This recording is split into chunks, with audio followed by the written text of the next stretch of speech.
See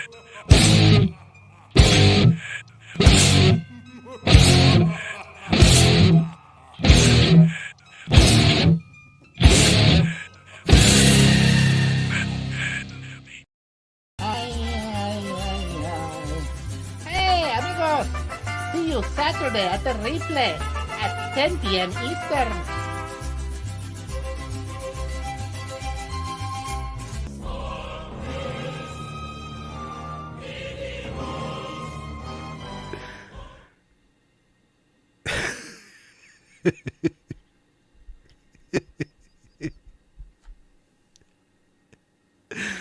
Are you even having a show tomorrow, bro? Or is that false advertisement? What's up, man? Guys, if you want some music played or more of your music played, make sure you're checking out Replay Music with Francis and Ian Luckett. Boom. GV, what's going on, bro? Missed you, man, during the show. How you doing? You just waking up?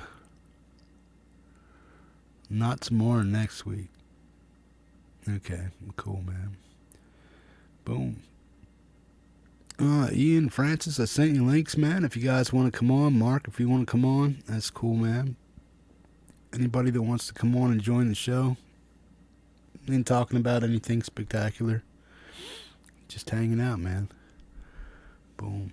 Anybody wants to join, just let me know. I'll throw you the link over there, and you can come on in and hang out. Boom.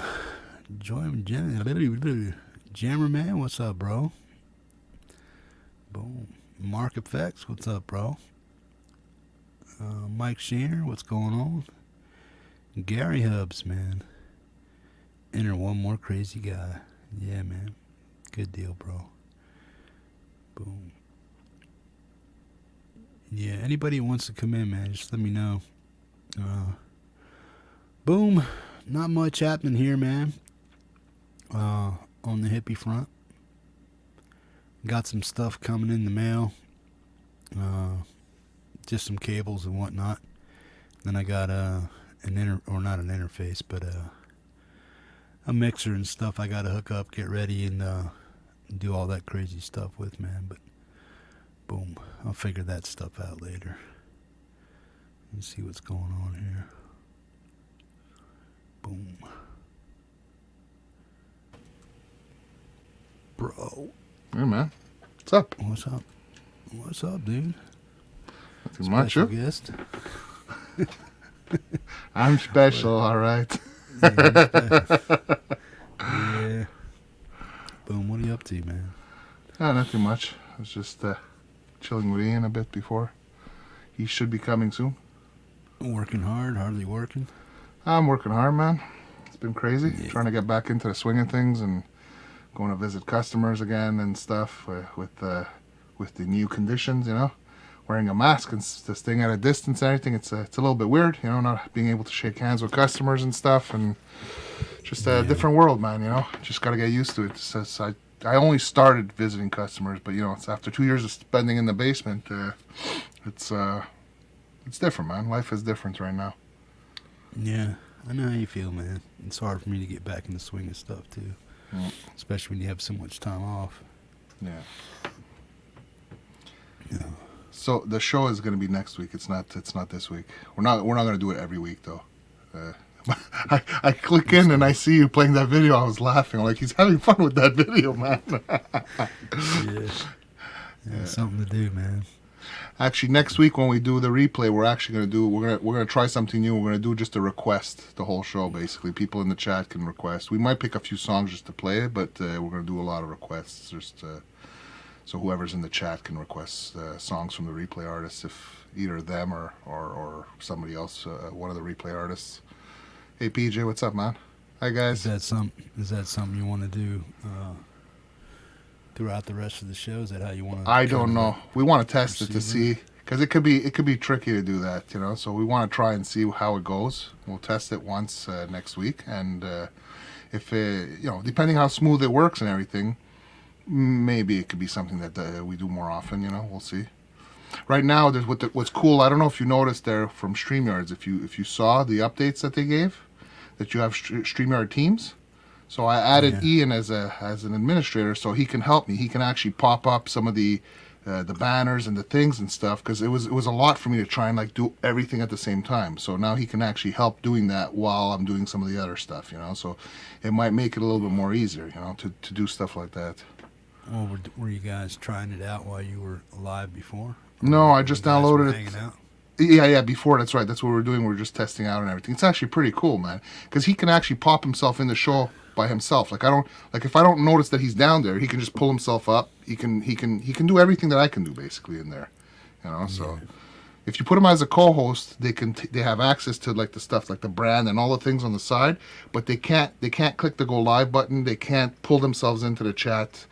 If you give them an administrator, they could go live without you if they want. They could do what they want basically. So yeah, cool. Yeah.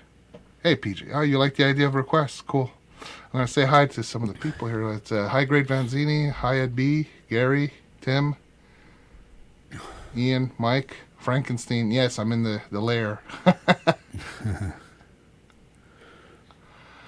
The Jammerman, hi, Mike Shaner. Tim Thomas, cool. Mark Effects. Boy, a lot of people here. 21 so far. That's cool. Guys, hit the thumbs up. Don't forget. Yeah. So yeah. How's the kids and the old lady, man? All right, man. Miss Cuddles. Can we request you only get one shot? MHH cover. What? They're doing okay. I don't know. Mike Shaner says, can we request you only get one shot? MHH cover. Hippie cover. He wants me to play that one where I told my kid to call me, man. And I'm just like, ding, ding, ding, ding. Oh, you could. I mean, Hippie is on the replay list, so you just have to tell me where to find it, and we'll get it. It's in there somewhere, bro. I don't think I hit it, or I made it on public. It's still there, man. Okay. I think Mark Tanner did something with it. I was like, Goof, I ain't playing that, man. He did some kind of weird remix of my song, man. I'm like, what the hell is that, man? Yeah. The kids are good, man. They're back in school. Everything's normal there. So for me, it's helped me a lot, because when I was trying to work from here with the kids here and make sure that they were doing their school on their tablets at the same time, it was hell, man. It was crazy. So now things are a little bit better. Well, how are they running the schools over there? What are they doing with that?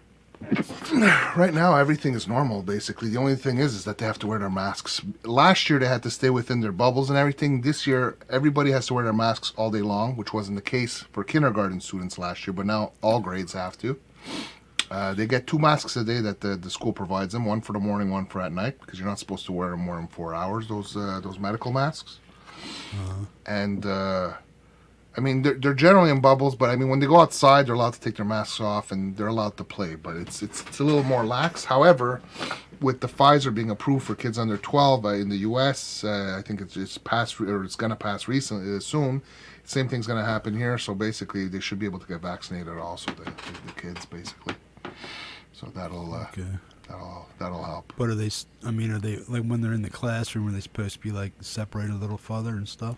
No, they just wear masks. It's like as if it was regular. Because I mean, I get pictures from the teacher. They send it on this special app from the school, and we see them doing activities during the day. They're all together. It's just they're wearing masks and they wash their hands more. But that's yeah.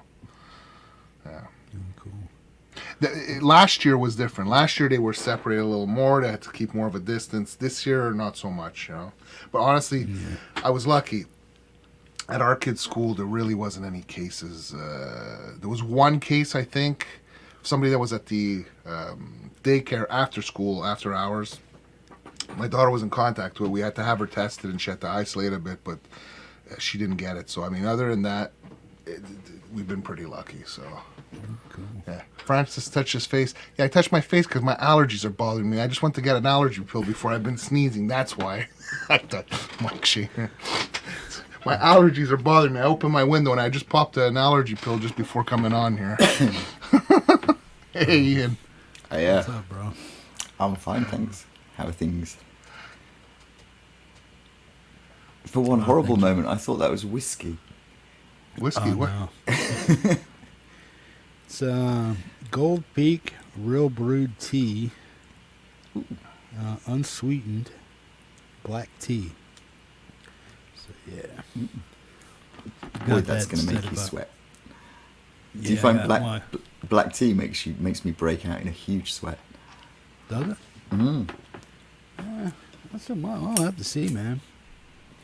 I don't drink a whole lot of it. I drink it in about like you would drink afternoon tea, man. You know what I'm saying? I might Right. drink like a cup at a time, set it over here.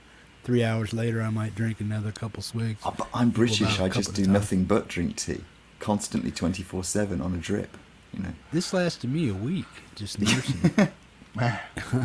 I don't know why. I think it's because of the unsweetenness of it and stuff that I just I don't crave it so much because of the carbs and the sugar and the stuff. Mhm. So it's just regular bland black tea, brewed tea. So it just Which is like, delightful yeah. with a bit of honey. I didn't say that, so you don't need to try it and therefore get hooked on it. But add a bit of honey to it. No, It's I really got nice. some. I got a big old jar of honey. I haven't even opened up yet, man. Yeah. Mike Shaner's Joe. making me laugh. He's, Yeah, Mike I'm Shaner, looking at the comments. he was laughing because I touched my face, but I went to get the allergy pill before when we were hanging because my allergies were starting to act up. So he's like, "Oh, Francis Yes, touched yeah. his face. I think something's wrong." And now he's like, "Oh, Ian just coughed. Yeah, I must have passed it on to Ian before." Yeah, but I've not been well. Give me a break. You know. Oh man. Cream and sugar, Ian. Yes, greatvanzinni, cream and sugar. Except that we just go, instead of cream, because not in tea, you put milk in tea, but mostly you just drink it black. With a bit of lemon, maybe. So, Well, if that would work, man, I'd keep you guys over there because this way, then the banners and stuff don't do that. But that's kind of rude, I think, man. Because the banners just like, whoop. I mean, I could take it off a pop up and stuff, but yeah. That's Let me all right, do man. this. yeah. So just do that. PJ says he's looking forward to your collab with Lady Rodeline that he heard at Laurie's. He heard about it at Laurie's the other night. Yeah, that's it. Yeah, Lady Rodeline sent me some lyrics that. So and then, what's the scoop on that?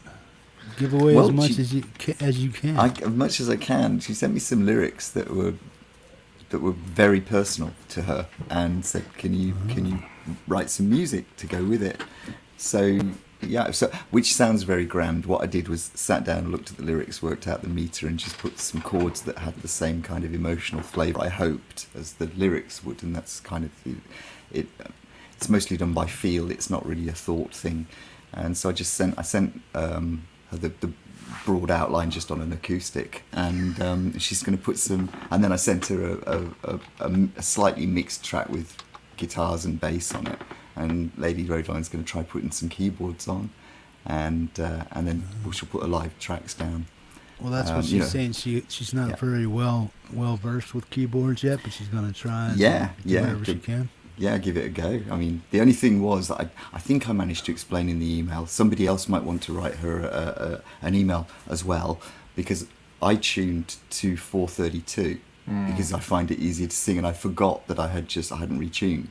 So, I hadn't retuned the guitar, so it's all in 432, and I'm hoping her keyboard can be detuned, because you just need to set it to minus 31 cents, and then it'll be fine. But I hope she can do that on hers, otherwise I'll probably have to do it again. But that's not a problem. Well, no, man. Remember what we did once in Reaper? We just adjusted the cents in Reaper. Yeah, I can do, but it's hard to play along if you're not very Yeah. used to an instrument, so it might be a bit... She's going to be thinking, oh, that doesn't sound right, when it's just a little bit sharp and only needs to be... Yeah, I can adjust it pitched down in GarageBand. Yeah. But yeah, it's really the set of lyrics. I won't give anything away. The set of lyrics is extremely touching and very, very personal. So it's one of those things that I think it might take us a little bit of time to get it just right. But Yeah. Well, she's pretty persnickety in the stuff she does, man. Oh, well, I hope so. Yeah, there's no point in... Yeah, if you're gonna mean it, do it. Yeah, it's like... But I think it's the first time that I think I'm not. I don't. Somebody in the chat might be able to tell me this. Is this the first time Lady Rodeline's done an original song? I think it is. I haven't seen one on her site. And I haven't known that she did anything with anybody else that would be considered original. Mm-hmm. But I know on her channel, if there was an original, I would have already played it. And I don't think I've ever played one. Yeah, so I'm hoping that it might, maybe it'll spur her on to do more, because it's, the lyrical quality on it. Lyrics have to come from the heart. They have to be meant, otherwise they don't work. And you can tell these are meant. They're lyrics that have meaning. So it would be really nice to see her do more. Yeah, Mark said it's her first original. Yeah, it is. So cool. I feel quite cool. touched. Yeah, but that should be fun. At Pophonium, you're not asking seriously, right? You're just joking there. What's 432, or are you asking seriously? if you're asking seriously, you obviously know that it's just an alternate tuning that most people think is the natural frequency of the world and everything, and so it's not. You play two notes together and that all goes out the window. Come on, I hate to sink your bubble there, but no, it's easier to sing. That's the entire. It's halfway to E flat basically, so it makes your E halfway to E flat, and it just that little bit as I get older makes a big difference. Because with the best will in the world, my voice is not what it used to be. In terms of being able to hit the high notes. Although it's not bad, but it just helps a little bit. Yeah, no, for sure. Mm-hmm. Yeah, Dogpa's just said it's what used to be referenced as A. Yeah. In fact, there were a whole load of tunings that were used, and some of them are really odd when you hear them. They just sound really odd, but 432 is just a little easier to sing in. Odd in what way? The way you play the notes, or just the way they sound? No, it's the way they sound. If there's like the Schubert's tuning and whatever, which is different again. And when you play it, it sounds the same because the notes relative to each other are all the same, but it's pitched differently. And you can tell, you can hear that the interplay between the notes is slightly different because of the change in pitch. But they're all kind of interesting. But yeah, at one point, people used to use tuning forks and things to tune their orchestras, so no orchestra played at the same frequency. They couldn't measure hertz. Oh, Jeff, we said it in Joel. the chat. What's up, buddy? Hey, Joel. Yeah, there's who else came in? There was a couple of Dojo of Tone came in. How you doing? Did you and Adam Burse? How you doing, Adam?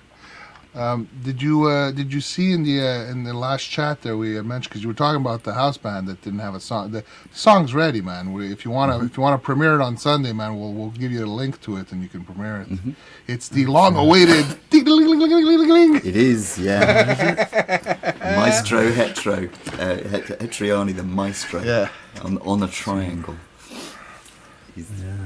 And it's pretty mind blowing. Yeah, it's pretty cool, man. Honestly, Hetriani's the only person you can take a joke from the chat and he'll turn it into something extraordinary. Yeah, yeah, absolutely, man. Yeah, awesome. So he stepped up to the challenge, did he? Yeah, he did, man. Did he ever? He stepped up big time. Did he ever? And Andy did a phenomenal job on the video, man. He put a lot of work in this one, man, and the video came out really good, man. Yes, yeah, it did. Yeah. Cool. Well, what vein is the song? I don't know. It's kind of pop. Is it another pop singer song? No, it's not actually. Only if you imagine. I don't know. Let me think of who's got that kind of sound. If you think of indie rock in the mid 80s, but indie, not pop rock, indie rock. So kind of like things like the Clash kind of thing, that kind of, it's more like that.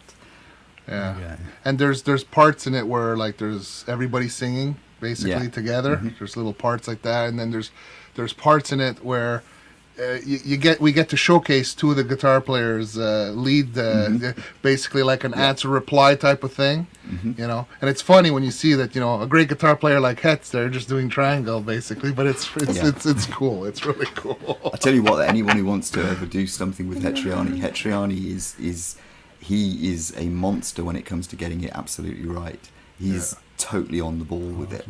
I don't think I've ever heard. I mean, Selling Eden, when he sent that back to me, it rescued that track. It was just absolutely spot on, and everything that you hear him do is like that.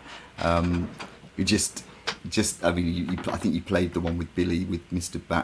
Bat from Doing Time, Mr. B, which came, and it's like he spent quite a long time doing that track, because he wanted to get it absolutely right. And believe me, it is. I mean, if you listen to it, that guitar line he does is just extraordinary, with all that kind of. I think I was kind of calling it Hetriani-tronics, because it's like Frippatronics. He's got this, and it's just the way he thinks about things, the way he gets it completely right is stunning. So. I think people are really still going off about that tuning stuff. There's people saying that there's tuning. People think there's tuning that makes crystals glow and stuff. Oh, I don't know if you see that really? in the chat, man. I like what Epi said. He's going to go away and tune his piano. He'll be back in a month. So, God! Imagine that. Yeah, if Lady Roadline was using a proper strung piano, then she'd have to send me a tape of it playing A, so I could get it to the right. You know. I love Gary's comment. I got to run an errand and pick up a dozen of my coldest friends.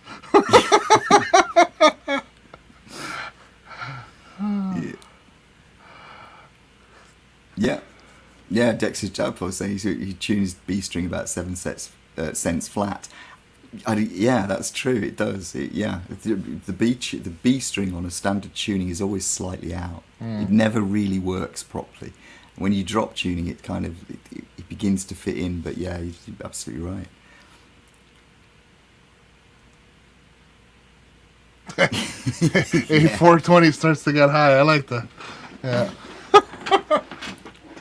These are all things that you need to kind of firmly get in your head. Is like, people do play at different tunings, because when Francis, you sent me a track once and I asked you what it was, and I play at completely.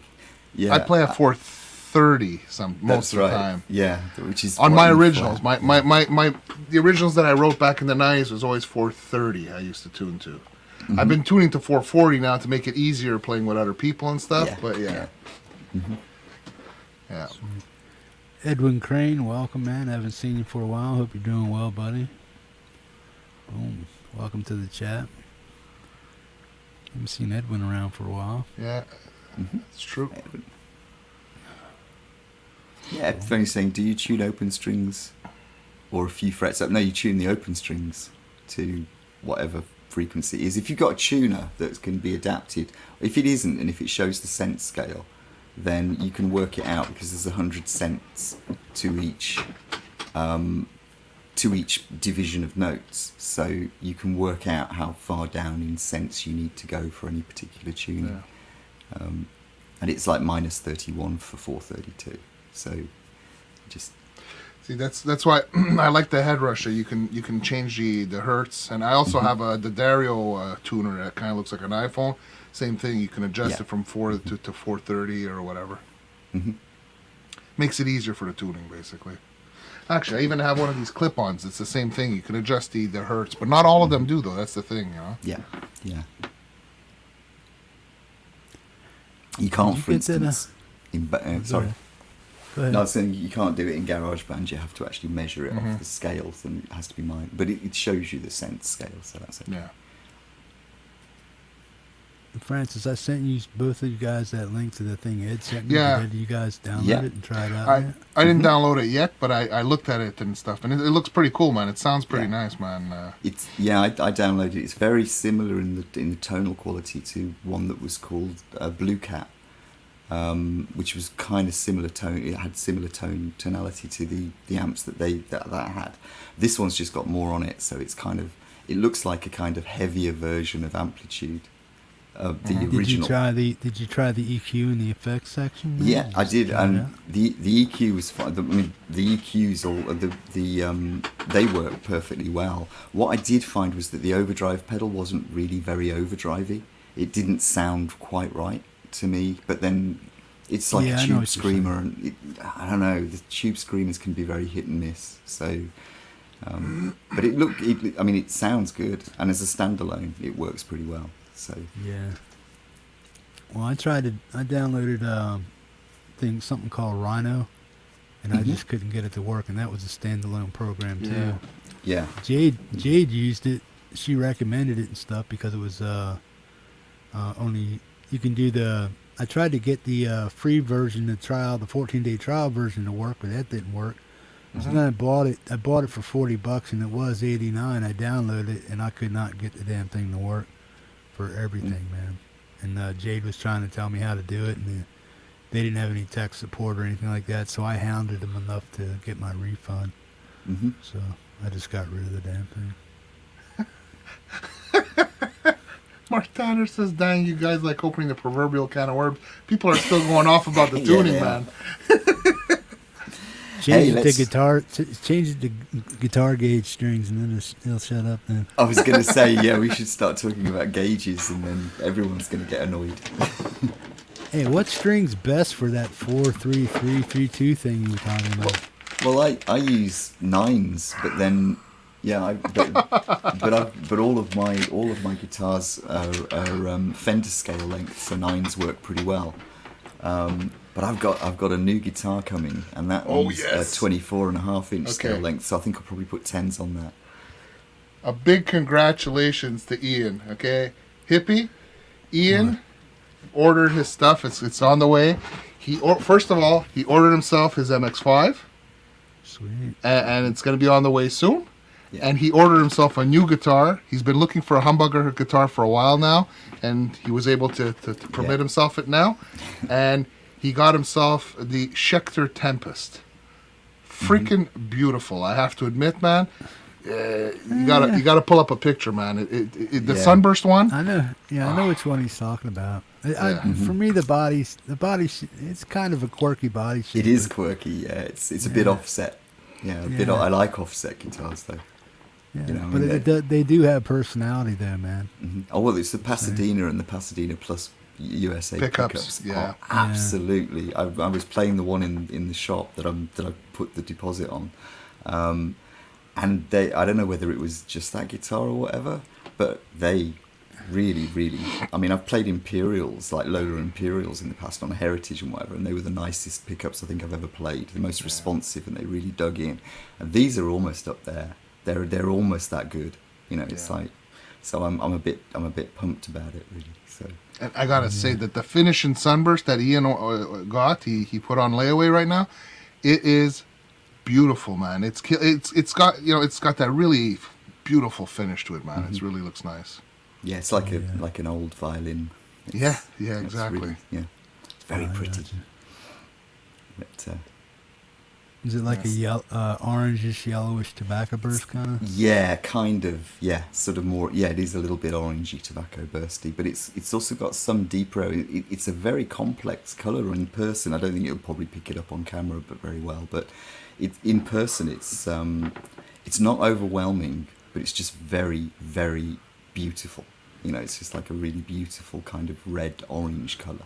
Yeah. So, but I'm an absolute pushover for sunbursts and things like that. Yeah, that's nice. I do like a sunburst.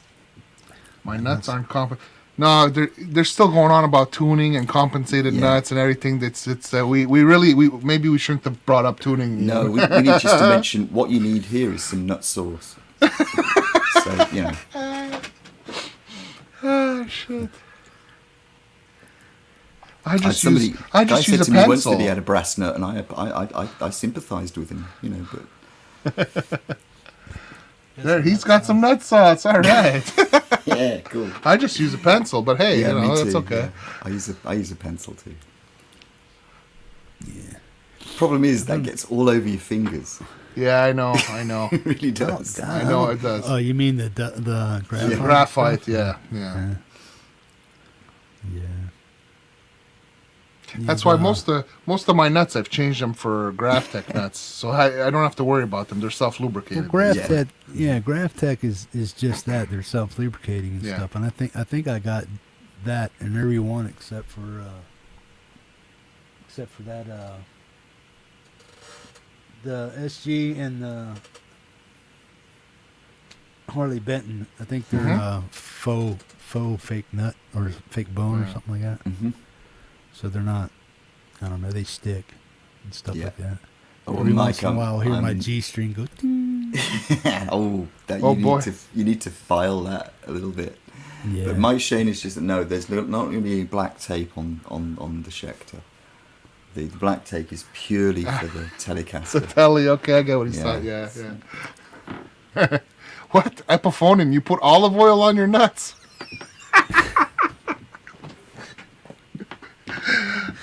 Fuck. Oh, man.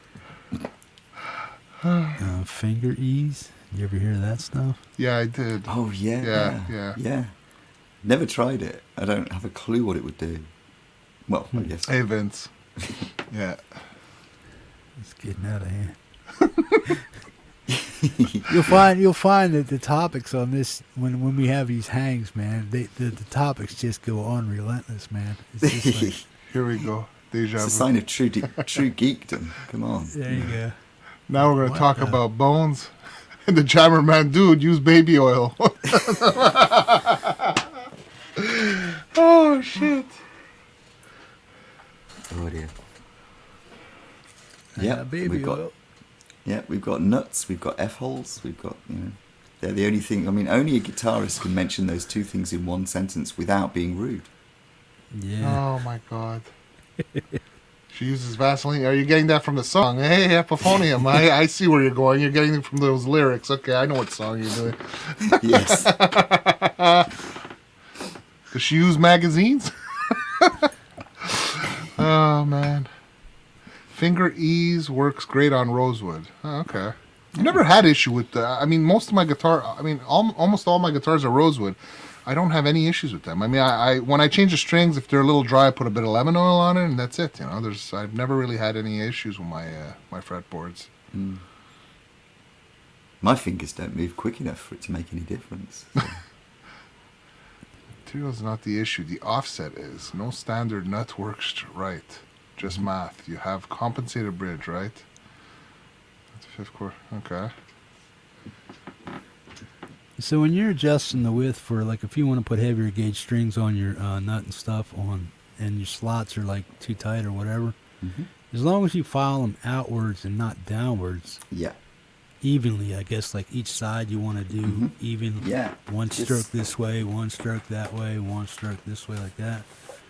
And then just widen it out like this instead of down, just like that. Is that basically how you widen your nut and stuff? Yeah, you want a set of those.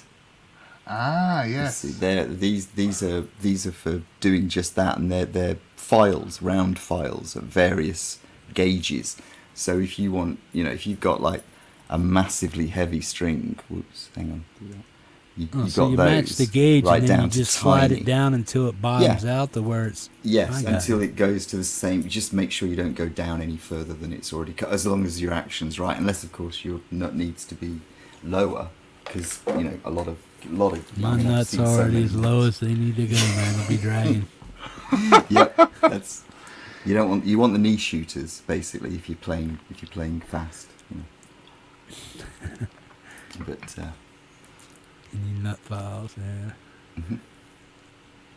Yeah, it's... God. I mean, just doing... I always think doing a bit of basic maintenance on your guitar is a really good thing to do. You're laughing about that, but did you realize you were saying you were stroking your nuts this way? Wouldn't stroke it one way this way, stroke it one way that way? Yeah. Oh, you must stroke your nut evenly in both directions. Yeah. Exactly. Oh, I was just waiting for somebody to pick up. I was waiting for somebody to say it in the chat. That's why I didn't say anything. I wanted to see if somebody was going to say something, but they didn't. They don't want to touch that one. You're going to make me spit on the computer, man. Yep, welding tip cleaners. Yeah, they do look like welding tip cleaners. Yes, they are not. They're actually nut files.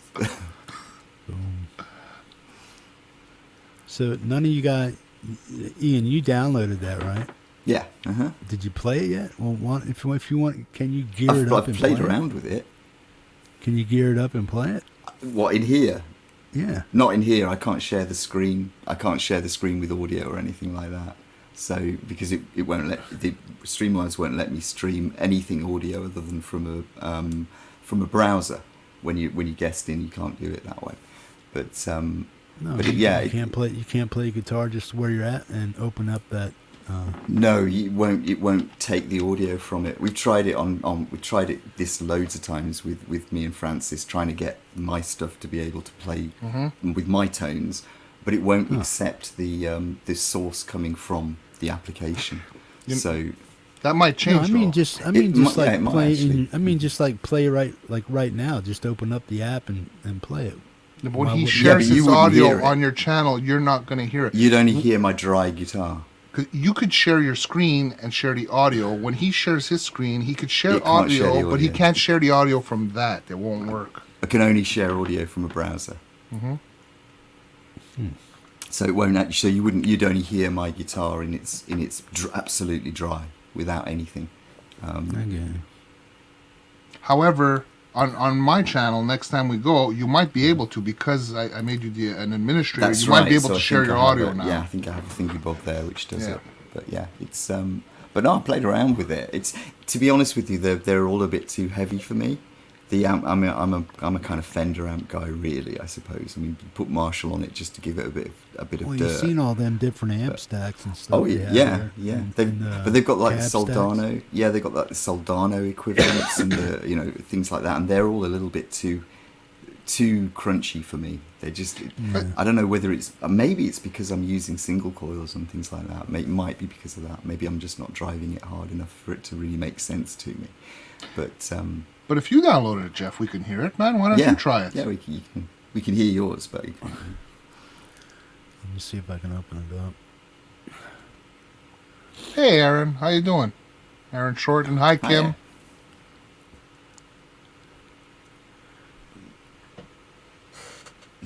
Hiya.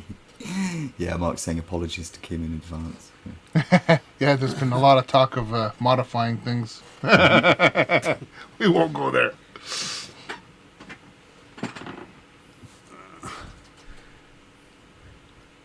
Boom. Oh, boom. It's picking up my mic. So if you open it and then share that, I don't know if you could share the app or... See, normally what I do when I'm doing something like that is I open it on a second screen and I share that screen. So whatever audio I'm playing on that particular screen will play. I don't know how you do it because you're on one screen, right? Can you hear that? No. Nope. No. You just didn't hear that. No. I heard your guitar because of the microphone mic, picking up the acoustic part of it, but not... Hugh Caldwell, he's starting it up again. Look at that, looking for nut advice. Okay, now there's an echo, so now it's probably sharing the audio. Yeah. Yeah, I turned up my main volume on my thing, so it should come through my monitors. Okay. I'm gonna mute my mic.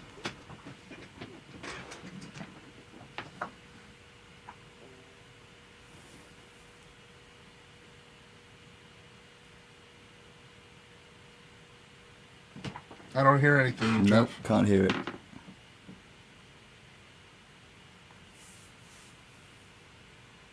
If you mute your mic, it's not going to pick it up if you were going to pick it up from the speakers.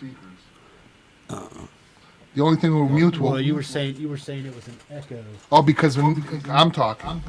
So just Yeah, Ian if and we- I, if we Ian and mute, I will that's mute fine. up. You'll be fine.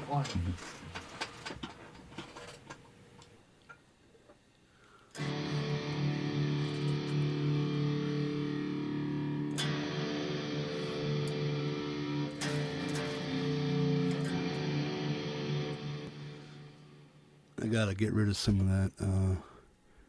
I have way too much echo on it here. Cab effects. Let me turn that off. That off. Okay. Yep.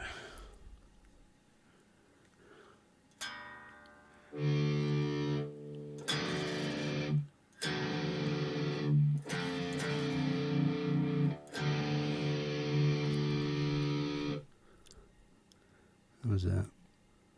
a second. Gain. Boom. Scoop. Boom.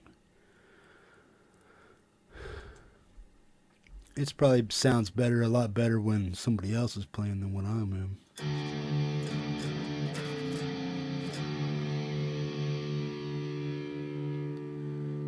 Is that too loud? No, it sounds fine, man.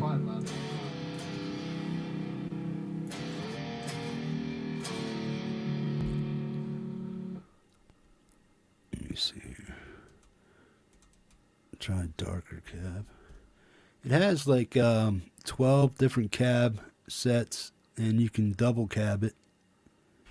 Oh shit, I don't know. I don't even know if I can share this. Let me see if I can share what I'm looking at.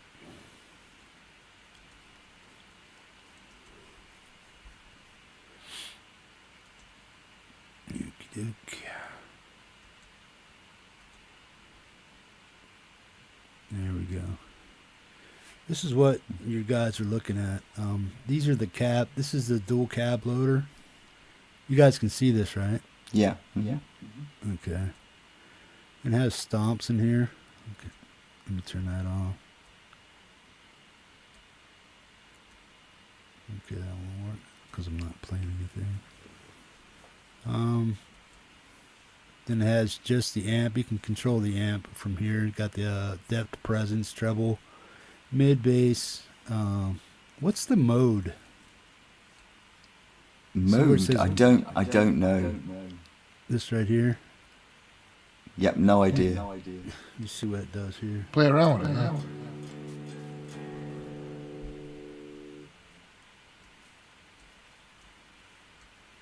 Come on. Oh, man. Oh, working with the wrong one.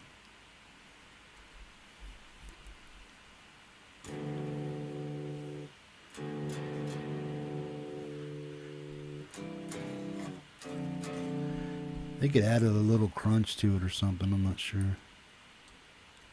Mm-hmm. I keep trying to move the one on the screen from StreamYard instead of the actual app. I'm going to dime out the gain. Where do you usually put your bass at? I usually keep my bass probably like 10:30, 11 o'clock. And if I'm like cranking on some metal riffs or something like that, I keep my mids probably about 9 o'clock in the morning, 8:30. And then my treble about between 1 and 2 o'clock. Something like that. Mm-hmm. But this amp by itself. If you want to try and get a kind of like a ministry sound from that amp, it shouldn't be too difficult to do it. See, I don't know if that's you breaking up. Am I breaking up? No, that's me. It's Ian right now, yeah. Why would he be breaking up? Is that because of what I'm doing or what? No, his router cuts in and out sometimes. It's probably my connection.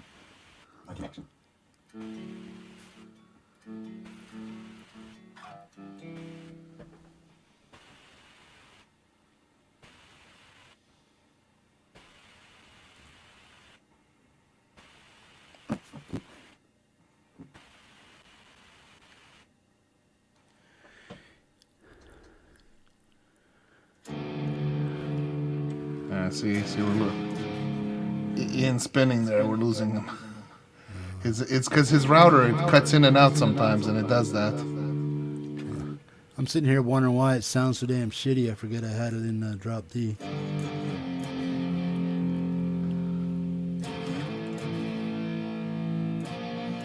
Sounds pretty good. How does it sound in the room? It must sound a lot better there. It does. Yeah. Is it echoing there? Are we getting that wash? It only echoes when I speak because you're sharing your audio.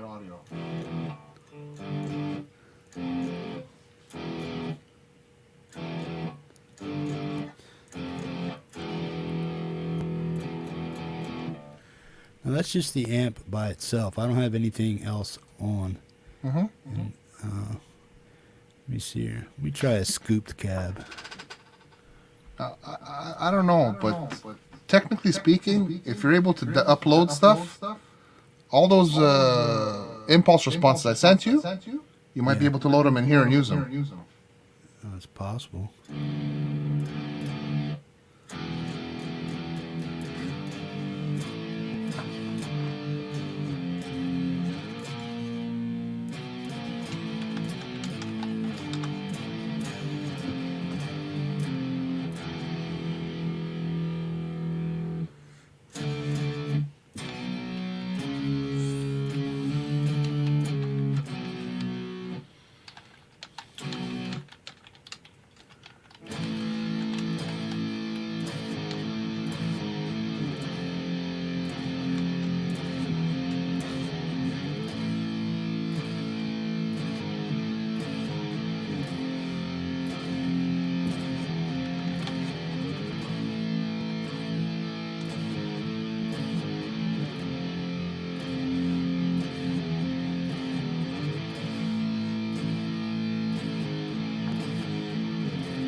Does that sound pretty chunky or what? No, it sounds pretty good, man. Hey, can you just you have that link again? Aaron Short was asking what it was. Can you share it again so he can go check out the free VST? Yeah. Get it up here. Oh, where'd I put it? Okay. It's called Black Sun. Mm-hmm. Okay. You know, this is free until December, so anybody that wants to download it can download it for free. Doesn't take much. You just click on the link, go through the sales prompts and stuff. It's not going to charge you or ask you for any credit card information. And then what you got to do is when you download it and get it all unzipped and whatnot and get all the files unzipped, then what you got to do is to activate it, you just have to put the email in there that you signed up with to get the, because it's going to ask you for an email address, your physical address, or an address, whatever you want to give them when you sign up, then the email. And then once you download it and stuff and you open the zip files, then what it's going to do is ask you for the email you used to sign up with, and then you just click in that email or enter your email, and that's basically your activation code for the whole gizmo. But it's pretty easy. If I can figure it out, anybody can figure it out. Because I'm not quite an idiot to this stuff, but to figure out these. Yeah, there's the link, Aaron. Mark and Jeff put them in there. Yeah, that link is for the Audio Assault collection plugin. Black Sun is what you're downloading. I guess it's a play on a Black Star of some type. But yeah, man. That's the amp. This is what you should see when you first go on, but it'll be grayed out, like up here. It'll be grayed out like this. And then what it's going to do is when you click on the whole thing here, it's going to boom. It's going to open a box, and then what you do is you put the email address you put in there, and that just activates it. So it's fairly easy to work with. And then this is your effects. I'm going to turn all this on. So let me turn on, that's the chorus. So they're set to 12.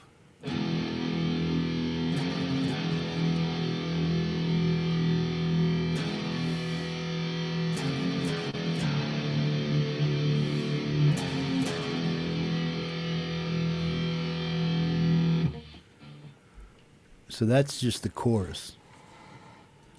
So now let me turn on delay.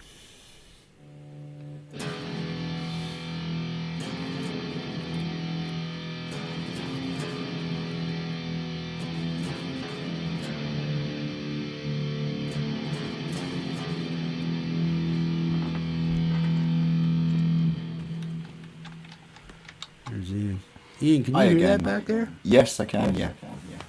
So what do you think about that, man? It sounds pretty good. But, I mean, it's way too heavy for the most of the stuff I do, but it sounds like a good tone. You've got what amps have you got in it? What are the amp model? I haven't gone through all of them, so they've got. Yeah, you're breaking up pretty. It's hard to really explain or hear what you're saying.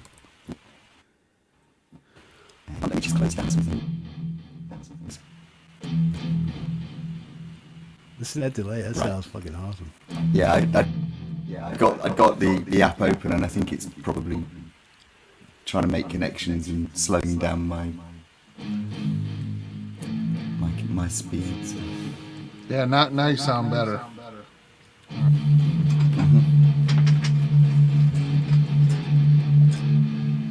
It sounds pretty good, Jeff, man. If you're happy with it and you're getting the tone you want, then that's great, man. That's all that matters, man. It's not as gnarly as that Rhino app that Jade sent me, but I couldn't get that damn thing to work. But the guitar if you hear Jade play that on the Rhino that she had, it was fucking killer metal tone, man. But this amp is actually, this sounds better than my actual Black Star. I don't know if I can actually tune my Black Star to make it sound like this. I would have to mess around with it. But boom, just to have stuff right in front of your face like this and be able to do it and just get some awesome monster tone just by plugging in your guitar to your. Yeah. It's fun to have it at easy access like that, man. You know. Yeah.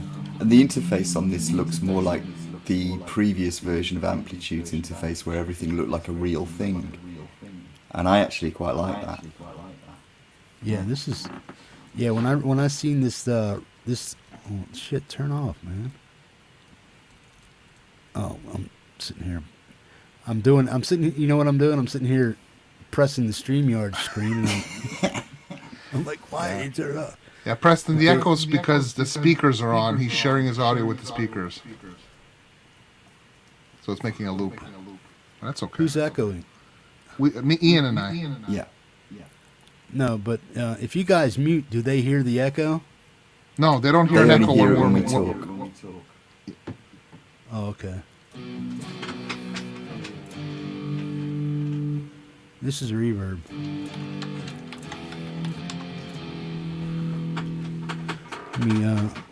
Okay, now what's going to give it the most room? This says size, decay, tone, and pre-play. What's going to give it the most reverby sound? What do I turn on? Size. Okay, now that.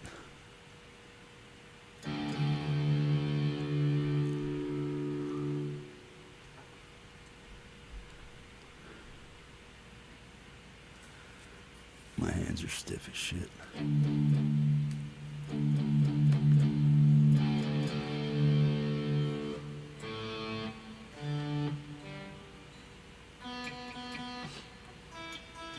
So sweep your decay up as well, and that will increase the length of the reverb.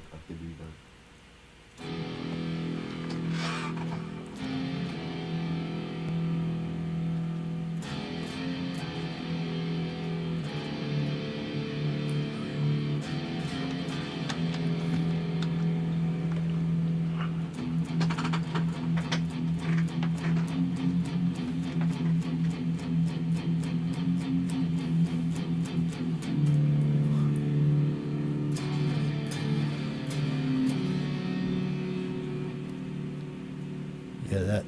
Okay, now what about tone? Pretty What's much that as gonna it offer? says, you'll get a brighter tone the higher you go. But only on the reverb, not on your main guitar line, just the reverb.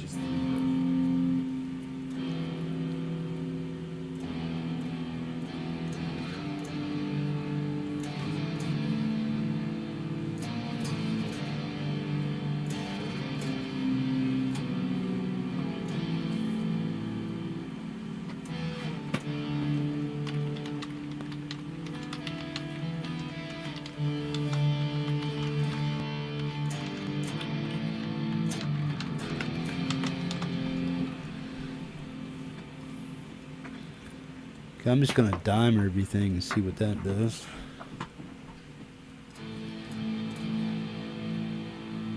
Kind of made it a little darker. Well, you're only hearing the reverb at this point. Okay, so yes. Well, I got everything max. So what's that mean? That means that your mix means you're only hearing the reverb part, not the dry, not the input signal, if you see what I mean. Okay, so where do I want that to rest if I want to hear Go it about more? 50, man. Yeah, 50. So just go straight up. Yeah.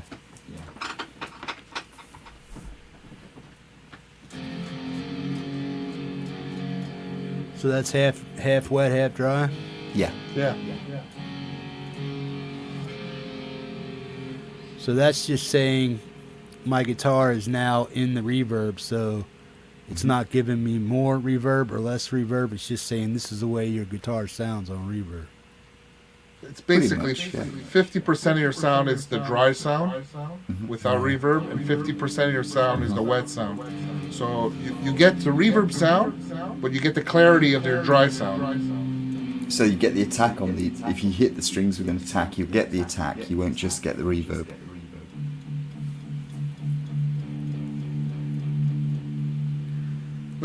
Gary.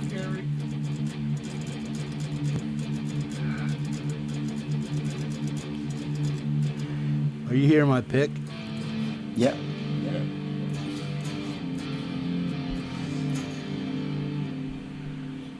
Okay.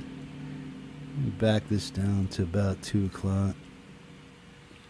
Put that there. Tone will go about 1 o'clock. Put that there around 12 or so. Okay, I'm gonna put some delay on there with it. Let's see what that sounds like.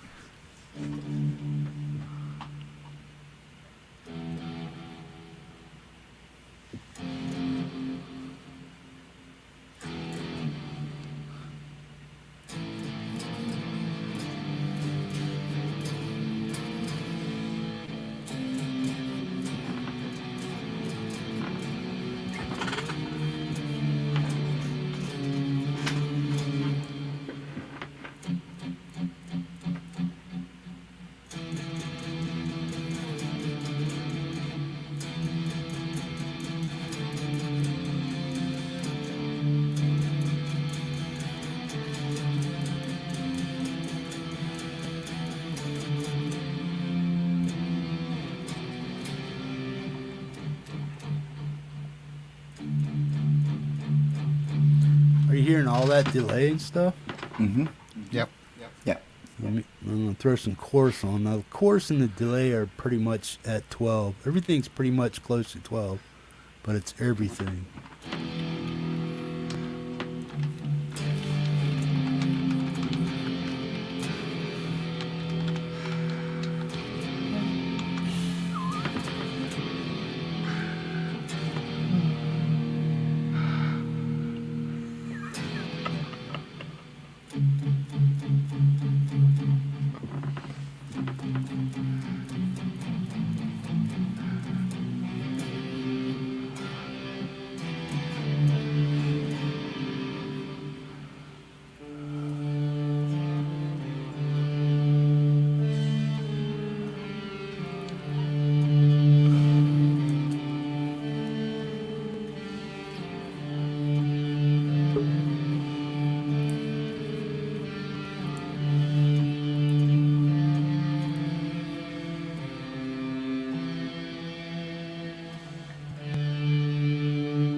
Boom. What up, bro? Hey, Mark. Hey guys. And this graphic EQ is pretty good too, man. Yeah. Leave it set as it is and turn it Turn on. it on. Yeah. Boom. Yeah, well, that's the way I set it up. I'm not sure if that's the way I always did it in my car, so. Quentin James, how you doing, man? Quentin, I'm using your pick, bro. That must be why I'm sounding so fucking good. Did you see my Quentin F and James pick? Yes. Did I show you that? Cool, man. Yeah.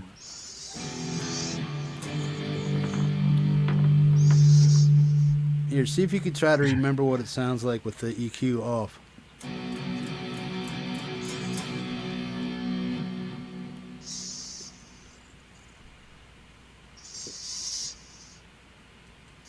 Oop, there I go, pushing the goddamn StreamYard's cage again.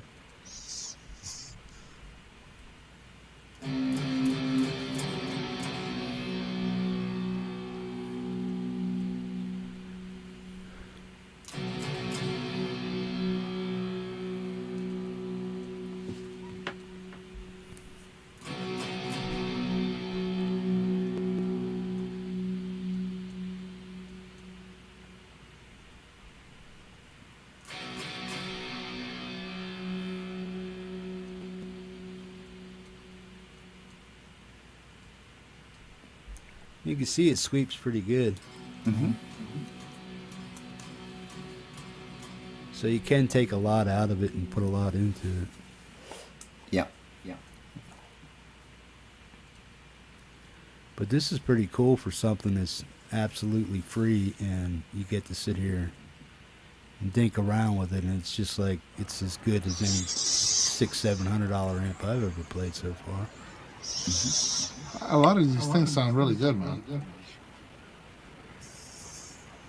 There's one in Amplitude, I think. Ian, you sent that to me, right? Yeah. Is that what I'm saying? Remember when I told you, I said, damn, dude, that sounds good. And he said, well, I can't hear it. And I'm like, son of a bitch. And that was like, wow. And it's kind of weird how different tones can actually really make you feel like you're a better guitar player, man. Oh, yeah. Tone does, the tone you're getting from your amps, if you're feeling what you're supposed to be playing, it made me feel like, damn, I could probably learn to play guitar better now. It motivates It informs, it informs your playing and changes the way you respond to it. I think that's just the feel of it. But the thing is, the good thing about most of these is that these days they react the way you expect a perfect amp to act. So if you're using valve amps, every valve amp is going to be slightly different. You're going to find the sweet spot in a slightly different place. But on this, it's all very, very homogenized. So if you know the basic rules, they're really good to use. You know, and you can just fiddle with the knobs like you would on an ordinary amp, so it feels right, you know, to me. Yeah. I mean, when I opened this up and got it took me a minute to figure out how to actually get it. Now, I went into the options. Let me see here. Boom. I don't even know if I had this set up right, but apparently it's working. But let me see here. Let me see what's going on here. So, you know, I have it set up for ASIO, but it was set up for Windows audio, whatever. And then Ed said he keeps his at 256 sample rate, but this does go all the way to 16. So where should this be basically at? Is that your in? Yeah. Your input. That's like your input gain. So your line input, as it were. Oh, you can't see that, can you? No. Okay. Well, I'm looking at the sample rates, and it goes from 1008. It goes from 1008 sample rate at 22 or 21 milliseconds, and it goes all the way down to 16 samples at 0.3 milliseconds. Stick it on 128 to 256. Mm-hmm. Yeah, I'm on 256 right now. So No need to go higher. Okay. Now, what's the deal with staying at that rate? Well, your rates are normally your sampling rates are how many samples it takes per second, or you know, on it's usually as a frequency. So you'll get a higher quality sound, but there's a point at which your ears can't hear it, and that your hardware won't make any difference. Okay.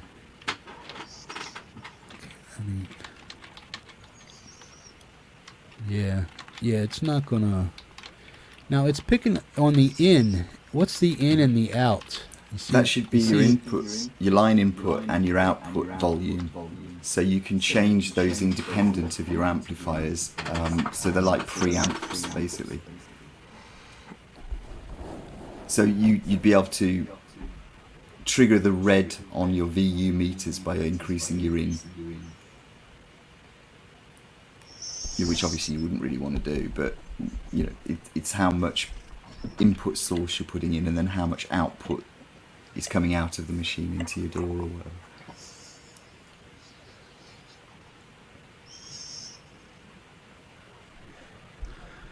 I just don't want my mic spiking. Oh, your mic's not running through that. No. So Well, I mean, if my mic is on and I get it close enough to my speakers, it'll woo, right? don't think you're in danger of that at the moment. Yeah, I wouldn't have thought so. Well, that's just reverb and delay with the EQ on. I'd just turn up your output signal a little bit. Mm-hmm. Yeah, your input looks about right. So what were you saying to do with what? See where it says out in the top left? Yeah, just turn that up a bit. That's like your main volume, if you like. It is, as Jammerman said, it's just another gain stage. But it doesn't look like it's on. Oh, there it goes. Mm-hmm. See, that wasn't moving before, but now since I moved it off at 12 o'clock, it's moving. Now it's kind of redlining. Mm-hmm. I'm just gonna turn it up to see what it does.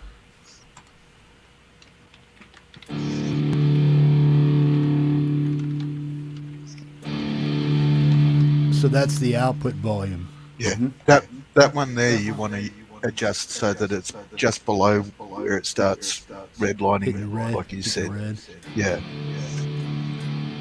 Yeah, see it right there. It's going a little bit red. We can't actually see that. Yeah, I can't see it. You can't see that? No, the animation's not working. Huh? The actual lighting of Yeah. the green to red's not showing.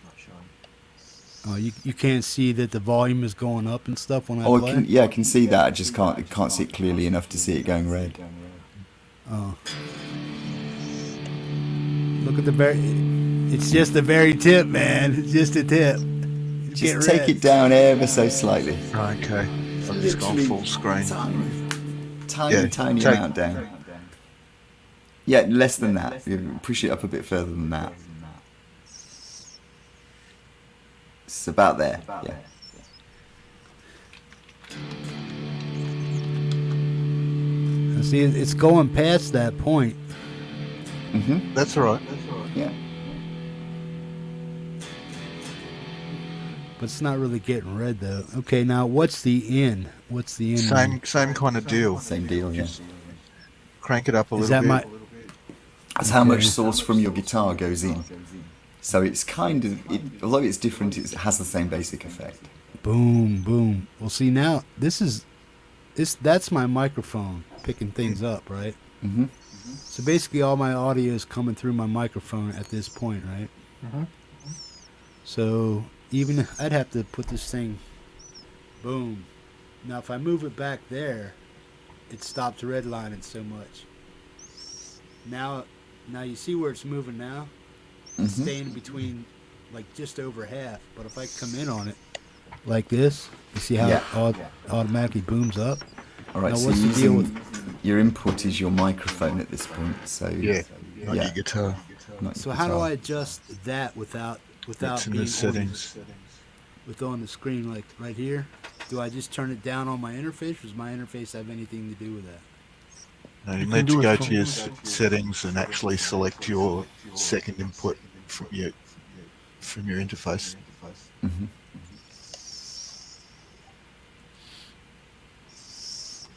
I don't think it's options. I think it's the little gear cog over on the right.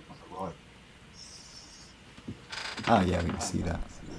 Okay, now when I played on stereo, it only played out of one speaker, but now that I have it on the R, Mm-hmm. because I was playing it last night and I'm like, damn, it's only coming out of one speaker. So, and that was on the left. Then I went stereo, figuring it, well, it's going to come out of both speakers, and it didn't. But when I hit on the R, does that mean it's just because that's counting as the number 2 input? The R? Instead of a 1 or a 2, it's a left, right, and then 2? I don't know. Most pieces of gear, if you're just coming out L, it's the mono. Yeah. So maybe that's why. Maybe L is mono and... But when I have it on R, I can hear both speakers on my monitors. But when I have it on L, I only hear this one. And when I have it on stereo, I think it goes to the right one. I'm not really sure. But let me try it. Ah, see? Okay, yeah. I don't know what that was. What was that? Be back in a second. Okay, now I'm going to try stereo. Oh. See, it only works on the R, man. So what is that? I don't know. Any ideas? Mark? Now, see, these are my I'm amp. looking at it. Now, see, it says native and OpenGL, Open Global. OpenGL's just geographic standard. No, is that like global though? Open Global? What's No, it's geographic open standard? graphics language. It's a graphics protocol.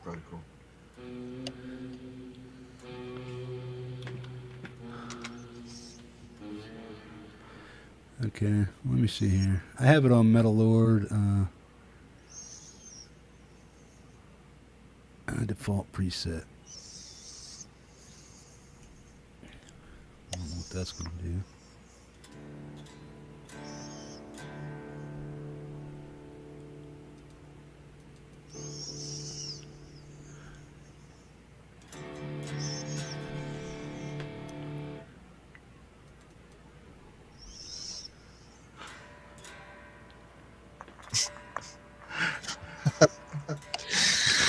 Doc.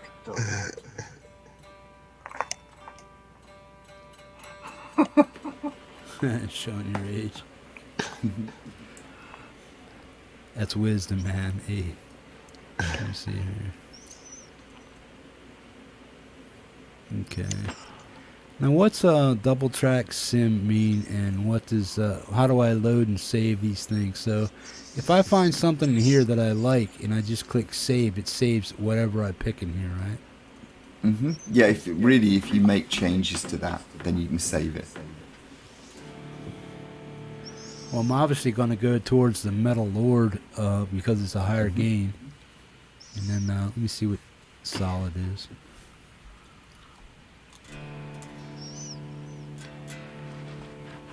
But in theory, you can create a new preset and save it. Yeah. Yeah. Well, we're not there yet, but we'll get there eventually. Once you guys that know what you're doing with this, once you figure out this program, once you download it, then you can get into helping me figure out what's going on with.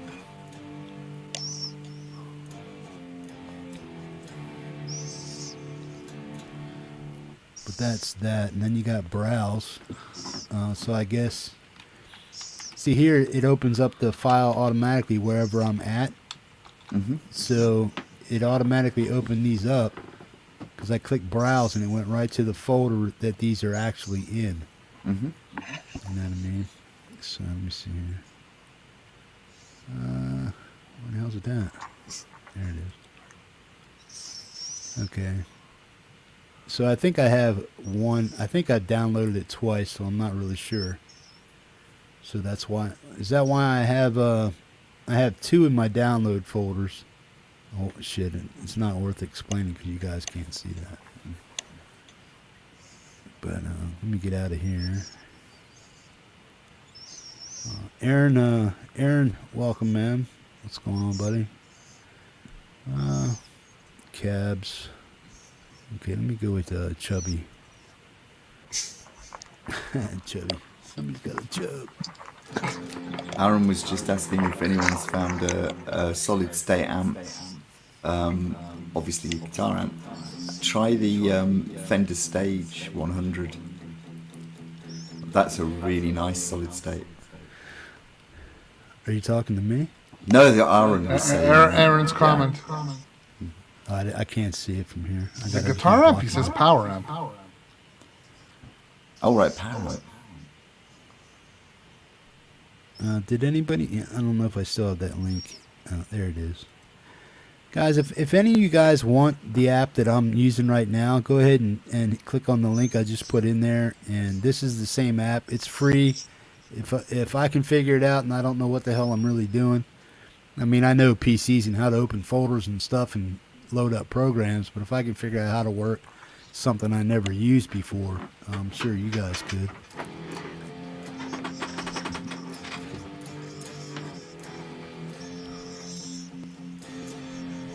That doesn't sound right because it doesn't have anything on it. Power amp for a Helix or a Kemper. Oh, I get it. To Right. power speakers? To power non-powered speakers, I guess? Okay, so what does this mean with the double here? It says dual cab loader. Can I have 2 cabs on at one time? What's that mean? Yes. Yeah. Okay, now this should be in stereo, right? Because one's pan left and one's pan right, right? Like a wet dry rig. Okay, And then you can pan between your wet and dry also with the pan. We should be able to.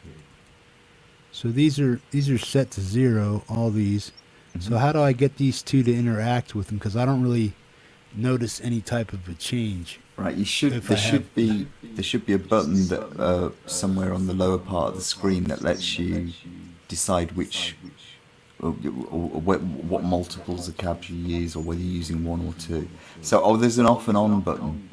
See if you see that just below where your mouse is there. If you click that, and then you go over to the other side and click that. That should do it. And then your A/B button is how much of each one of those cabs you've got. So you're all on the left-hand side at the moment. Okay, so which one do I hit So here? the A/B switch, turn it into the middle, and that will be both cabs equally.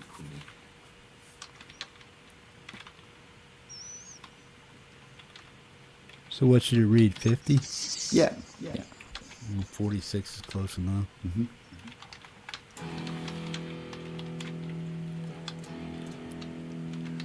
So the level is set to 12 o'clock on both. What's the pan? So that if I have them, now they're both functioning supposedly at the same time. So if I turn one down and this one down,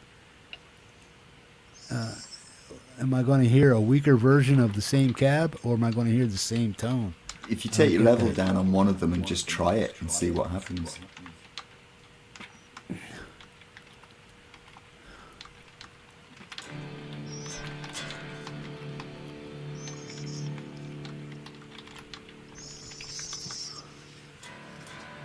Let's level down on both of them. So try pushing your A up. What do you mean? So if you turn the level on the A section, that's it there. Turn that up to the halfway line and see how, if that sounds, you should still get some. Yeah, and then take the level up on the other side, sort of like and see what that sounds like.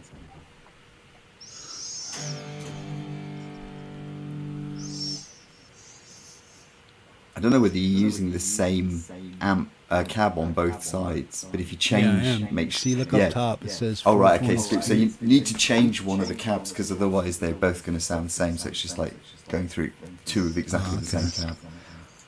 All right. Well, let me move these back to. I'm starting to understand what you're talking about, how it works. Let me get this straight in here. Okay. Now, which ones would which 2 of these cabs would contrast between each other? Because you got the stock 4. Okay, if you got the stock 12 there, so what would I want that's going to contrast that to tell for different tones? Something bright or something dark? Something scooped? Or something clean and something dirty. Yeah, that's That's what I mean. Yeah. So put balanced. one of the balanced ones on, and then Okay, that's check balanced. say dark or something, And then go dark, balanced, yeah, and then dark. balanced and dark, and see what that sounds like. Okay, let me turn this one down. Yeah, I think maybe Bobby's right. Pan one cab to the left, one cab to the right, and then try the stereo.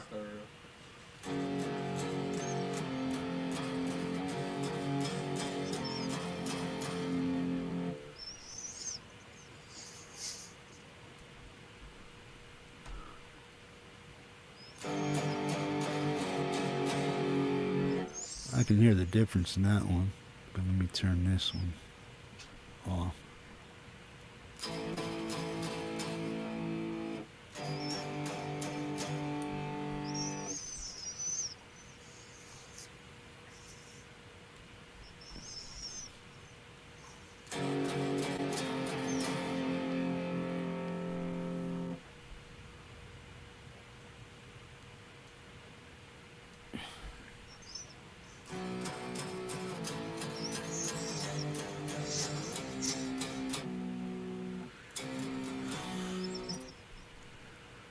Okay. So now what were you talking about as far as... Well, Bobby was saying to pan one to the left and one to the right. So turn one pan all the way left and turn the other pan all the way right. on both sides here? Or No, you mean it's where it says pan, not LP and HP, but the next one, or the third one in. It's like put one That's left. pan. Yeah, put one left. So drag that left, and then the other go to one the right. other side and drag the pan there to the right. Like we're not going to hear it that well because it's coming through the mic, but you're Yeah. going to hear it from your speakers. Yeah.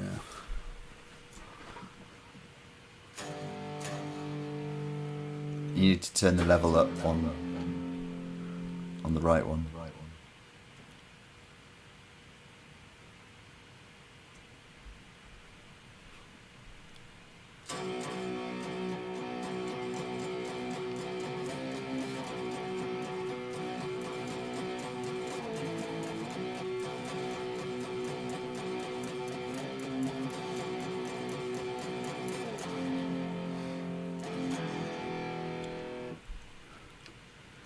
Okay, so what was I hearing there? I'm hearing basically one speaker, but they're basically out, right? Because I have two cabs on, right? Yeah, but you got one cab on one speaker and the other cab on the other speaker. Yeah, and one's right and one's left. So what if I turn this one all the way down? Would I only hear it from one speaker then? Should do, yeah.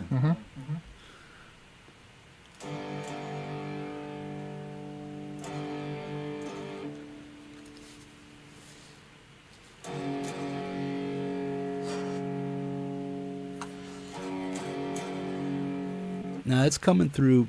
It's still coming through both speakers. It's still coming through both speakers, but at what level, it's hard to tell. You know why? Because it's going into the microphone and coming back out of your speakers, probably. But if I mute my microphone, well, see, there's no other way for me to play my audio but this way, right? Until I get the hook up like you got yours hooked up. If you had a second screen, you'd be able to do it very easily. But right now, yeah, you're kind of stuck like that. Actually, I mean, Jeff, you've got a second screen, haven't you? I do, but I don't have it plugged up. Right. That's my next setup. Once I get this mixer hooked up and set up and stuff, then the next thing is to hook up that other screen and stuff. Unless when if you hit the share at the bottom, if you can share just that application, then we could hear it without the microphone. In StreamYards at the bottom there. What do you want me to share, bro?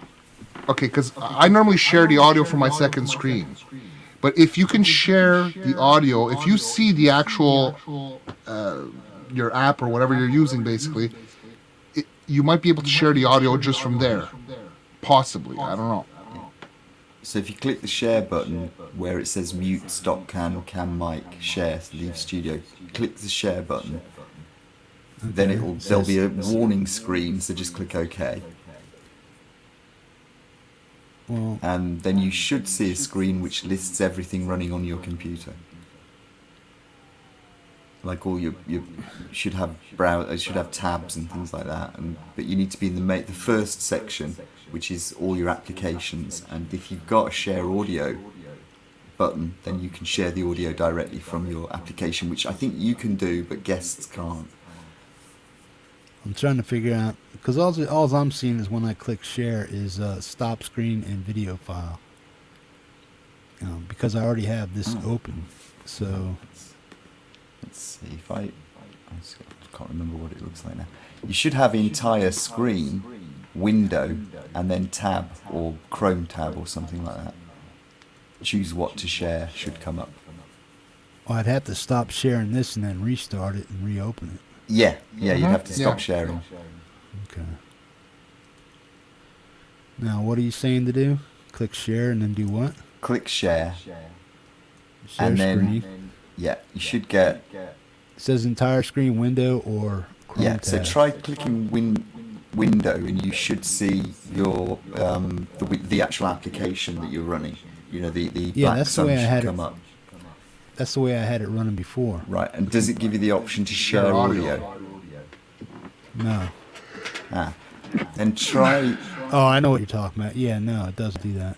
Let me Right, see. Okay, it just says, when I clicked on it, it just says share and then cancel, but that's all it had. right. So You'll it probably doesn't- find it works anyway. I did it with Het the other night. Oh, right, yeah, try, because it doesn't work if you're a guest, but it seemed to always work when Francis was doing it. So, yeah, try clicking on the application, click share, and we'll see whether it works. But if that's the case, close your speakers so that we don't, Yeah. so we hear it just coming from there.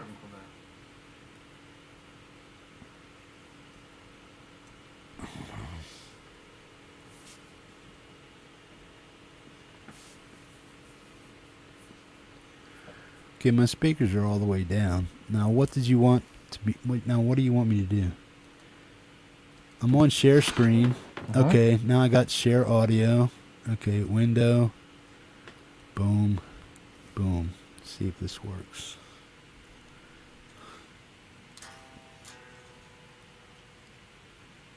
Nope, can't hear that.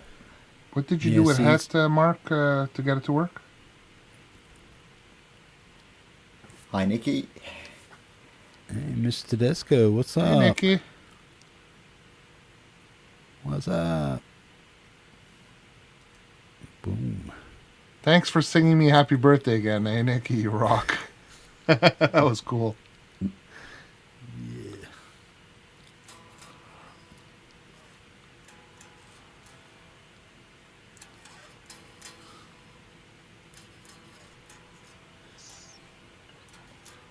Did you switch off your audio, your echo cancellation, and make it enable stereo? I think it was. No, I don't know if that's going to have anything to do with it, but I'll try. What do you want me to do? Click exit. I don't have any of it checked, Mark. What do you want me to do? It was in the settings in StreamYard for audio. Yeah, I got that. I'm there, but what is it that you want me to click? Where it says echo cancellation, kill yeah, that. I have it all off. But if you got stereo, on? Yeah, I got stereo audio, but I don't have it checked. just check it. All right. Nope. Now what? They're on the left side. So now you hear just the left side, right? But no, I hear it on the left, when I yeah. used. Okay. Yeah, that's the way that should come out. See, I'm not running through. I'm just running the standalone program. I'm not running through my DAW or anything like that. If I was running through a DAW, I might be able to do that. But I'm not. It's just a standalone program. That's what I'm thinking. Now, if I was running through a DAW, like Francis does, or whatever it is you're doing whenever you do your audio to make it come through, what are you doing? The only thing I do is because I got two screens. So when I'm sharing, I'm sharing the audio from my second screen. So Yeah, whatever so- program I open in my second screen will share the audio. So if I had this downloaded and I had it on my other screen, I'd share the audio from that screen and you would hear it, basically. Well, yeah. See, I did that. See, now I quit stop sharing. Okay, now I go to share. I'll click on share screen, and I said share system audio. Okay, I checked that. Now I go to where my program is at. Okay. Now when I do that, it says Windows. All it had, and then it doesn't. I don't know if it still has that checked or it cancels it out or what. But now I'm clicking share. It should. So- No, it will cancel it out because you're on a different selector. So the share system audio is only for your whole screen. Okay, now what if I put my system's audio back to Windows? In the option. That might work. It's worth trying. Windows audio. See where you can't see that? No, we can't see. It says audio device type. It says ASIO, direct sound card, or Windows audio. Okay. Windows audio. Okay. Francis, I'm going to kick you in the nut. I've been waiting for it. Yeah. Okay. Okay, I got that. Boom, boom, boom. Okay, now how the hell do I close it? It won't close itself. Son of a bitch.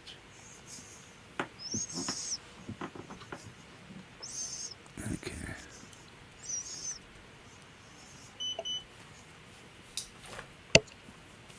You're beeping in. I know. Okay. That was Guess me. what my blood sugar's doing now? Now you're too high. 256 sample rate. Shit. Can you hear that? Nope. No. Yeah, Aaron, there are some Mac users here. Ian's a Mac user. Shit. Okay. Let me go to direct sound. See if that works. Now direct sound makes me sputter, so that's not going to work. So if I go back to ASIO, okay, that changed. Okay.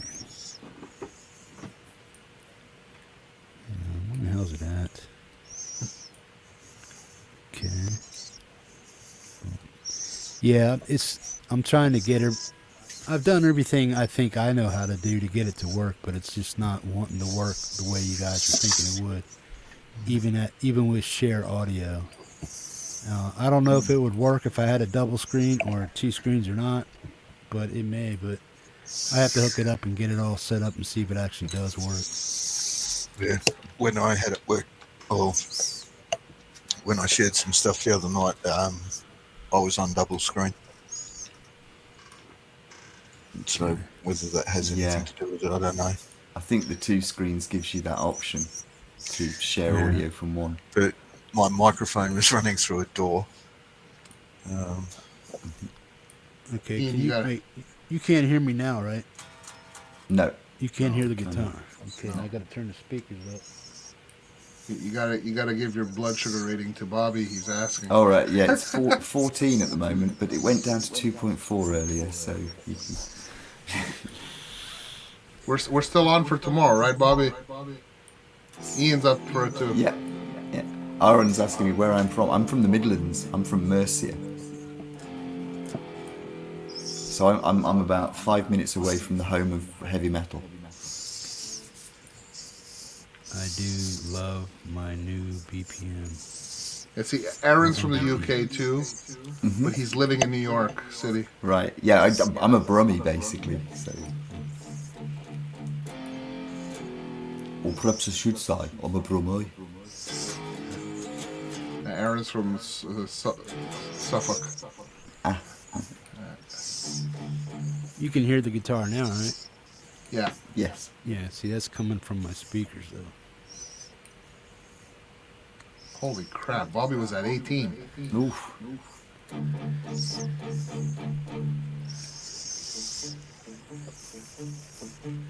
So what do you guys think of this app, man? It's cool, man. Yeah. whatever works for you, man. I mean, they all do the same thing. You can get good sounds out of any of them, man. Well, see, the only thing I don't know how to do is to know how to work the ones with the DAW. Once you guys show me how to get it hooked up into the DAW and have the Reaper, because I have to run some of it through Reaper, right? Some of the programs. To record it, yes. To record, yeah. Oh, so are all these standalone then? I can play them by themselves? Yeah, you should be able to play. Well, this one's standalone because you're playing it without a DAW at the moment. But some are Yeah, both. Yeah, but some you have to have a DAW to work it, right? Yes, some of them. The VST only ones, they'll need your DAW. Most of the ones that I've ever used are both. Like even Easy Drummer, you can use it alone, or you can use it in your DAW. Yeah, it's the same with Amplitude. You can do both. You know. But I am a vampire, and it's actually near a 6 here. No.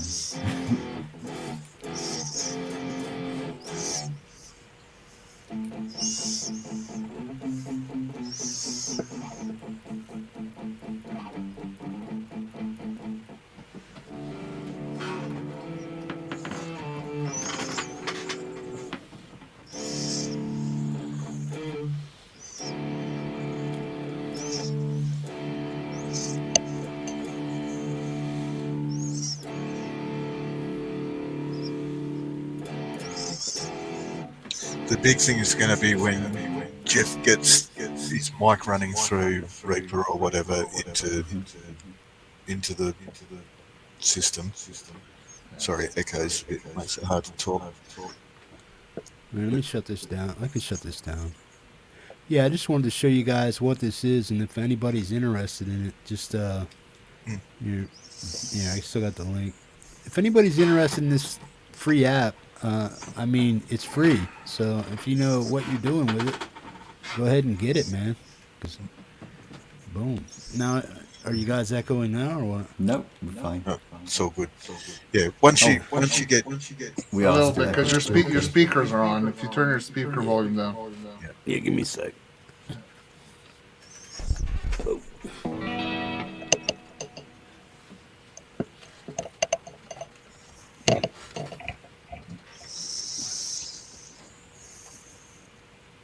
Hey, Richard. Oh.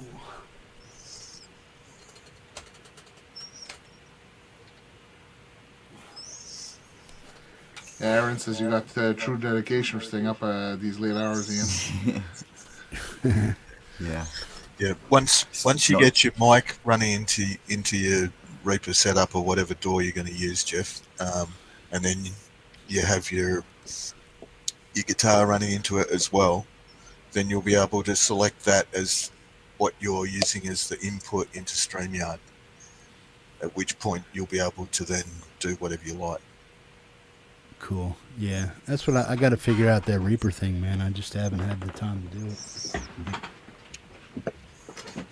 I mean, Reaper should just pick up the fact that it exists on your system, shouldn't it? Reaper's pretty good as far as finding VSTs. It may, but I don't know what the hell I'm doing. So I don't know if it does something, what I am supposed to do with it, because I've never worked with it at all. It's just selecting the right inputs and outputs for it is the biggest thing. You're talking about doing restream, is that it? No, not really. Okay. Basically, StreamYards it'll let me choose my interface as my input and output rather than anything else. And the interface will be feeding into Reaper. Yeah, and you have to change the channel so that you're so that where your guitar's plugged in is the using where you channel might, 1 for channel mic and channel 2 for guitar or whatever. So it's all routing. It's quite simple, but it takes a bit of playing with. And when you introduce your mixer into the picture, it can get a little bit more complicated. But the way that I'd like to see you set it up, where you're running your mixer into your interface, it will make things into my mixer. No, your mixer into your interface. So your guitar and mic will go into your mixer. That will then go into your 1 and 2 channels on your interface, which will then go into your computer, which then you can set up StreamYard to use, That's whatever. what I do. That's what I do, basically. Yeah. Because if you use the USB link on that Yamaha, from experience, because I have exactly that mixer. So what if I? You're going to find that you run into trouble. Isn't the Yamaha? That's an interface also. Sort of. It's supposed to be, but when you start running it as an interface, running into your PC, and then you start putting a door into it as well, and then wanting it to come back out through your mixer and into your monitors, you start to get loops that happen with that particular mixer. It's not particularly great as an interface. That's where the Tascam is like the next generation, which has what they call control surface software built into it, where it uses USB to MIDI into a door, so that when you push the sliders up and down on the mixing console, they align with channels that are within the door that you're using. That still is not completely developed, and there are gotchas with that one too. But yeah, the best thing that you're going to find with that mixing console is that you're going to be able to plug in several devices into it, stick them into your interface, which is nice and simple. You've just got to adjust some levels just to make sure it's not overloading stuff. And then, because it's only running a couple of channels, and it's actually got digital audio converters and stuff like that built into your interface, it just works, and it works really nicely. And you'll find also that because you have a preamp in your mixer, then you've got a preamp in your interface as well, that you'll be able to tune things up like your SM7 and stuff a lot easier. You may find that you probably don't need to use the cloud lifter if you're running a preamp into a preamp. But you mean the cloud lifter? Cloud lifter is my great. interface preamps into my mixer are going to allow me to your give a bigger boost? The mixer preamps into your interface preamps, yes, they will. They will give you a lot more headroom. But I still, if you've got the cloud lifter, I would still be plugging it in because it gives you so much headroom. Mm-hmm. Yeah, and allows you to. Every test that I've seen with the Yamaha, with the gain for the mic, especially the SM57, you had to dime it out. You got good clarity and you could hear yourself, but there was nothing left to it, man. Nothing at all. Right. So totally normal. Yeah. But in a commercial studio or you need to be able to pump it up a little bit. Well, you've usually got preamps and preamps and preamps and compressors and a lot of other stuff in your signal chain that is actually boosting levels. Yeah, before and it also even gets to it. You should be really close onto that mic because it's it's. You got to eat it. Yeah, you've got to virtually eat the mic to get that kind of push that you'd be used to hearing. That's what it was designed for. Mm-hmm. Yeah. So that's why I like my condensers. It's like right now I'm using air on my settings and stuff. Mm-hmm. So that's giving me a little bit of a boost. Now, listen, I'm going to put pad on. I just put pad on. Do you hear the difference? Yes. I just took pad off. Mm-hmm. I just put pad's just on. dropping your DVs. Yeah. The air, all it's doing is it's upper mids and high end. It's just opening it up a little because you've got a deep voice, so it just adds some clarity. It's worth remembering that adding to your values on your EQ is essentially adding volume to those specific frequencies. They're all just little volume faders. Yeah, that's what they are, but in specific. Yeah, exactly. So on these dips right here, these little dip switches, what should these be set at? Because it's factory right now. I mean, me and Ian tried it the first day that I got it when I hooked it up. but I just put them back to factory the way they were. Yeah, I mean, you've probably got a step and a dB reduction on the mic. I think it's a high pass and a low pass. Yeah. Oh, right. A high pass Which and is a low the pass. same thing as the software I just used, right? The pad in the air. This is basically pad in air back here too, right? Not really. You'll find with the when you click one of the switches, what you'd have to do is listen to them because I can't see what's written on the microphone or anything. But if it's a high pass, have a look. They'll have a or a, it'll actually it'll give you a little icon or something.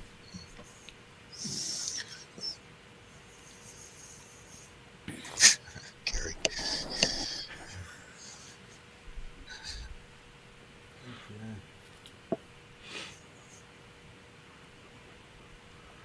Well, it doesn't say anything on it. It just has equalization lines. Mm-hmm. Yep. Yeah, one's up.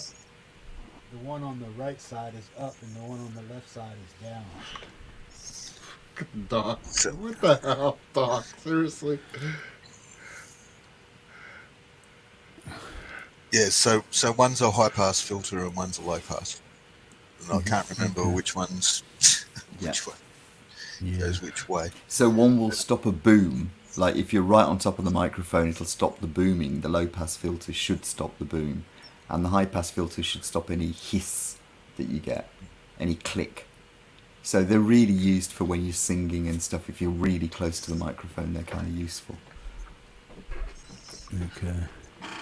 Yeah, because when I'm right about here, here, let me turn the air off.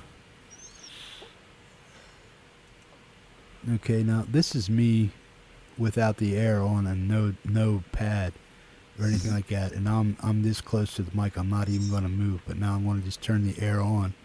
The air just came on, so it's like I can't really tell what's going on or what's not. I don't hear as much high end on my voice with it off as I do when it's it just on. adds a little bit of crispness. Mm-hmm. Yeah. Okay. Yeah. Which, like I said, for your voice is not a bad thing. It Helps boost it up a little bit. Yeah, it just makes because I got a deep soft spoken voice anyway, but it's like if you don't pay attention to what I'm saying, you'll miss my words and stuff like that. Mm-hmm. Yes, I am having fun at Euphonium. You guys are nuts in the chat, man. Yeah. I know some of the comments there.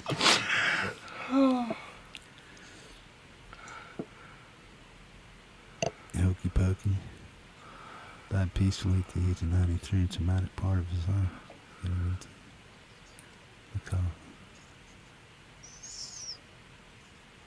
What the hell?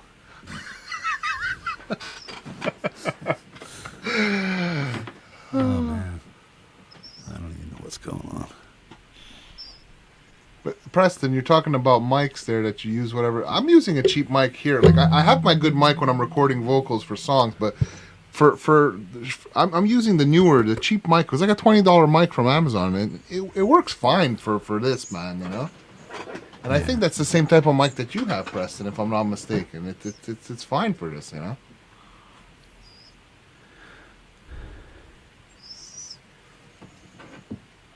Well, I think if you're dead, there is no concept, right?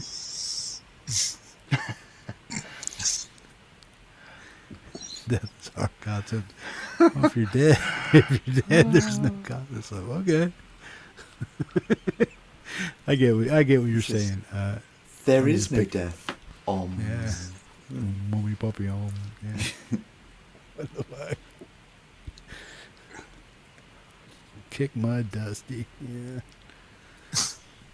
So Jeff, there's another way for you to get sound into your to play the same way that I'm doing here with my head rush. You got your MX5 there. All you need to do is plug in, and you take the output going into your sound card, and you'll hear it the same way like the other night when you were with Marshall, and you just plugged your guitar straight into your sound card. Yeah. All you do is take the output of your head rush and plug it straight in, and you're gonna hear it the same way that you hear mine right now. You would hear the same thing on yours, basically, you know. Okay, but would you guys? Well, yeah, you're here. I'm hearing your stuff. Would you guys be able to hear the same? Yes. If you're plugging, if you plug your guitar into the input of the headrush that's on your desk right now, and you take the left output and put it into one of your inputs of your sound card, we should hear it the same way as you hear mine. We would hear yours, basically. Instead of the guitar going in the interface, the guitar is going into the headrush, and then what comes And the in headrush out of is the going headrush goes The into left the interface. output, if you're going mono, the left output of your headrush goes into one of the inputs of your sound because the sound is generated in the headrush, it's going straight in, and that's what goes into StreamYard. So there will be no echo, So because like right now when I'm playing, you don't hear any echo because there's no speaker, there's no nothing. It's the direct sound going into the sound card. Okay, so I don't even know how to redirect that question of why the audio from the amp sim wasn't working like this works. It's routing through all kinds of digital circuits. It's got, with the headrush doing what Francis just said, you're basically sending an analog signal straight into your computer. In the same way that the microphone is picking up your voice, exactly. It's picking up the guitar and the guitar amp sims and whatever you've done and putting that straight through. So you're not actually dealing with anything internal to your computer other than the input to your computer, which is what StreamYards is looking for. Yeah.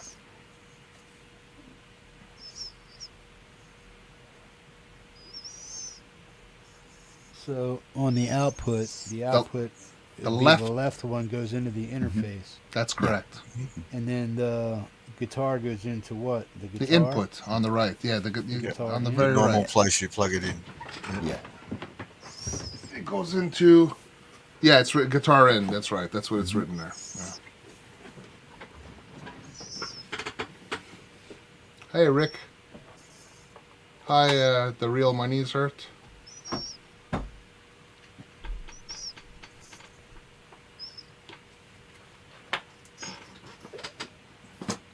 What the hell's going on there? Archer back and what did I miss? Yeah, I think they're talking about plugs again. Oh God. It's gonna go in a hole, man. That's what she said. Yeah, just don't pull it out again. Which one you don't know. Yeah. You get the wrong one, you get slapped. Not for my lady. Oh God. We apologise to any ladies in the audience. Yes, I do, and I apologize. Ian, calm down. It's early in the morning. You put your left jack in, your right jack in. Oh man. We're starting with olive oil again at Epiphonium. What's the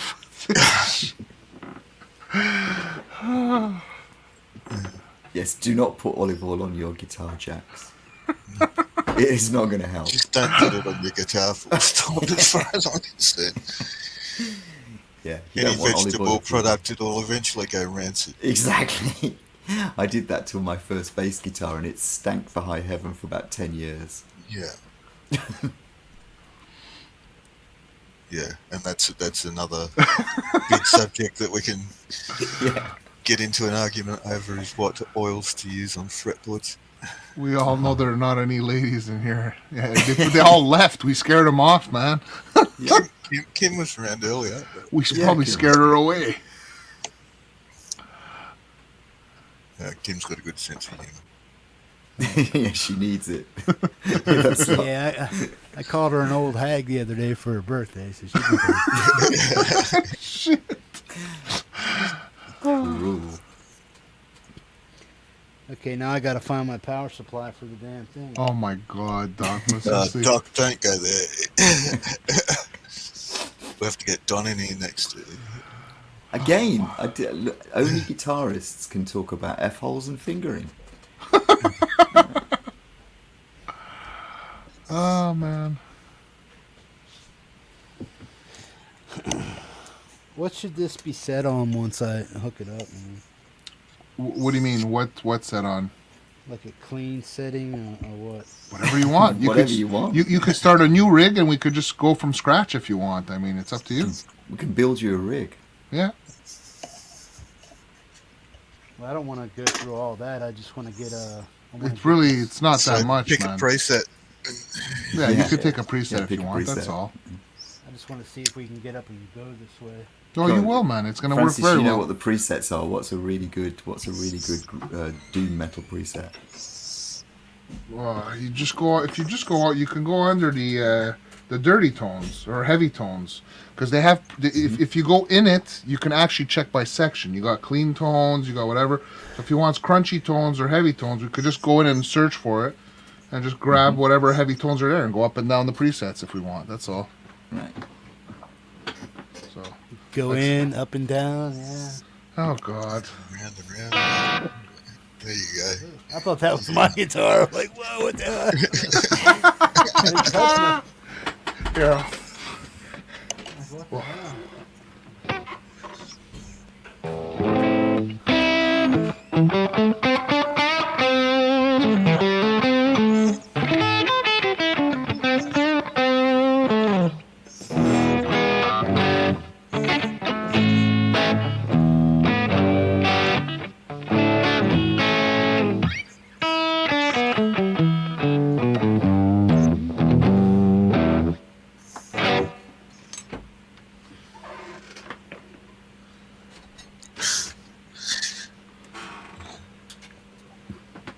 All right, Jeff.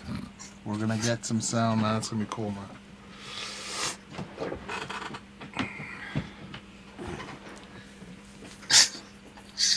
It's epiphonium. You don't need to start clean to see if it works. If your ears start bleeding, you know it's working. Back door was closed. Okay.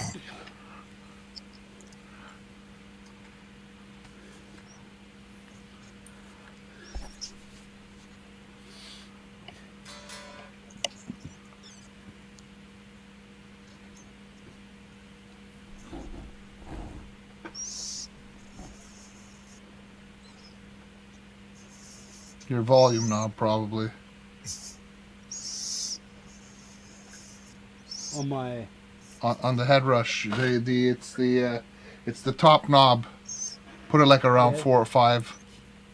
You might need to stick on your interface if there's an instrument boost button. You might need to press that and set your gain on your input gain on your interface as well.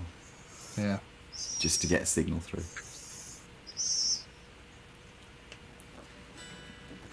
I agree, Dogpa. We need to stop before we all go blind. Edwin, stop.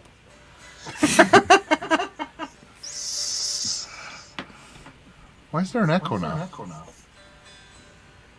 Because I turned my volume on my.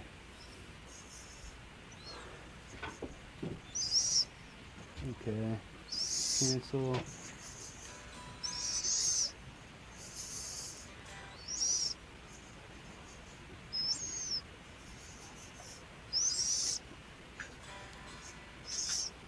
I hear something, but I don't know what the hell's going on.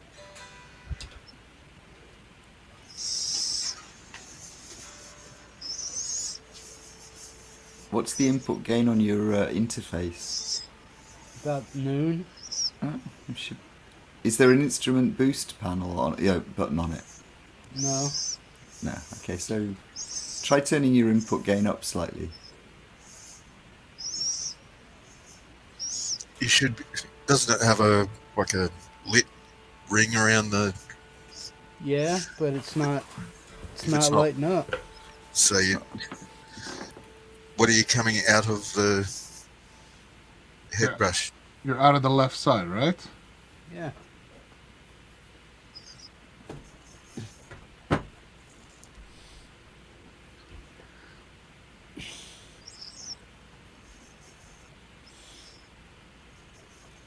I'd have thought it's just your main output volume, isn't it? Really? Yeah. The left side is the main output. So your left is the mono, basically. And okay, so the left is going into the interface, right? From this. The left is going out of the head rush and going into your input of your interface. That's correct. Okay, and then the guitar is going into my guitar. Yes, it's going to the guitar in. Yes. All right, that's the way I got it. What's the volume set on the actual head rush? the main volume. Yeah, There's maybe try putting... like 4 or 5. Go higher, maybe. Try higher. Maybe it's a low setting. Maybe that patch is low.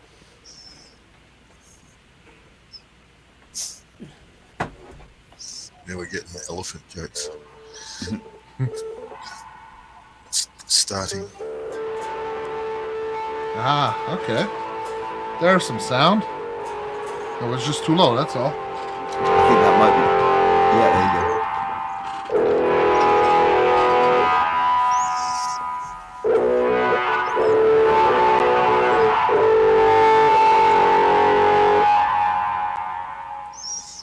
Okay, I'm gonna turn my interface volume all the way down, see if that does anything. Yeah, it Okay, killed the so sound. It killed the sound. Yeah. Yep. Yeah. Now I'm at 12 o'clock. Starting to get there.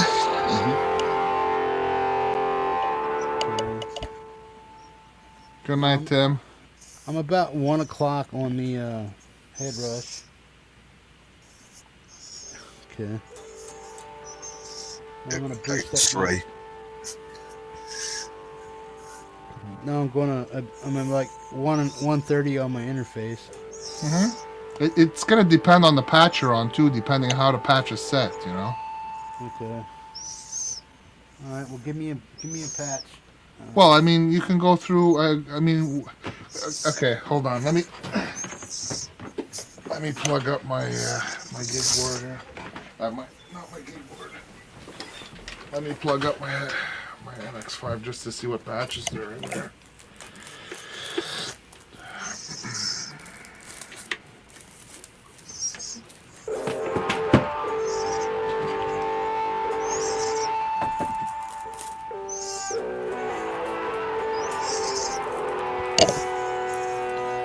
Wait a second.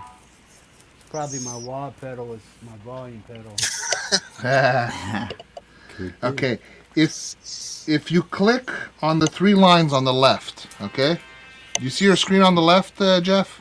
Yeah. There's the three lines, right? If you click there, then you can scroll through, and you can, if you want like dirty tones or heavy tones, you can go straight there and just go to those patches that are there, basically, you know. Okay, where do I go? Well, go down, go to heavy tones. Click on the heavy tones one. You start with that, I guess. Since It doesn't have heavy tones. Sure it does. Sure it does. I see edit, rig, discard, changes, hardware. Okay, no, hold on a second. If you click on the 3 lines, no, not the 3 dots on the right, the 3 lines on the left. All right, I got you. All right, now what? Now you got ampy tones, bass tones, clean tones. So go down and grab either dirty tones or heavy tones, whatever you want, man. I try heavy. It's probably more the style you would prefer. Okay, what I'm seeing, it says cancel, discard, changes, save rig, and it says do not show this dialogue again. So it's like I'm on a blank slate or something like that. No, like if you click on heavy tones, you should see a preset come up, Jeff. You should see your first rig.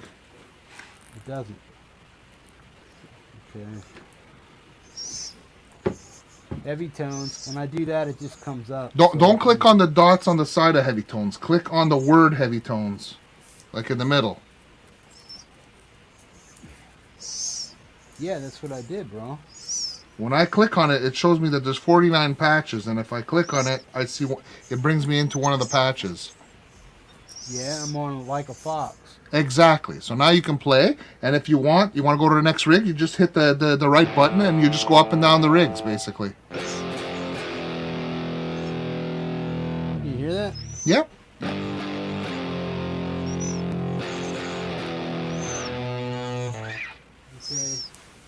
Now if I hit spring reverb, it should be able to hear it, right?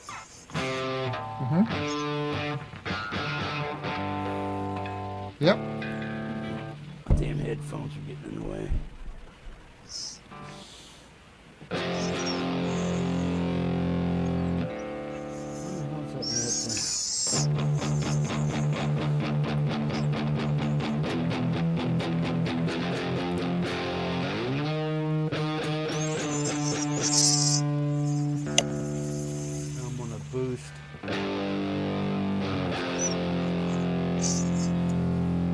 Now, if you want to add some fuzz to that, Jeff, just click on one of the boxes with the plus sign, and we could add something to it if you want. Alright. So click on the plus sign, then go down to where it says distortion, push on that, and then after you can go with either like a tri-fuzz or you can go with a round fuzz. You know, if you want like the fuzz face, go with the round fuzz. If you want like a muff, you go with the tri-fuzz. Yes, I said muff.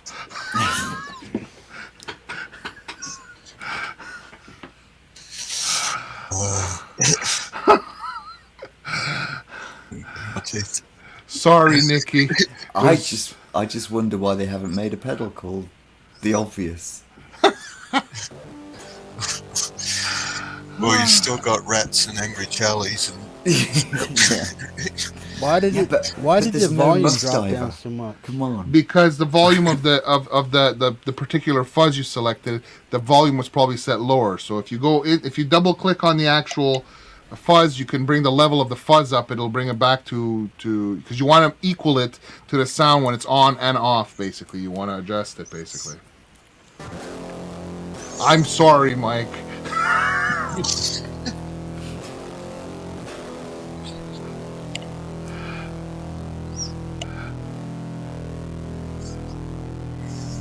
Well, now it's maxed. No, it isn't. Yeah.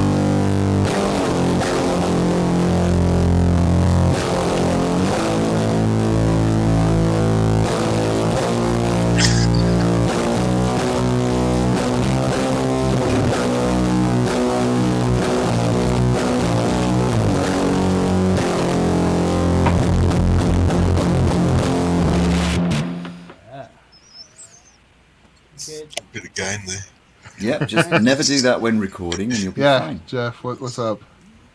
This is only my third time navigating this thing. Yeah, man. No worries, man. I'm here, man. Okay, it's on bright heavy. Volume's at like... Okay, what those are presets for that pedal. It's not like a different version of it. It's just you got the bright preset, so that way you don't have to. It makes the tweaking easy. If you want like a quick tweak, you can do that, and if you want to actually tweak it individually yourself, you can do that. But the bright is it's set one way. You'll see your levels. Do that.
This thing is cranked to about 3 o'clock, the volume knob.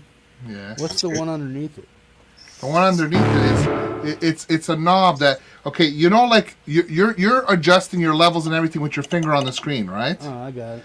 You can do it with the knobs, because if you want to fine tune it, because let's say when you're going up and down with the screen, you can fine tune it with the button. Okay, so why do I have a yellow button, a blue button, and a green button? Those buttons are linked to whatever was programmed to them. So right now you're probably in a mode where you're in hybrid mode. So you see previous rig in the middle, and you see next rig on the right. So you can touch them on the screen, or you could touch them on the buttons because they're programmed to there. And then you probably have your boost programmed, or your spring reverb programmed to the third button, right? Yeah, the spring reverb is the blue button. That's right. And then you got previous rig and next rig. Now, if you hold the stomp button, hold the first button down, then you could choose to see it in stomp mode. Okay, now they all went green. I held it down. Yeah, so now you can pick stomp mode. You can choose the mode you want to see it in. So if you hit stomp mode, then you got 3 buttons that you can control, turning on and off 3 different effects in your rig, basically. Okay.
Cool, man. You're getting the sound. Now it's probably a little too loud hitting your sound card because it's but it is. But I mean, but the sound you see how it works, man. It's very easy to get the sound out like that, man. You know. Let me turn my sound card up a little bit and this down a little bit. See if that helps.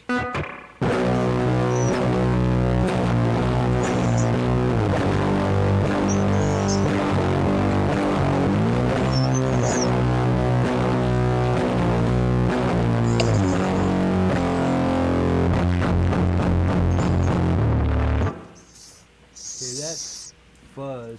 Turn the fuzz off.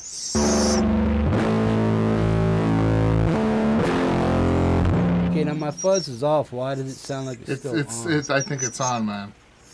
Well, if it's lit in green, it's on, right? It's got to be grayed out. Like when you can actually tap it on the actual screen. If you tap it, there you go.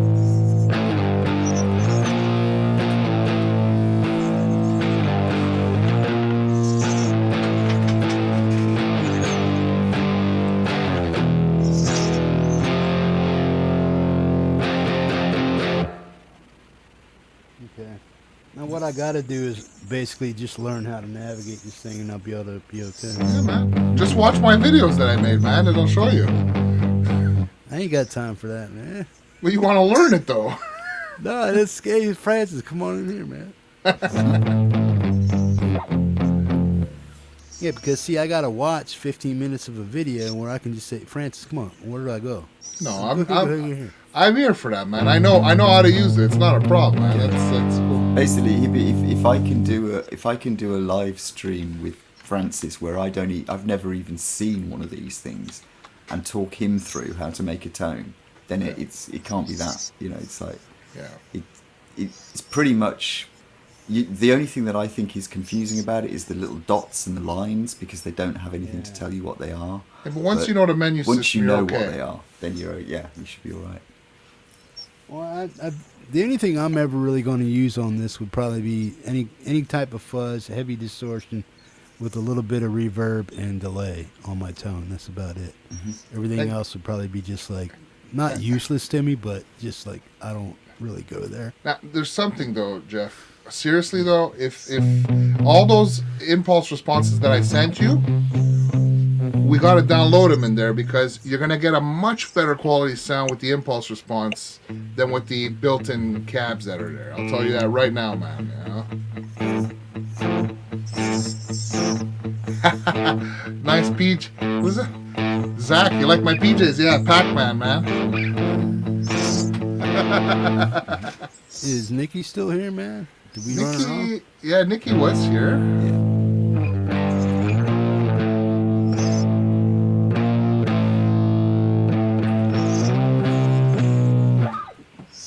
Now, see, I don't mind this kind of setup because it's fast, quick, and easy. It's just learning it.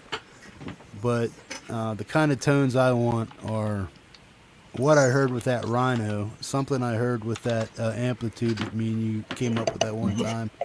that you couldn't hear. I'm like, what the fuck is that? Yeah. Because it's like a guitar tone that I've been trying to chase for a while that I haven't been able to get with an amp. You know what? If you reopen that application, if you can find that tone again, if you've got it saved somewhere, you can just read off the values of the amps that you're using, and transfer that to the head rush, and it should be pretty close.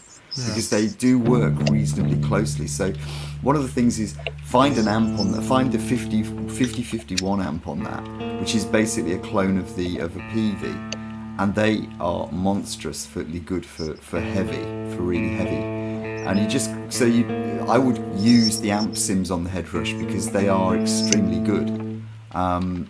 And you won't then need anything. You won't just be using the pedals. You'll be using an amp too. You'll be actually creating the whole sound in one place. Yeah. So it's like having a whole rig in that little box. Your entire, live performance rig is it. Because you can go pick an amp. If there's a particular amp that you want, you can go in there, pick your amp. You want a Soldano? You want a heavy Soldano? You want a Mezza Boogie? A tread plate, whatever. They're all in there, man. You just pick the amp you want. You pick the cab that you want, or there are impulse responses that are built in that they gave. Like you can take a 4x12 orange, and that sounds pretty good too. Yeah, that was not too bad, is it? Yeah.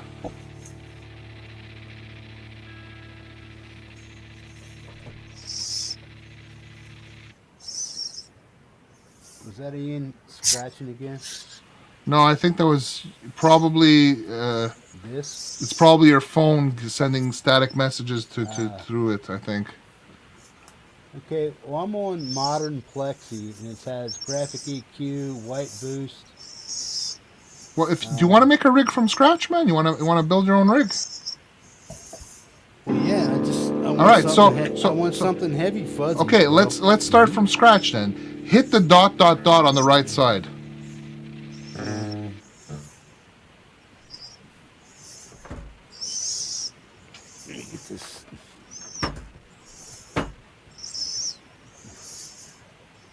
Three dots. Now, so now pick new rig. It's going to give you a blank slate to work with. Yeah. Okay, so now go anywhere, any box you want, doesn't really matter. Hit the plus and go pick an amp. An amp? Yeah. Alright, tangerine would be like an orange, right? That's right. You have the heavy channel and the clean one. Take the heavy one maybe. That's 2? Yeah, that's 2. Mm-hmm. Alright, I got that. Now it gives you an automatic cab with it, but what I would do is put your finger on the cab and drag it down so you can delete it. Drag it down to where? All the way at the bottom of the screen. It's going to pop up. It's going to show delete. Do you want to delete this? Yeah. So delete it. Okay, now I'm left with an orange amp. That's right. So behind the orange amp, to the right of it, click another plus button, and we're going to go grab the impulse response of the orange cab. Alright. So you hit the plus, and what you do is go down to Custom IR. Yeah.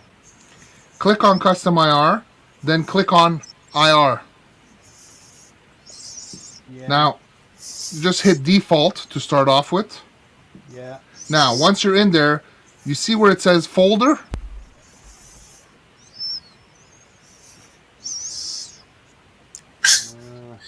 Yeah. Okay, hit the folder. Now, in there, you see all the different impulse responses that are built in with the head rush that they automatically do.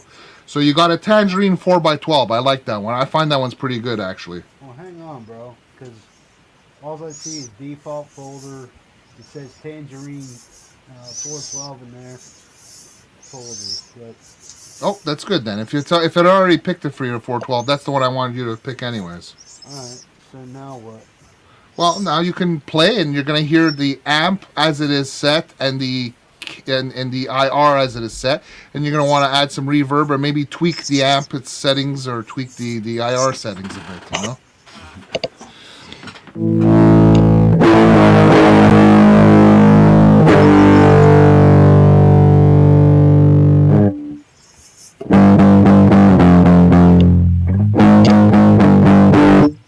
So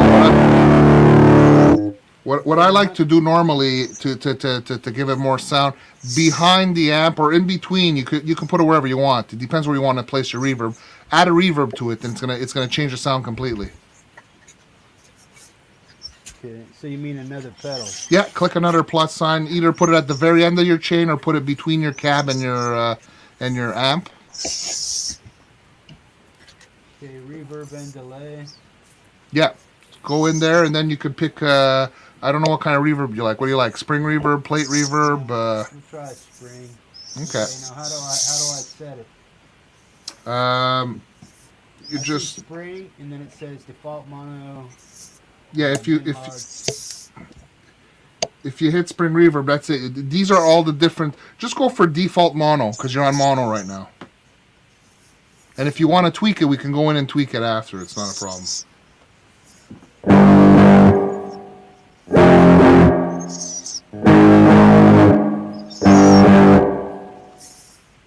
now click on the cat. How do you double tap it, right? Yep.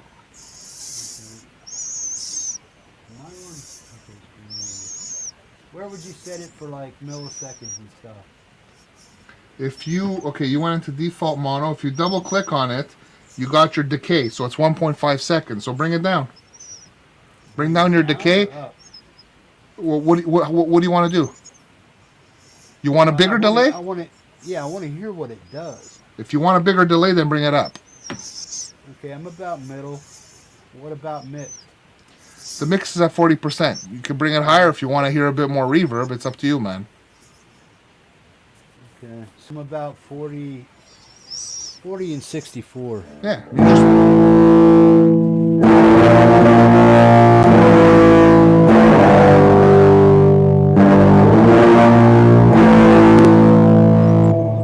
Yeah, it's a little much. Okay, you know what we're gonna do though, Jeff? Let's go into the IR because your IR it boosts the volume. We want to bring the volume down a little bit on the IR. So if you double click on the IR, the green square there. Yeah. Okay, so you said you doesn't take me anywhere. No? Oh, you mean the pedal? Yeah. Okay. I'm there. All right, so you're in Tangerine 412, right? Yeah. Okay, so on the bottom, if you see the IR file, if you click on it, you can go through the different types of settings. You have bright with the you have it with a 412 mic and a 121. So you got a bright setting, you got a dark setting, a room setting. You can go through all the different settings of the different IRs you want. So I don't you could see that, bro. Okay. RI file. Is that what you're talking about? Don't go. Yes, IR file. If you click on it. I see balance, bright, dark. Room. Exactly. Those are all the different settings, which will make it sound totally different from one to the other. Because you got different mics that were used. You got different settings where they were placed. Them.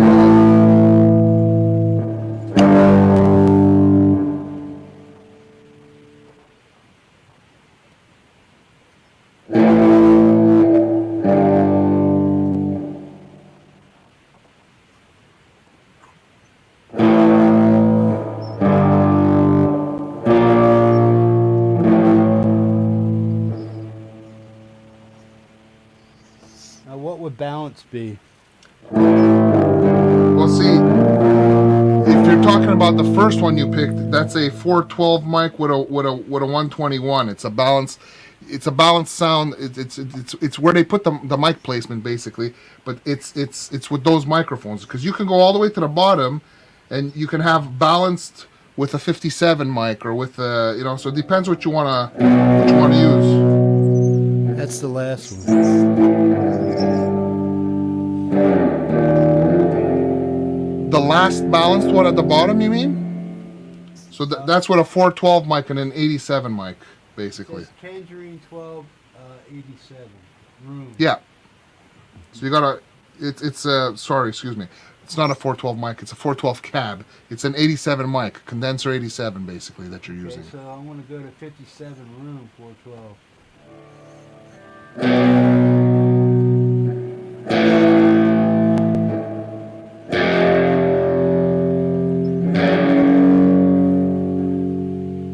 See that know what? The 57 would be like using your SM57 to mic your cab, basically. That's all it is. It's the different mics, basically. So you find the mic sound that you prefer, and you find the placement that you prefer. So you go through them to see what sound you prefer out of it, basically.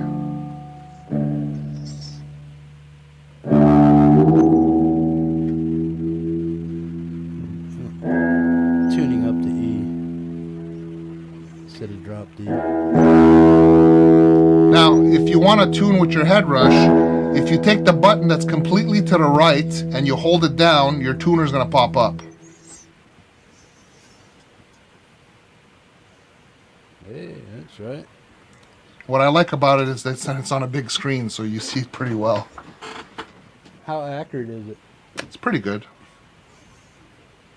So what if I can't get like a true green side? I try to get as close as possible. I mean, obviously, it could be a little, tuning is. Tad off.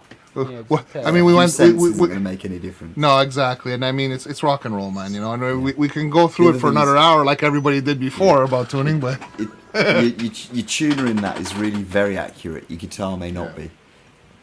That's true.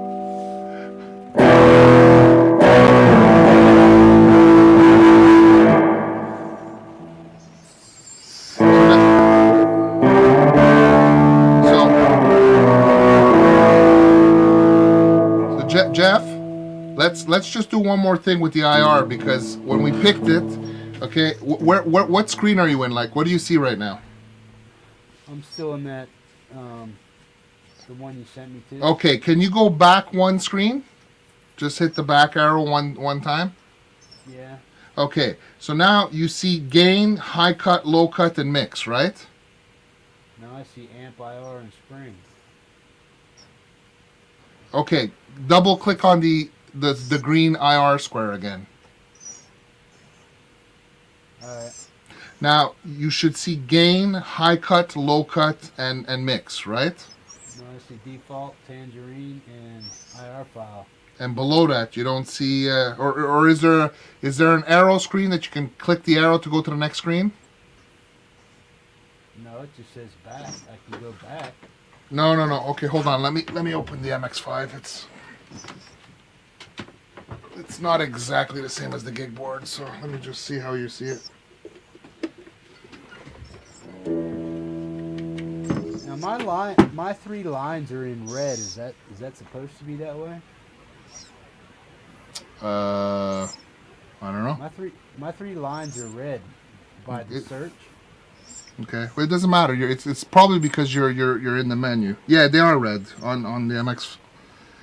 On the MX5, they are in red. Now, if you click on the IR, okay, default. Alright, I got tangerine. Default, okay, no.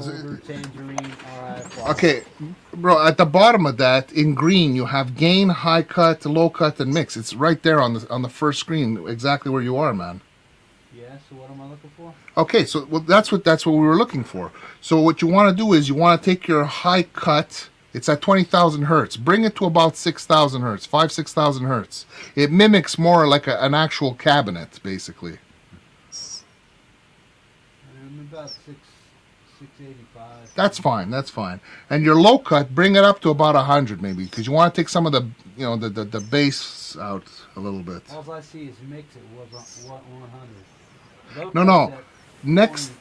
Okay, I got it. The low cut says 20 hertz. That's right. Put your finger on, bring it up to about, I don't know, about 100, let's say, just to test it out, And your gain, bring it down to about minus 9 dB, because the IRs are always louder, so you're peaking right now. So if you bring the gain down on your IR, it should balance it out, and you shouldn't peak after. You mean like 140, like 100 hertz? For the low cut, yeah, bring it to about 100 hertz. Okay? And when you're finished that, then click on the gain. Okay, you see the gain just above the low cut, there's the gain. What did you want the high cut at? The high cut, put it anywhere between 5,000 and 6,000 hertz is okay. I mean, when you want to really fine tune it, then you really go up and down. But right now, just put it somewhere between 5,000 and 6,000 hertz, you'll be okay. I'm at like 5800. That's good. That's okay. It'll be fine over there. Do with the gain? Says, The gain, bring it down to about minus 9 dB because it's peaking right now. You want to bring it down because anytime you switch out a cab for an impulse response, the impulse response is so much louder than the cab. Well, right now it's at minus 48. So what do you want? Bring it to minus 9.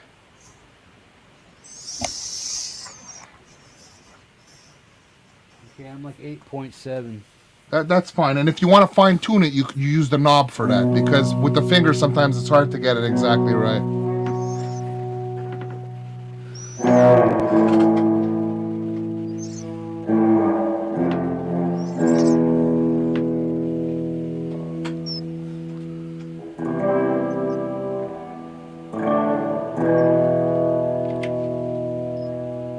Okay, now what do I want to do? Well, now go back to the main screen, and if you want to add a distortion pedal or whatever, you go for it, man. Okay, so we go to distortion. And you have a whole bunch. You pick whatever one you want, man. If you like the rat, you go. The black op is the rat, so you can use that. If you want, like I said, the muff So before. After I pick it, do I go to default? Well, you can go to default and then you could tweak it manually, or you can use one of the presets that are there and go through the different presets to see which preset you prefer. But how do I just pick the pedal and add that to my board? Just go with the default. Just go with the default to start off. That's what I normally work with. And if I'm not happy with it, sometimes I go through the presets or I manually tweak it. It's your choice, man.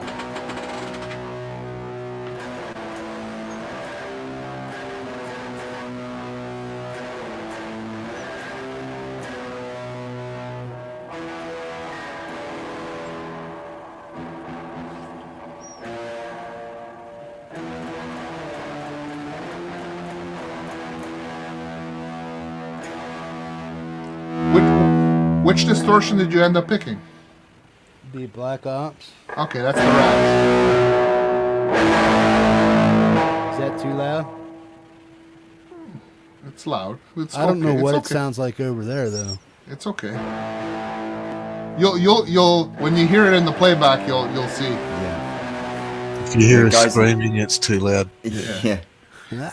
Harry's on leaving yet, so Okay, I'm gonna have to go and get breakfast, guys. So Alrighty, man. I shall bid you all good night. Take care, buddy. brother. Yeah. Peace, bro.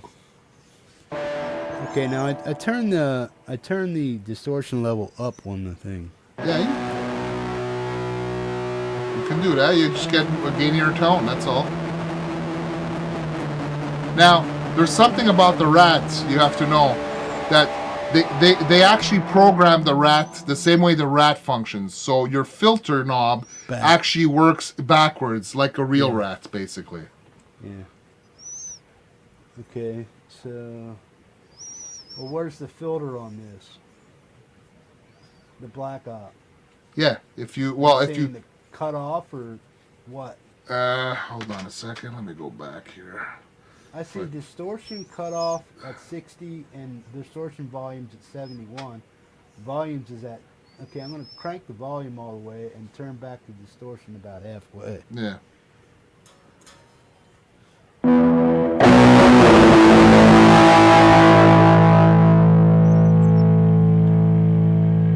Okay, it's you know what? It's the cutoff that's the filter. Because when you look at it, you got your distortion, your volume, your filter. So it's So if I distortion, turn it to volume, the and left, cutoff. it's gonna give me more ratty, fuzzy sound. It should, exactly. Like a mid cut boot, like a mid cut distortion.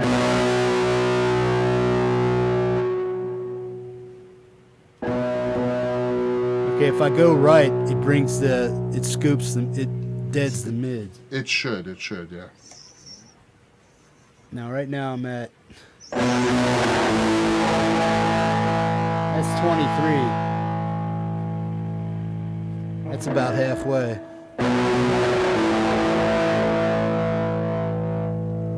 This is all the way to the right. Okay. This is all the way to the left.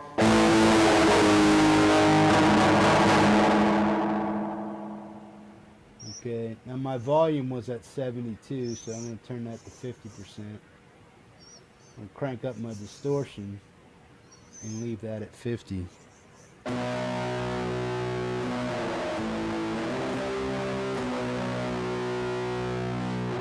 Sounds better, but it doesn't have enough like balls to it. Well, then you could stack. You grab another distortion and put it in front of it or behind it. Like put a tube screamer in front of it or something, you know? Okay, so that's set. Okay, so now I got to double tap or the thing. Okay, A plus sign. Where do I get a tube screamer? The green JRC is the tube screamer. Yeah, but from what category? Oh, distortion. It's still in distortion now, yeah. And get a what? A green JRC. Okay, now how do I set it to my board? Just go back. Oh, wait. Now how do I set it to my board? What do you mean? You just pick your default or whichever setting you want, and it'll put it in the plus sign. Yeah. Oh, okay, so when you're hitting default, you're just adding the pedal. It's not tweaked. It's just like dying to 12 o'clock, right? They're mainly at 12 o'clock, basically, because when you look at the levels, if you double tap on it, the levels are typically around 50%. Yeah, they are. Yeah, so it's like having your pedal at 50%, and then you either use the presets or tweak it manually. It's your choice, you know. Now how do I turn them both on at one time? Well, they should be on, unless they're grayed out. They're on. Okay, so how do I... Okay, well, let me turn off spring reverb. What's the green one? The green one is your tube screamer. It says IR. Oh no, that's your impulse response. That you want to make sure that it's your last square in your chain, eh? Okay, it's all the way to the left. So is that first or last? No, all the way to the left is first. You want it all the way to the right. Because that means your pedals are coming after your cab. You don't want that. Unless it's a reverb or a delay, then that works, but not... Or even an EQ or a compressor could work after that, but not... Okay, so what I have is spring, black op, the tube screamer, and the IR is far right.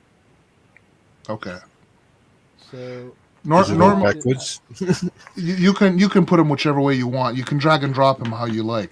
So you can test the different orders. So, for example, if you have your tube screamer in front of your rat, if you want to hear it the other way around, just grab one and bring it to the other side of the other effect, or just drag it on the other effect. It'll swap places, so that you can test if you prefer one in front of the other. Basically, you know.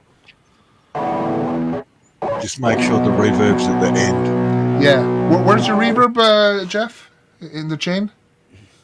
It's reverb, black op, IR. No. He's got it backwards. Grab your reverb and bring it to the last square on the right, on the bottom line. Okay. That's on the bottom. All right.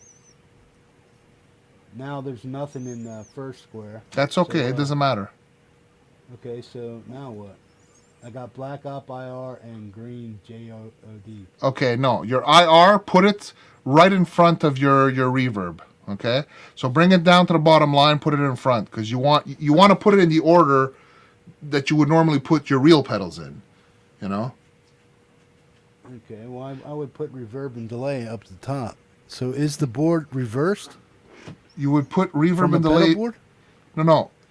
See, I would go from bottom to top, which would be delay up here at the Okay. top at the very end of my chain. Okay, look at this. So this is reversed. What you're looking at, you got two lines, right? You got your top line and your bottom line. Now, your guitar is plugged in. Your top line to the left, that's where your input is. So you're going into your black op. That's the first pedal that you have in So your it's chain. going the opposite way. It's of the going pedal this board. way, and then it goes back Exactly. down the other way. Exactly. What Jeff just said is yes. In Yeah. the It's way a going the normal opposite way of pedal a pedal board. normal Yeah. pedal board comes in from the right and So goes it's out the basically left. upside down, right? Well, This just this screen is reverse. upside down.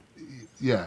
You're So I want to treat the upper left as the beginning of my actual real life Yes. pedal board. exactly, Yes. exactly. Okay. And that's why it says in. It says in on the top line to the left, and on the bottom line to the right it says out. I got you. Yeah. Now you can't switch that, can you? No. Okay, I got you now. Okay, see, I didn't know that.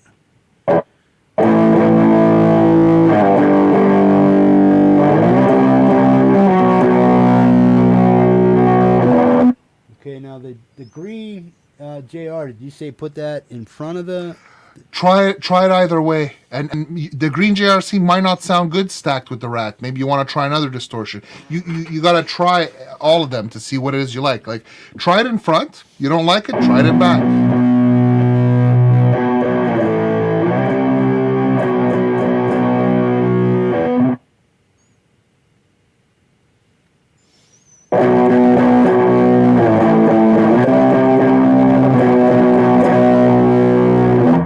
I didn't hear much of a difference. Well, it sounded a little bit more tame when you had the JRC in front of the Rat, basically. It was controlling it. It was compressing a little bit the sound and controlling it a little bit more. It was making it tighter. Yeah, I don't think the tube screamers at the moment are bad. It's not a good mix, though, eh? I don't think so either.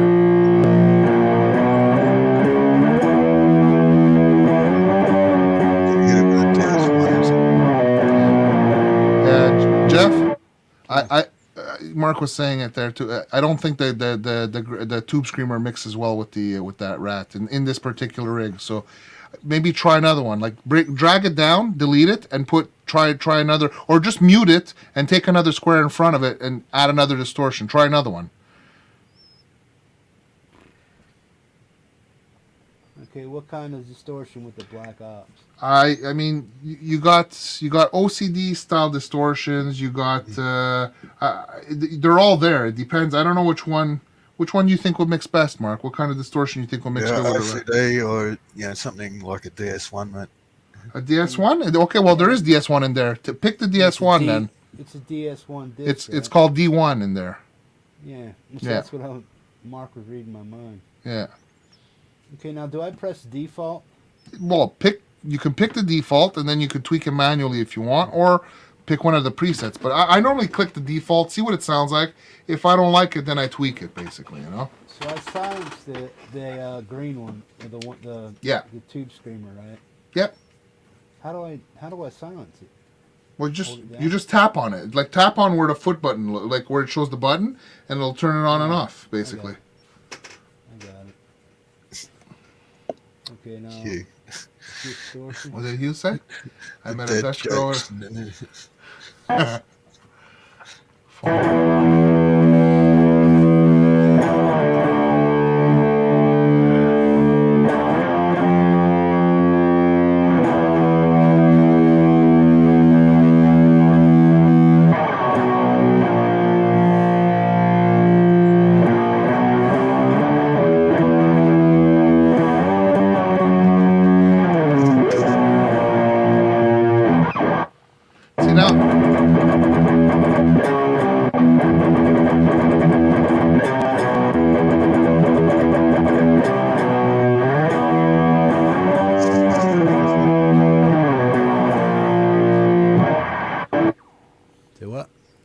So now, if you want, you could just try changing the order of the two distortions to see. Maybe you like the Rat in front of the DS1. I don't know.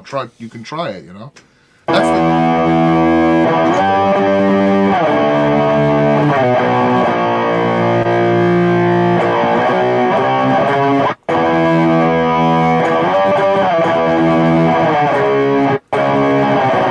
What the hell am I doing?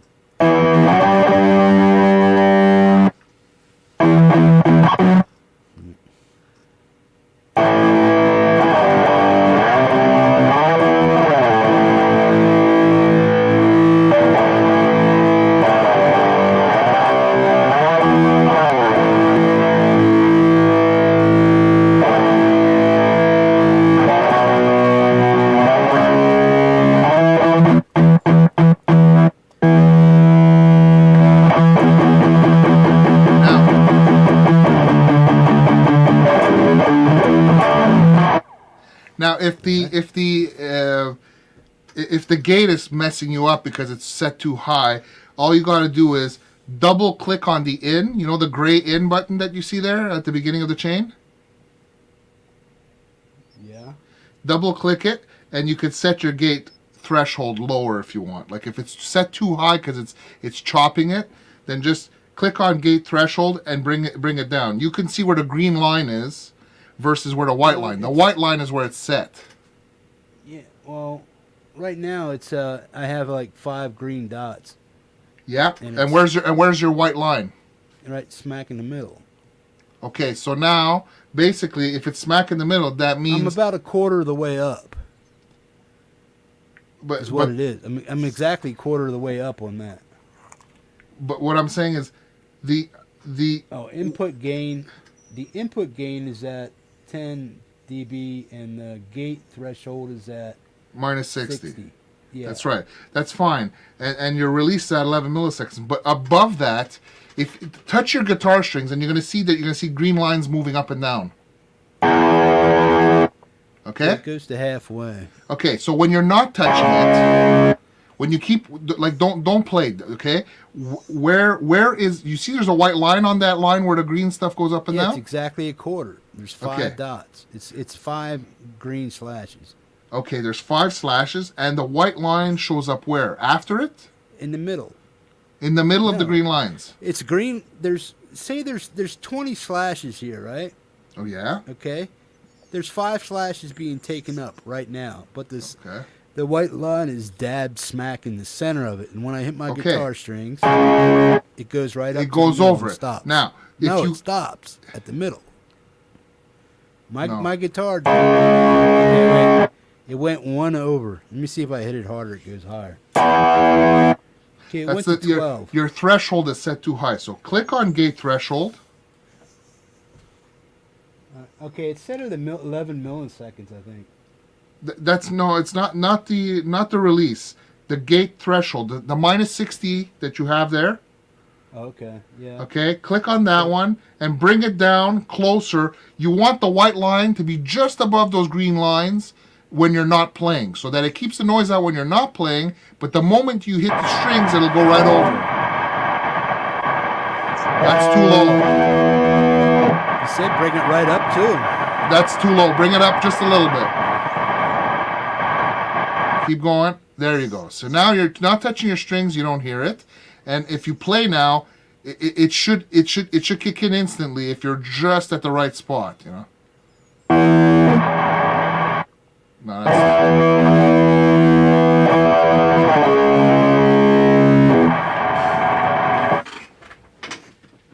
Before Francis, when it was at 10, I think it needs to go to like 12 or something.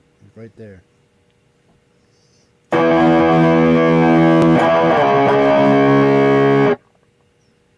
Okay. So I moved it out of the middle and I moved it up 2 pegs. And now my guitar is sitting at, okay, now my volume's all the way up. So if my volume on my guitar is all the way up. It's cutting out. It's cutting out very quick. You know what I'm saying? Well, I'm palm muting too, so.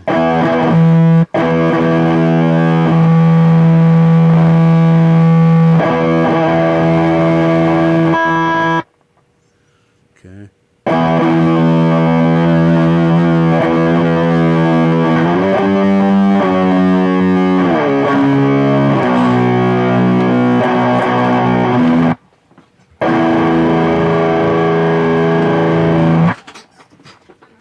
Slide it down one more. Okay.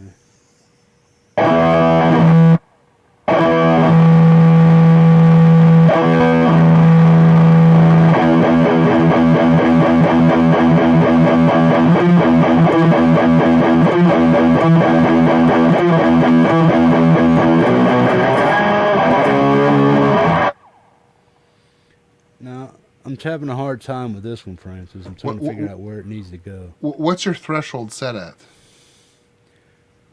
Well, when I turn my volume on my guitar up, the thing actually goes up with it. So my guitar volume is all the way down.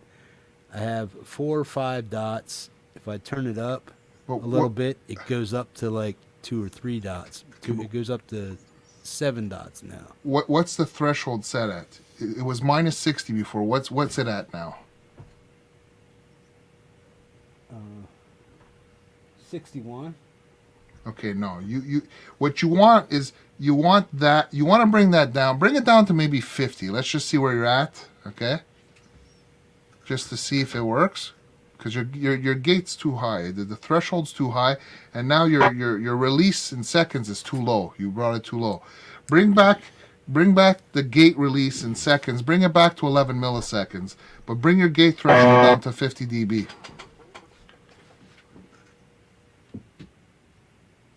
Yeah, I know, Epi. It's set too high. That's why it's cutting off. Ouch.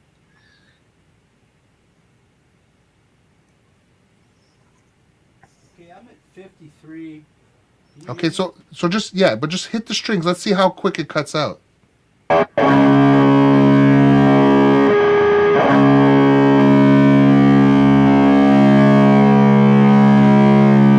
Now stop your strings. Okay. It's better like that. Now go to. Okay, it's a little bit better like that. Now, go to your gate release and set it back to where it was. Put it back to 11 milliseconds. Leave it there. That was fine. It was your threshold that was the issue. Yeah, I never touched that. Okay, so then good. Then try fooling around with that. Let's see what it does.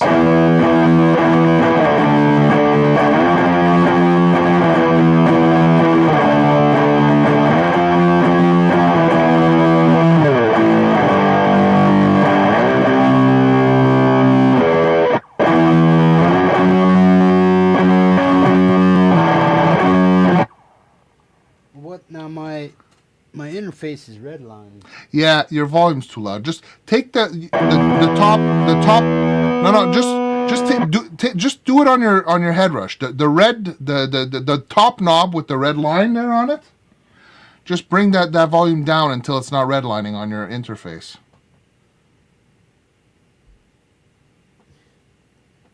Like your volume's set at what right now? It's set at 11. I'm talking the top knob, the top knob with the red line. What's it set at? Well, it's probably like 130. Okay, well, bring that knob down. Okay, so bring that knob down until it doesn't redline on your sound card. Basically, that's how you have to set it.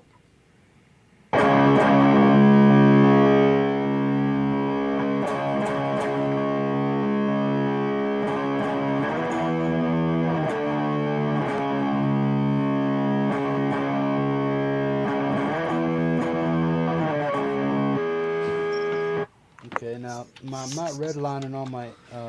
So if you're not redlining on your sound card now, that's perfect. That's the volume you want to be at.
I think your threshold is still set a little high, man. It's cutting out. I don't like the way it's cutting out. Yeah, when I'm not palm muting, it doesn't do it. Okay. As soon as I palm mute. But it's set a little bit too high because it shouldn't do it. It shouldn't cut right like that. So I would go back in, double tap the input, and bring the threshold down just a little bit more. Like I don't know, you put it at 50, try 45. Like bring it a little bit lower.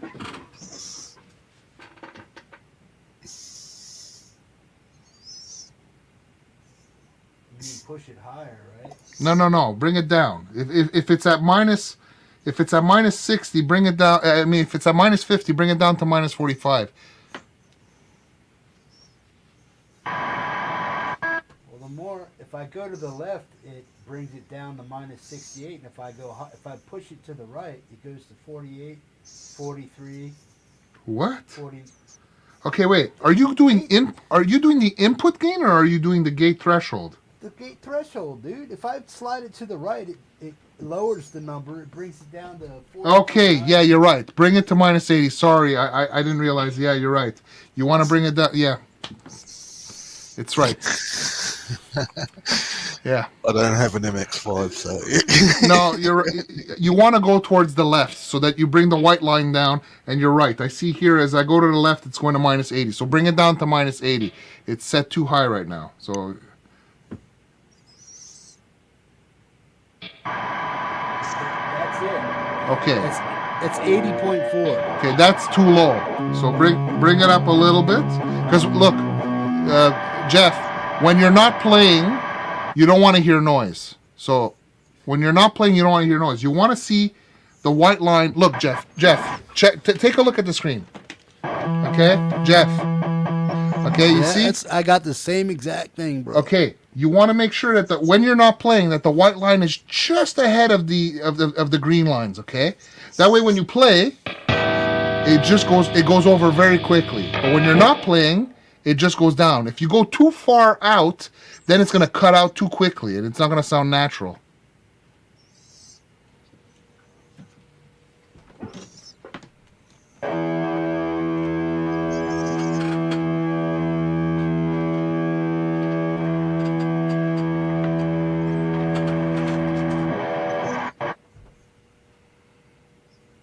Francis, I'm doing what you tell me, but Mm-hmm. if you go down that far, it just hisses.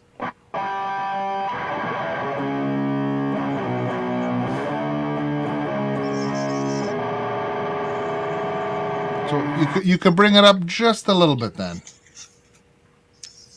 Because the thing is that the hissing is normal because you're using a lot of gain. It works like real pedals, basically. So the gate is there to prevent the noise, like a real gate pedal with real distortion pedals. So, but you don't want the gate to be too heavy because then, or else when you're playing, you got a delay in the sound, or it gives you like a Velcro kind of sound. If you're looking for that sound, it's cool. But if you don't want that sound, then it's you know.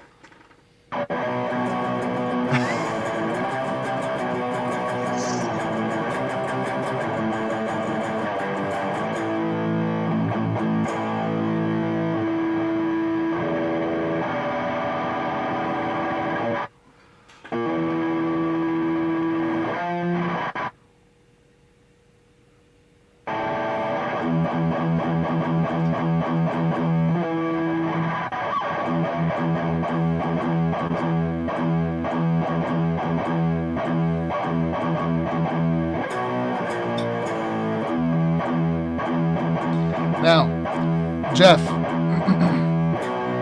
I can hear you, bro. Let's check something else now.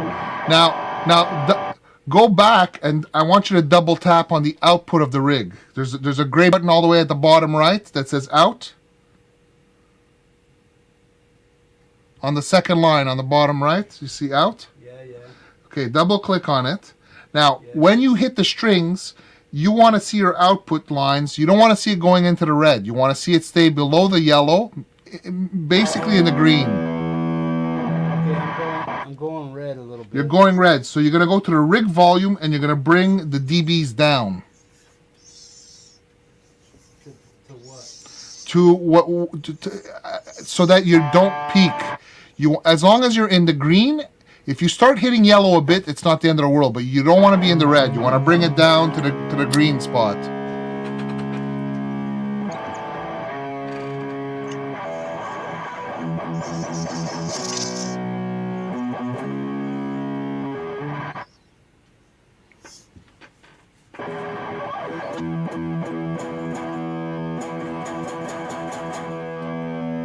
Spiking red at all. I get one yellow line. That's perfect. You're set up perfectly. Okay, I'll go back, right? Yeah. Go back, and that's perfect. And now what do I do with the? You do what you want, man. Play, have fun. If you want to add other effects in or whatever, I mean, you know, if you want to tweak your amp sound, then double click on your amp because we didn't tweak your amp yet. So if you double click on the amp head, you can adjust your trebles, your mids, your basses, whatever you want there, whatever settings that amp has. Okay, so let me go and boost the treble up. And if you want to do something else, we can maybe add a compressor at the beginning of the chain just to tighten it up a bit, you know.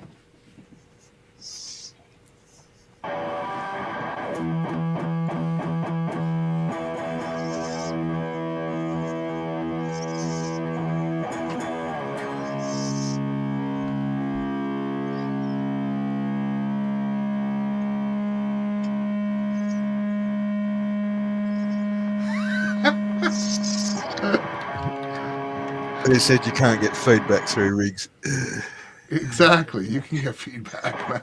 I like that double touch. I was actually trying to do that, man. I was like, hey, that sounds pretty good.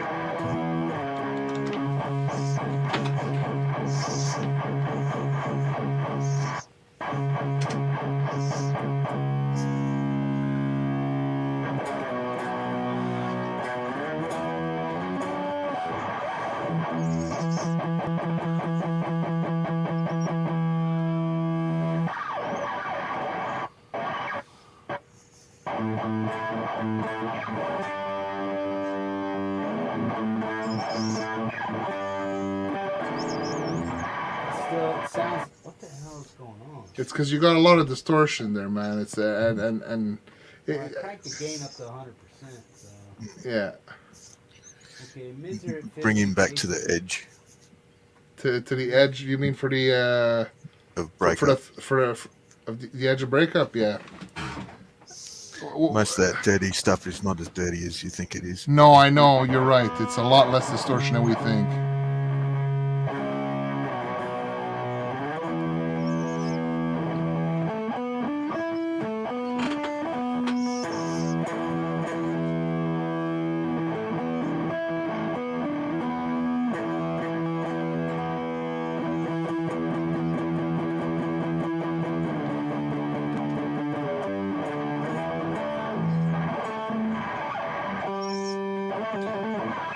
So Jeff, what are your settings on the amp? 60 bass or 60 gain, mids at 50, master 50, bass is at 43, and trebles at 57. Pull the mids down. Yeah. Yeah, bring the mids down. Yeah, I did. I had them at 38, and that's when I started. Bring them down a little more. Well, they're at 32 now, man. Then you bring the treble up. The treble was at what? At 50 you were at? It's at 65 now. 60. Bring it to about 70. Need some bite. 71, mids are at 32. Put the mids at 30. Your gain was at 60. Bring it down to about 40. Just try it.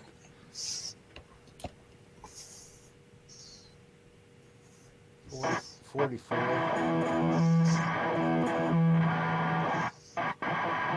So now I'm getting. Okay.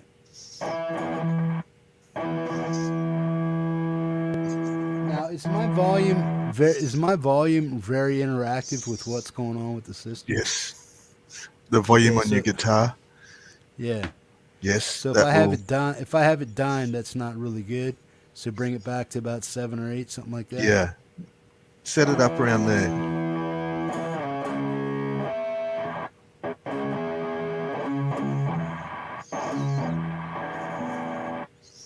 The dog paw. Select the preset and move on.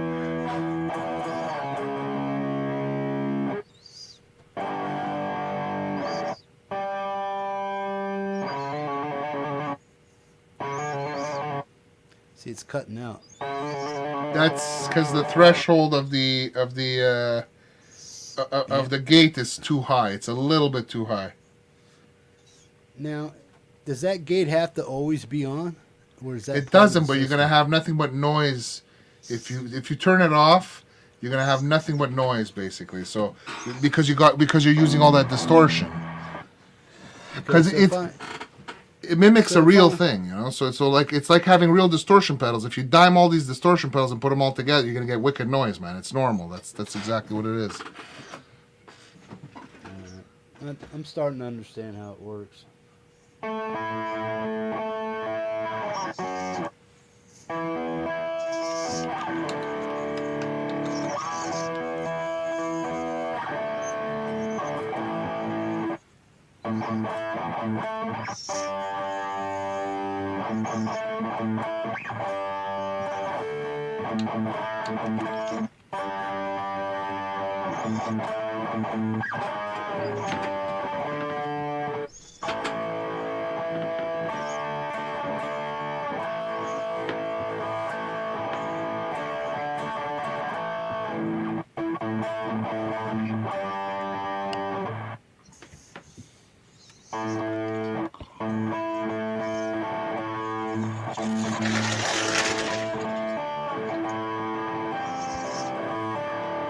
Right. Bit of Hell's Bells. Yeah.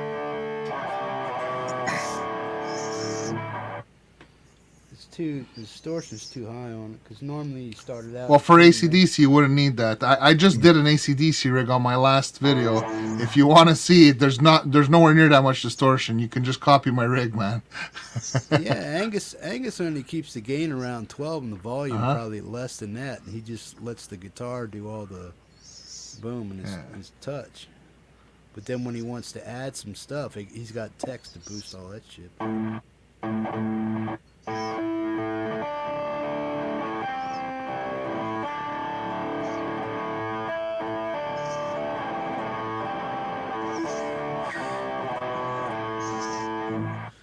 Now I seen PJ playing that differently, man, and I want to learn the way he plays it because the way I play it is I play it differently because the way I play it is through tabs, but then I learned the way I'm doing it now, but it sounds just the same. Right.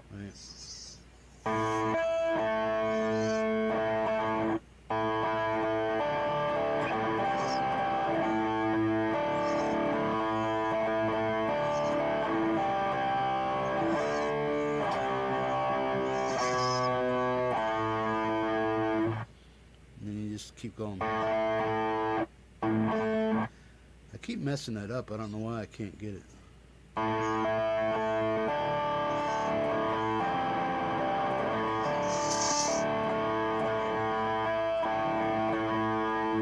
keep messing up the picking pattern. I can't ever get it right. So can I set my wah as a volume pedal also? Sure you can, absolutely. Click the first box. All the way to the left. I would put the volume all the way to the left.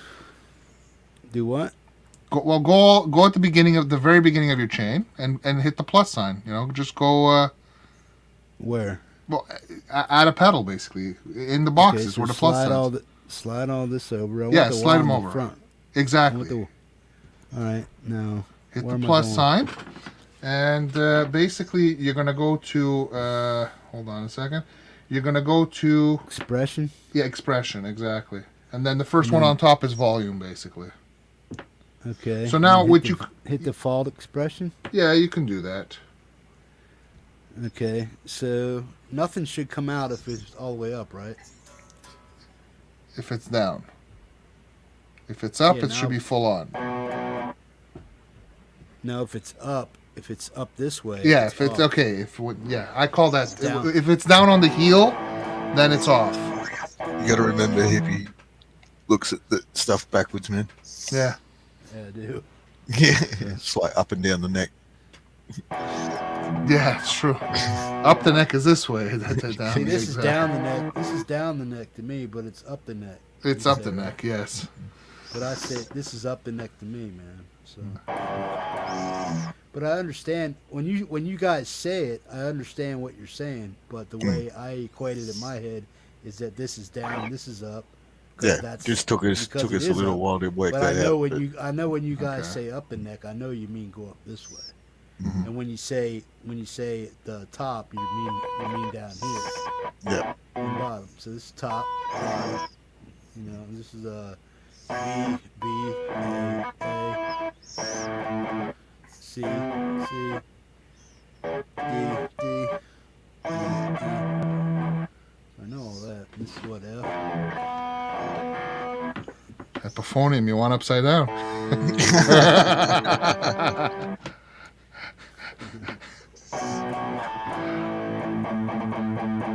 It's starting to sound better. Yeah, well, it comes with time. You're going to tweak your patches. You're going to get them better. You'll. I mean, you're learning how to use it. So now it just have fun with it. But now you're going to slowly understand, how to tweak, and you'll find which distortions you prefer, which settings you prefer, and you'll like fine tweak it as it goes along. You'll learn how to use the gate better and other things. It's a matter of time, man. But I mean, you can see that just by adding a couple of things, you got a decent sound relatively quick, I guess you could say.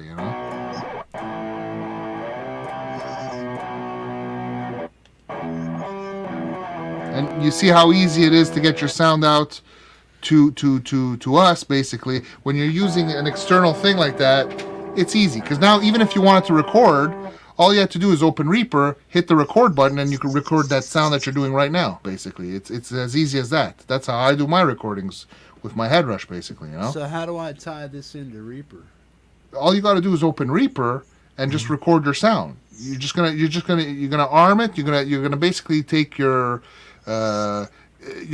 input from your sound card, basically your left or your right. I don't know whichever one you're plugged into, whatever. And you're just gonna record that basically, and that's it. It's as easy as that. But when you open Reaper, it automatically opens up to record, right? Well, I put a track in and I arm the track.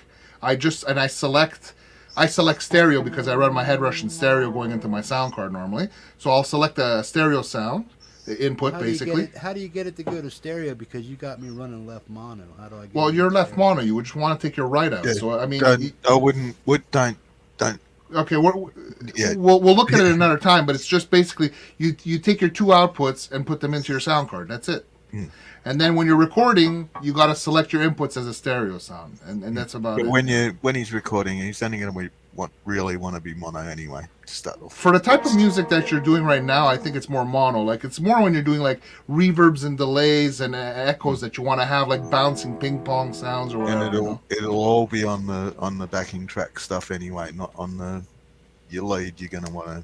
But once you record with reverb and delay, you can't take that out in the DAW process. Right? No, if you record with it, you cannot. But what you can do with the head rush is you can record in a way that it'll send you a clean track and a dirty and your affected track, and then you can reamp it. But we're not there. Don't even. Let's not go there. Okay. I understand a lot of what's going on. I just never did it before. Yeah. So when you talk stuff, I know what you're saying. And when you start recording in Reaper, for real, you're probably not going to be coming out of your head rush to do it. That's where we'll be teaching you how to use the plugins, like your Black Sun that you've just got, to have that in Reaper and use that. And then that will allow you to save your tracks all clean, but also to render out your tracks with whatever effects that you want on them. So you've got your project, which is all your individual tracks, and then you'll have your final product, which has got everything on it. And it'll allow you then to, at any point in time, to go back to what you've saved and change things around. So you can go back and go, oh, that guitar's not dirty enough, or I want to put reverb on it, or I want to do something different to it. Yeah. Okay, so if I just record a heavy tone, how is the reverb and delay added later? You add it through VSTs. I just drag it into a track that you've got on Reaper, enable your reverb, and then tweak that up to the way that you want it to sound. If I showed you my Reaper setup, I just got another 99 VST plug-in pack from Waves the other day. So it's you can add. That's what it. I You can can, do you is can add just- with VSTs and just tweak it after. So that way, like what Mark is saying, if you don't like a particular sound, you have the possibility of tweaking it. The way I do it sometimes when I go straight into my head rush, if I don't like the sound, I got to re-record the whole track basically, and it's frustrating to do that when you could just tweak the sounds basically. So yeah.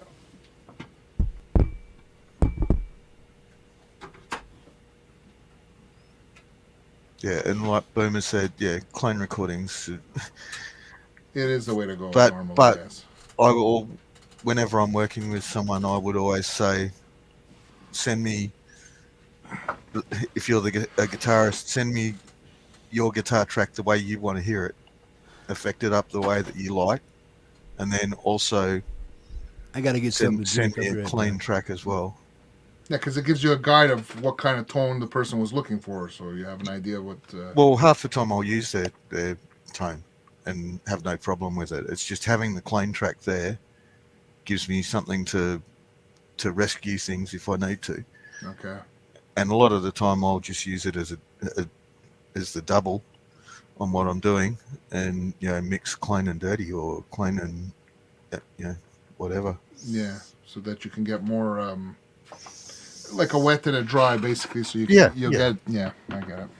But it's always it's always a backstop that if something goes wrong, you've always got that to go to. Mm-hmm. Yeah. Use Cakewalk. Yeah, Cakewalk still exists. Yeah, it's it's a free Windows 10 program now. I think Marshall's in the back. You gotta wait for Hippie to come back from his drink. Yeah, he'll be back in a sec. Marshall.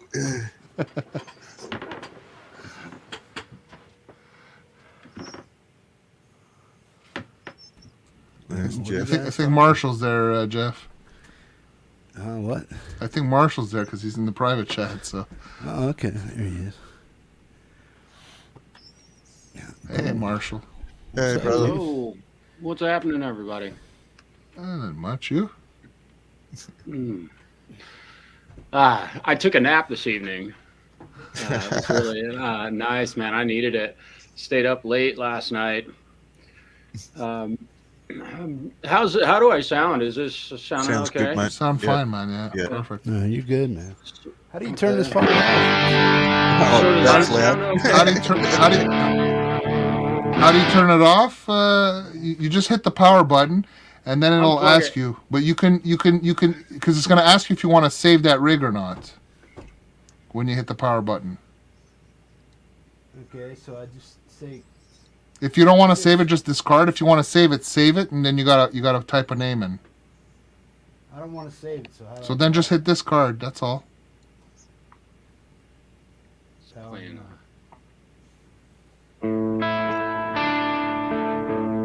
There you go. There you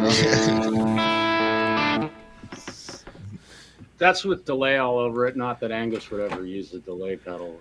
Well, see, you're playing it right there on what the 7 and 9 or the 5 and 7, and you're not even moving. 5 You're and not 7. even moving.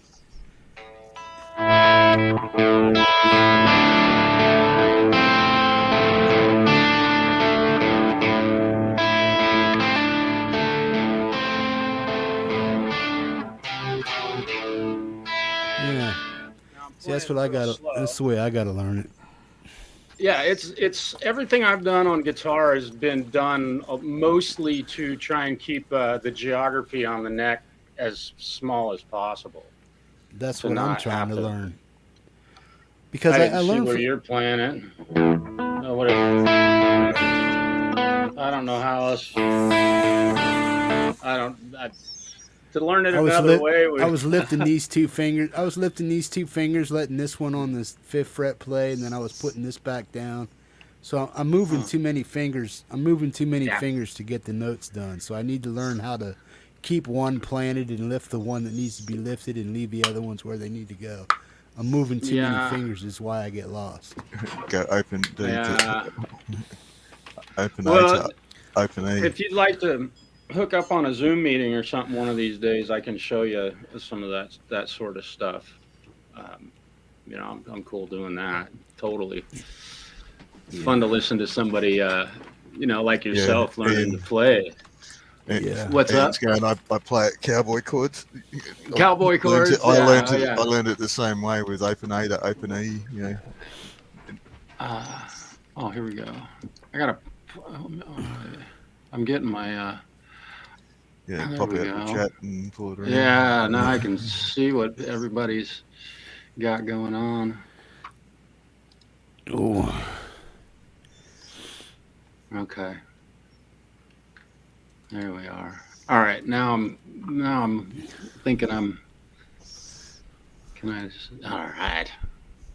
Got to get everything. Get everything lined up on the on the whole. So it's kind of interesting because tonight I'm using OBS and Reaper to be able to get my guitar tone out to the whole planet. And I'm using Neural DSP plugins, and I'm using my SM7, which is about 2 feet from my face. So there's probably a little bit of room maybe ringing in here, but I've got some EQ and stuff on it. And I may be a little bit quiet, which I just wanted to turn that up a little bit, make sure my voice is good. You using OBS or Streamlab? Streamlab OBS. Streamlab, that's where your stream is at. I'm sorry. I'm using OBS. I don't know, what is it? OBS 27.1, 3 or something. Yeah. 21. Yeah. I think 1's the latest. Yeah, it works great. And I've tried this on these streams before, and it was weird. It was like there was delay and stuff going on. I'm also using a program called NDI that allows me to get my audio from Reaper to OBS, or from OBS to Streamlab, or StreamYard. New NDI updates were great. Yeah, and let's look at something real, because you were talking about Reaper. Have you been using Reaper, Jeff? No, I just haven't. I've only opened it like 2 or 3 times because I've never had the time yet to go through it with Andrew or Francis and Ian yet. Right. No, but I have it. Okay. I have it, but I haven't. I haven't the foggiest idea. I mean, once you guys. Yeah. I'm not on this stuff. I just never used it before. Yeah. But once you guys show me what the interface is and how it works, I got it. I mean, I can understand how to use stuff.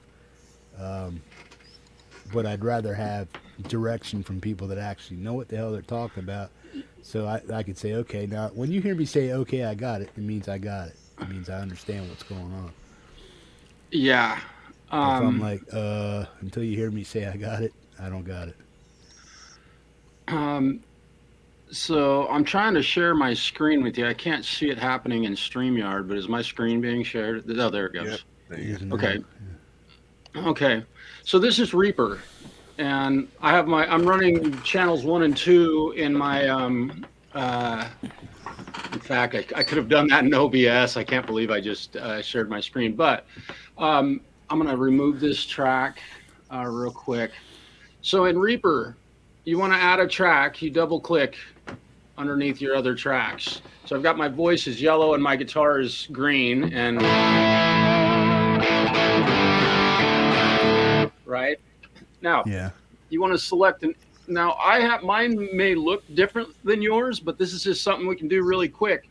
Let's say my guitar, at this point, my guitar is plugged into channel input 1, and I have that selected right here. I think you can see that. And that's in your interface, right?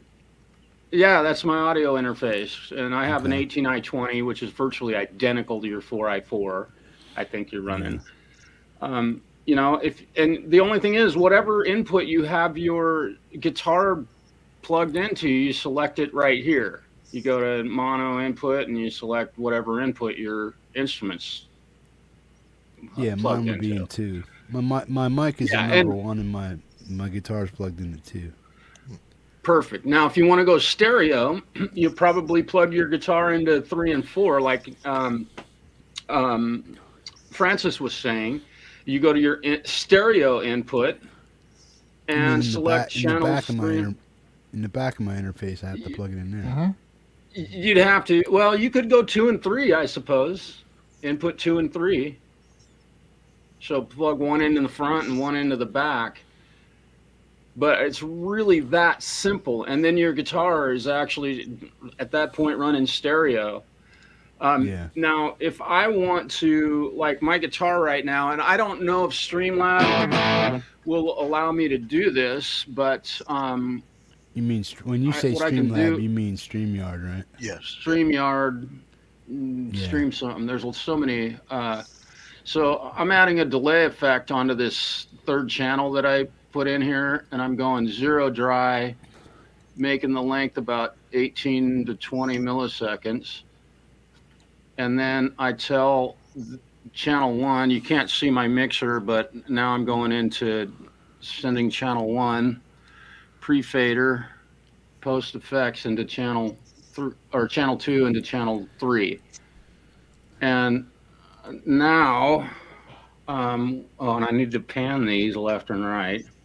Now I'm not sure if everybody's going to hear this in stereo or not, but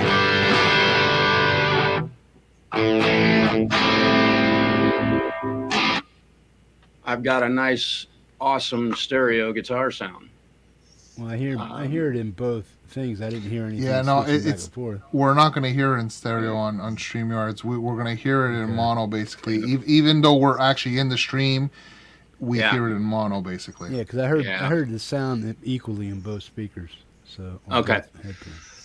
Okay, but you'll be able to get a true stereo effect going on. Where's it? There we go.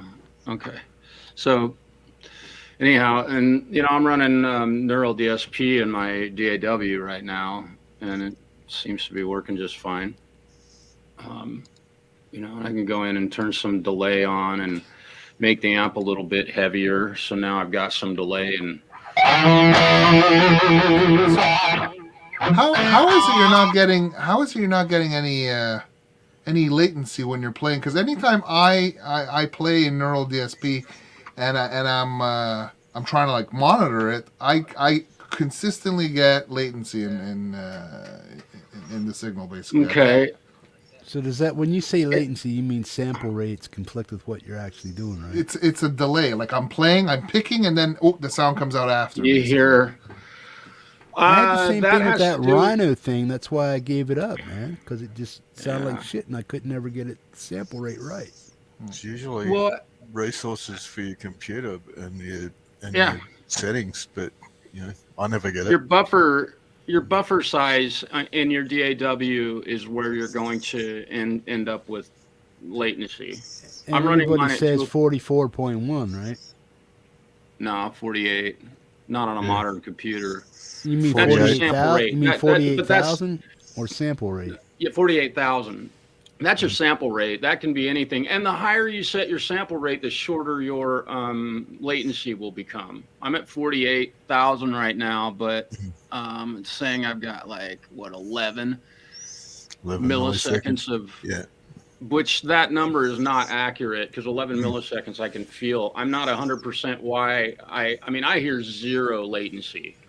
There might be 4 milliseconds. Yeah, and we're usually running 48 with 256, aren't we, Marshall? Yep. That's what I'm running almost 100% of the time. There's not really much need to do any less. The nut from Rhino said that I had my sample rate set at 192. And he said that was a little too high, man. He says, turn it down to 41.1. And I'm like, oh, why? Yeah. Well, and what was he talking about? But you're talking two different things now, Jeff.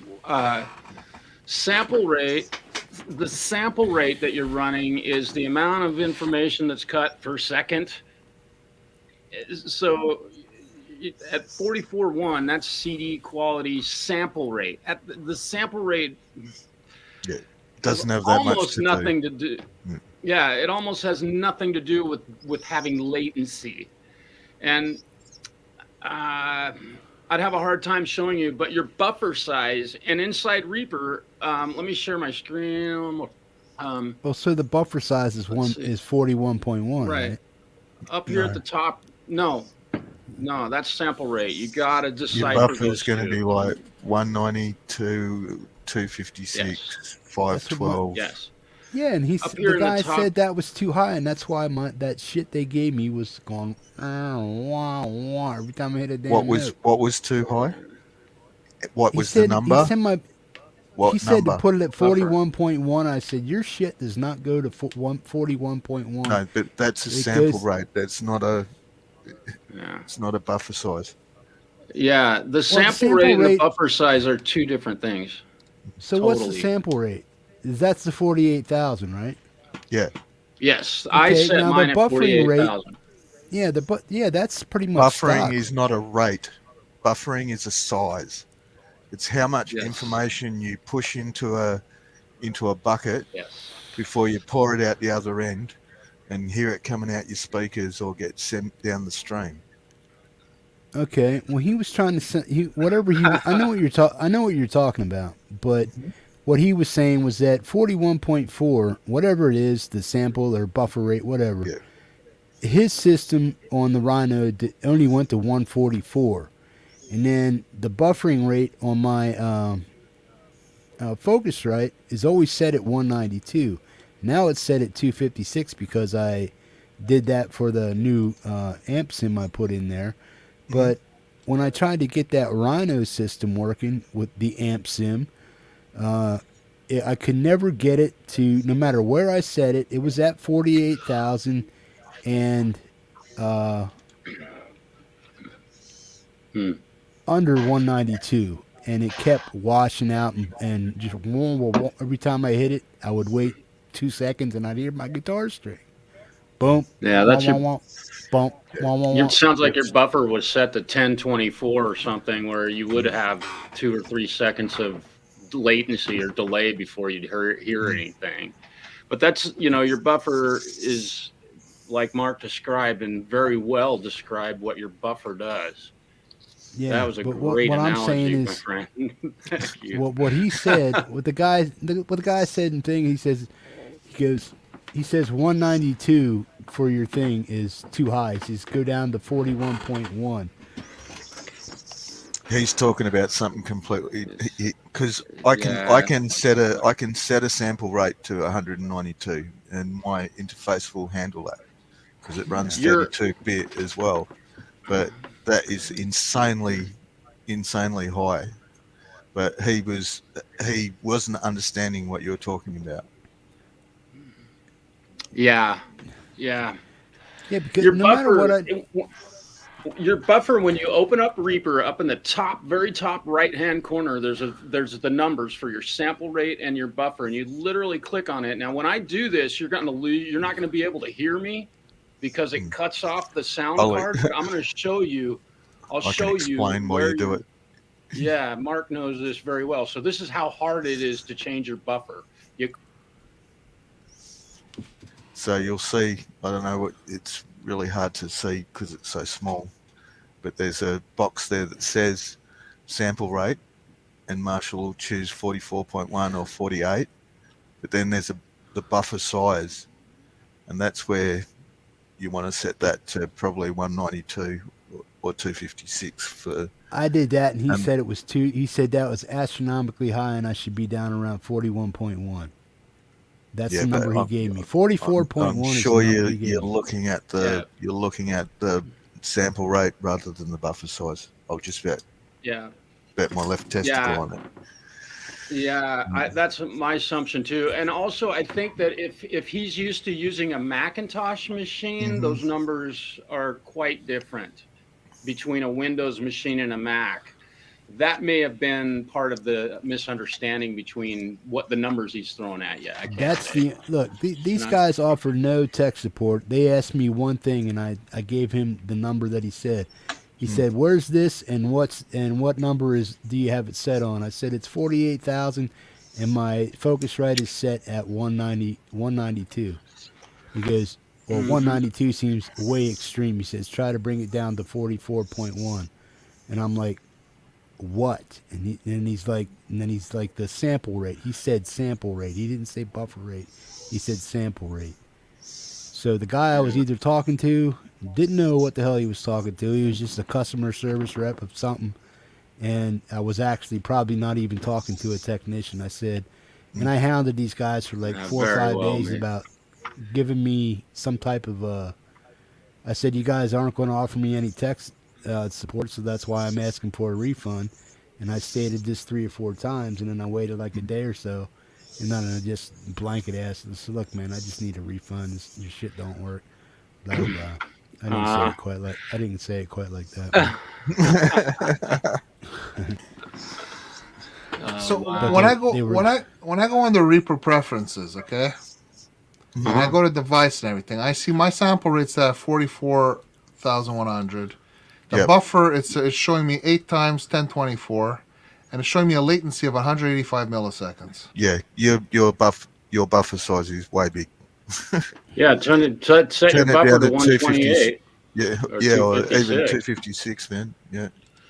Because I could change mine right now to 128, and I just supposedly have less. What was the menu you went to? Where was it you went in? Oh, sorry, top right-hand corner. Right. Top right corner. Oh, okay, where it says 44.1. You just click on top of it. Okay. Yeah. Ah, shit. Okay, it's bringing me to the same screen I was in, basically. Yeah. The device. Okay. Yeah. So what was the 44.1 that he has in his system in Reaper? What was that? It's the sample rate. I have 44.1. Yeah, 44.1 or 48 is what we use. Marshall and I use all the time. We typically use 48. That's just our preference because you want it a little bit cleaner than. Yeah, it gives you a little more sample, bandwidth, one more 8,000 samples more, or whatever the number, 4,000 samples. So the buffer size of 8 by 1024. I want to change the 1024 to 256. You're saying? Yeah. But 8 times go like way down up the top of the list to where it hasn't got times. It's not giving me a list. It's giving me a. I could only change it within the boxes of the buffers. That's where I was having my problem with that Rhino shit, and they said they couldn't get it.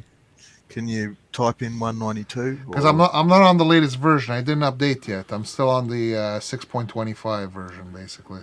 Okay. Well, you could still do it on that, as far as I know. But no, I know I could do it, but it's like I don't see the same screen you had. Basically, I'm in audio device settings. Yeah. Oh. Which brings up basically the same. Oh, you want me to go under what? Buffering? Is that it? Yeah, buffering. Okay, there it is. Now I see it. Okay. Yeah, so bring that right down to like 128 will do you, 128 on the media buffer size? No, that's the 1200 is pre-buffer. Media buffer. Francis, can you show what you're doing? I could.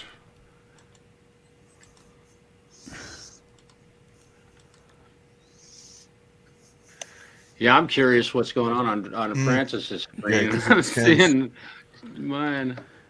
There you go. Glasses. Go up to device, Francis, and that's where I was. But you see, there you go. Yeah. So you're using Waves Out. What I use Wave Out. The reason I'm using Wave Out, I use Wave Out when I'm doing streams because if I don't, then my audio will not take. Because then Reaper takes all the audio. So basically. Where it says buffers, so go. Can you change that to 1 times? Yeah. And now then it's like 256. Yeah. It's down to 5 milliseconds. Yeah, that should be a lot better then. So you're done. You're talking. Okay, because see, that's why I couldn't use, like, I have neural DSP and everything, and it's like I can't use it. I can't use it live. I could only add it to the playback, and it's like it sucked not being able to use it live. No, well, you should find right now that you will have just about no latency at all in you. Yeah, that's really a good number to see. Yeah, if you plug a guitar into that.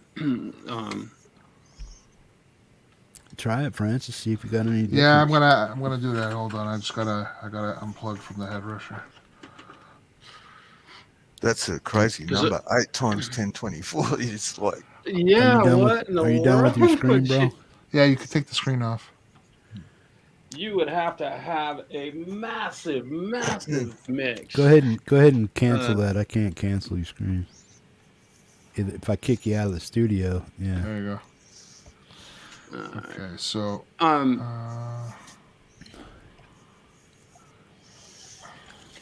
yeah, and let's see. And another thing that I do. Oops, I got the wrong out of the way. So I've got this plug-in right here on my master bus. It's called Restream.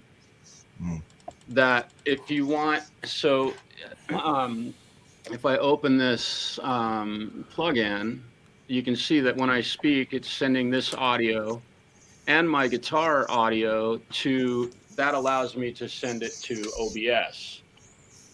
Everything on that goes through my master bus. So you could potentially use, and I'm kind of shocked that it's working tonight because this is the first time I've ever had OBS work in StreamYard. So this is a good experience for me. I learned something.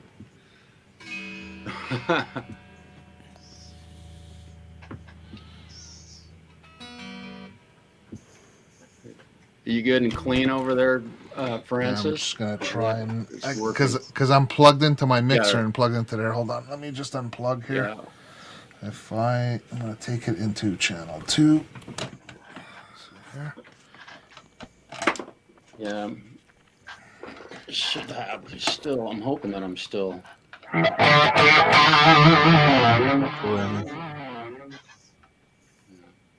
So that's the right. That's the right.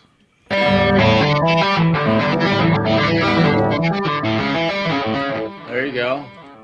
That's sounding nice. Okay, so yeah, you can hear my guitar, eh? Mm-hmm. Okay, yeah. So now. And that's through. What's Reaper? up, Joe? What's up, I'm in. I'm in Architect Corey Wong right now. Basically, I'm using the Corey Wong instead of Nolly. Yeah. Nice one. Yeah, it's a baby. Yeah, that had some throw on it, baby. I like it. That's just clean. If No I put follow it on, through.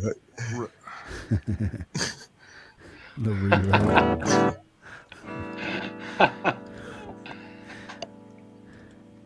That's not working, is it? You can hear it starting to. No, that's just the clean tone. It's not pulling up the presets. Okay, hold on a second. If I do monitoring, now it's farting because it's peaking. What the hell? Have you armed the channel, Francis? Yeah, I did.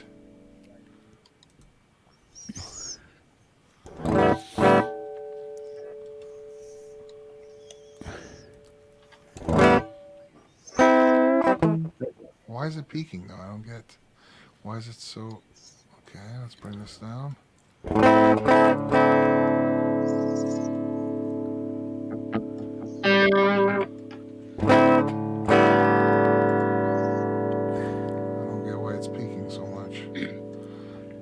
I usually don't run with my guitar into an audio interface. My gain is at 0, 99.999% of the time. 0. I'm just in a clean preset from the Corey Wong thing here, and it's like, okay, the input. Wait a second. Let's bring the volume down here.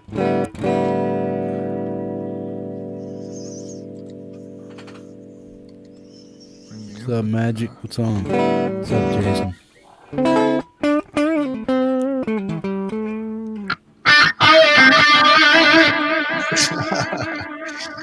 Marshall's getting Yeah, Calvary.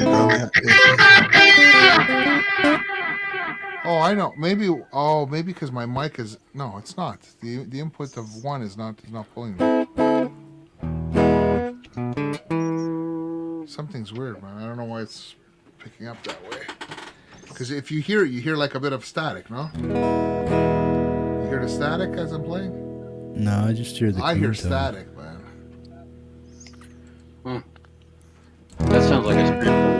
issue.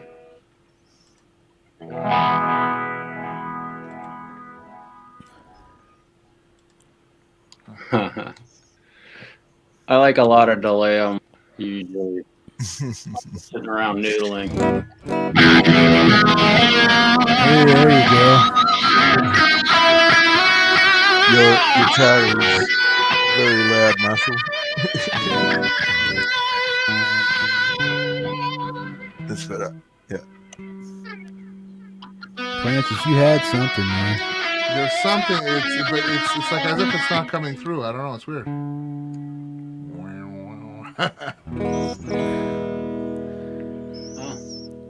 What's up, Jason? How you doing, buddy?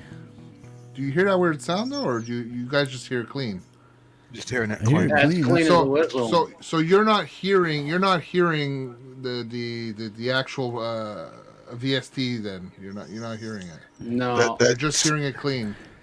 I occasionally hear that with when something's getting a bit overdone and you need to restart Reaper. Yeah. Well, and you're not. I don't know if you're going to hear Reaper through StreamYard, although you're using a different sound card, so or a different wave mapper or whatever the one that you're using. I use an Audio driver, and I'm running. Yeah, I know it sounds just crystal clean to me. I'm gonna try reopening it here. Hold on.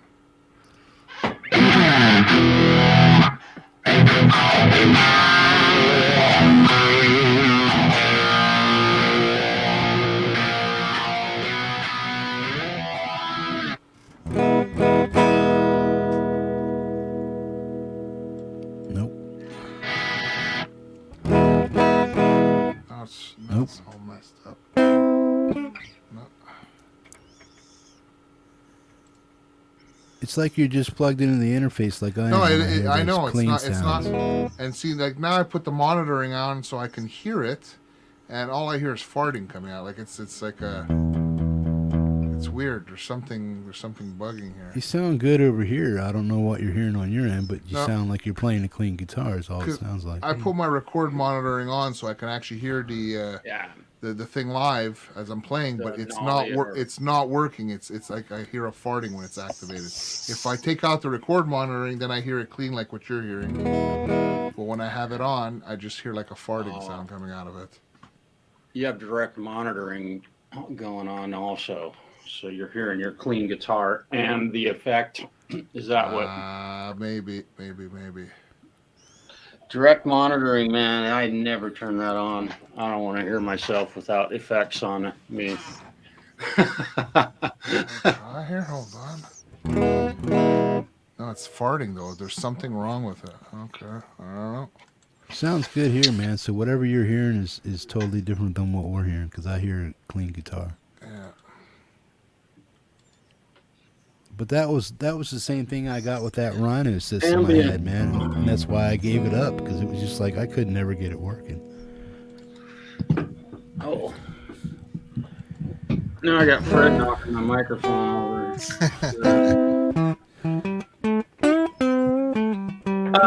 Ambient, no, I do not have a rotary effect on my guitar at this moment. I did turn a phaser on because I enjoy those, but I'd be willing to bet that free inside of Reaper there's probably a rotary effect.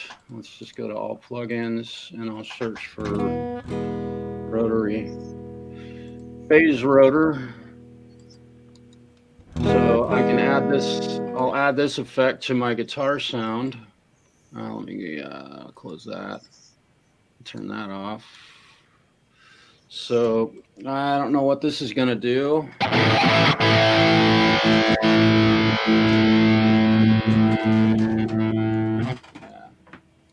Is that wah, wah, wah? Yeah. Is it? I'm really not hearing. Yeah. I don't know if I've got a rotary effect necessarily. So Look up Leslie. Yeah.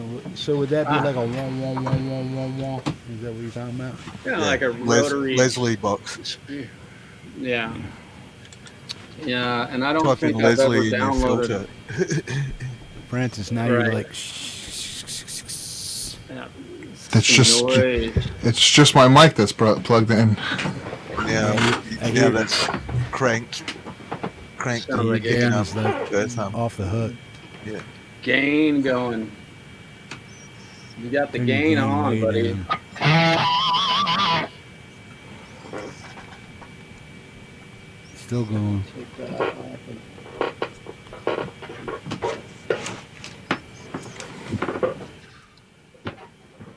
You hear? Come still? down. Yeah, that's good. That's better. You can come down That's more getting because I can better. still hear it.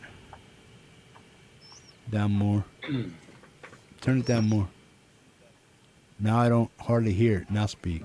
You're not going to hear me either, though. No, No, we you hear sound perfect. good. Yeah, Okay. You can even go down a skosh more because I still hear a little in your signal. I hear nothing, man. I don't know. I hear it. You speak. That's funny because I was before messing You're around great. with this shit. I was set up higher. Okay. You're good now, man. Yeah. There's no fizz and you sound perfect, man. That's so weird because anytime I've ever gone live, my volume has always been higher. It's probably because of that little tweak you did with that thing, man. well, you did make an alteration to the 8 by 1024 buffer Yeah. size. I wonder if that. I mean, I'm grasping. Yeah, because I don't hear any fuzz. And It might have done any kind something of- because I know that anytime I tweak Reaper and then I close Reaper, the Reaper settings stay no matter where I go. The Reaper settings that I've Yes. adjusted for the sound card, they stay everywhere. So Yep. Yep, and for me, that works great for watching YouTube. It works great for recording. The only time I have to increase my buffer above 256 is when I'm mixing, and I can even mix a pretty massive project with. Why do you got to do that for mixing when it works for everything else? Because I'm adding a ton of effects of compressors, EQs, and it needs a bigger buffer size to handle all of that processing. And what do you go up to out of 256? Usually 512. I don't need to go to 1024 very often. Not that it wouldn't, but it's seldom that I have to do that. But that buffer allows the computer to process a lot more information. Right now, it's doing that much. I start putting 68 tracks into a song, and now it's doing that much. And then you put effects on all of them, and it's doing. It just gets bigger and bigger. So that's how do you know as a musician or even as to add stuff? How are you getting the idea that you need to increase this stuff? Why would you do that? I do it almost out of habit. The moment I'm done tracking, I go to 512, regardless of whether or not I got 5 or 10 tracks or whatever, or 70, because So I know before at that you did point, that, before you did that, Go if ahead. somebody was having a problem, what problem would they be having or noticing on your Reaper or whatever when they're recording or trying to multi-track it that they would need to turn it up? What would they be looking for to say, hey, I need to go to 512? I'll let Mark answer that question. Lots of breakup and noise on tracks. Things just start to chug. You try and click on something to open something, and it takes a second or so for it to open. It just means that your resources in your computer are getting bogged down because they're trying to do everything right then at once, which is what you want when you're playing live. But when you're trying to mix a recording, Marshall, I think it we're hearing doesn't an matter. echo from you, whatever you just did. What's that?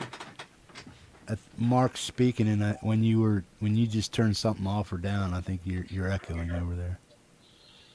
Oh, there we go. Now it's doing what it normally did. I'm hearing everything just clear as a bell. It might be okay now. Okay. Yeah, I don't have any Mark, speakers on or anything.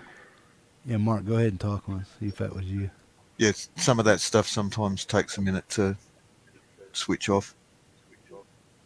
Yeah, Getting a slight echo, but yeah, I don't know where it's coming from though. Yeah, it's probably from me, and it worked great again until. But this is the pain of using plugins to get audio, and Francis is dead on when it comes to running a guitar into a StreamYard broadcast. You're better off to have your amp in front of your audio interface and just go that route. It's the easiest way, man. You know, which I could very easily do with my amp that I have sitting here, but I lose all of the cool effects that I get out of Archetype Gojira at this point. You basically say hi to my son there. That's my son there. Mm-hmm. Yeah, hey Nate. Oh, what's up, What's Nate? up, buddy? And hey Nelson. Nelson, what's going on, man? What's up, boy? What's going on? He's probably at work on break. Oh.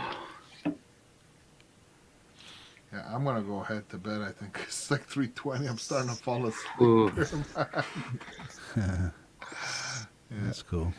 All right, guys. You guys take it easy. It was cool hanging. Take care, buddy. Yeah, you guys too. Francis, take it easy, buddy. All right. Good to see you again. Good to see you guys too. Ciao. Peace, Hippie, bro. we got you playing online, so I'm happy about that at least. All right. You've got Ciao. sound. Ciao, guys. Good deal, man. Bye. Yeah, once I learn to tweaking the sound and stuff, it should sound better coming over volumes and stuff. Yeah, yeah. I don't get too crazy into try not to go down the rabbit hole of turning knobs and all that stuff. No, I don't. I go for what works and what sounds good, and once it's there, it's there. Boom. Yeah. But yeah. I like to just set up a nice good clean tone, a crunchy tone, a distorted tone, and then a heavy ass doom tone. And once I get those four figured out on the head rush, that's probably just where I'll stay.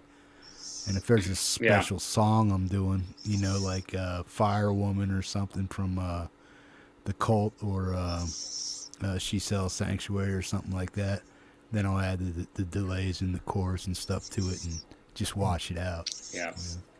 The good thing with that thing as well is that you can always save those. Save those as user presets.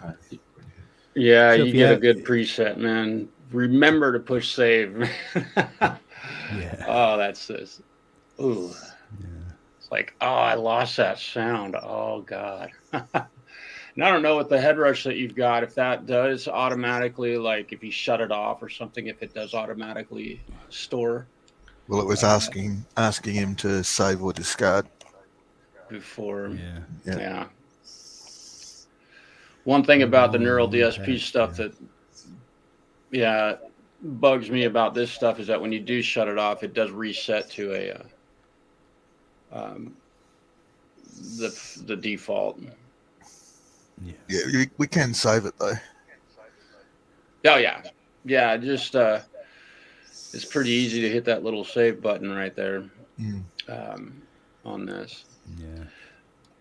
Well, see, I didn't want to download any of those presets or whatever what do they call them, Sims, IRs, or whatever they are. Yeah, IRs.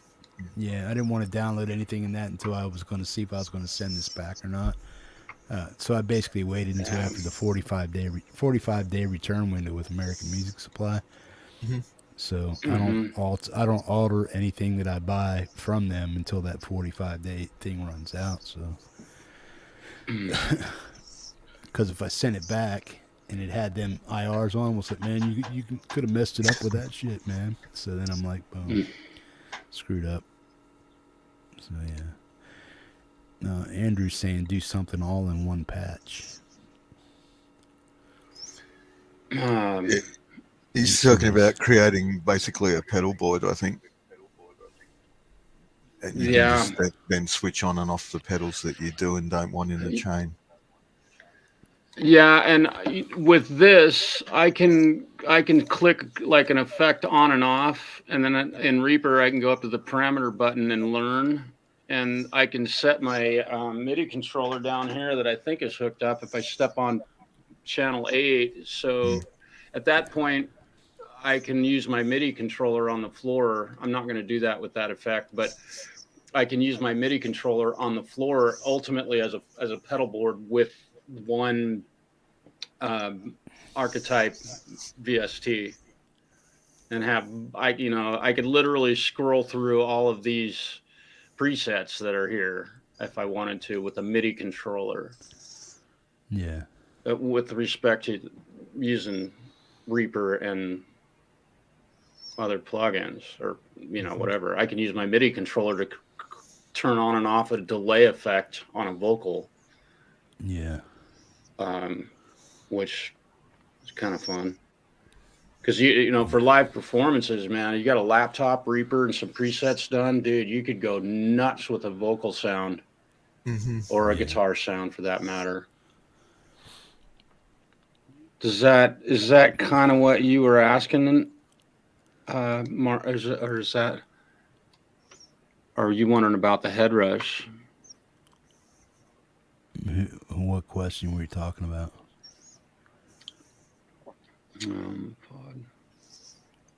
No, Andrew was just talking about creating scenes. Oh yeah. So yeah. Okay. So when you say scenes, what are you saying? Are you saying patch or what? I think it's a similar sort of concept that you're saying. Yeah. Set up 2 amp heads and create 2 scenes.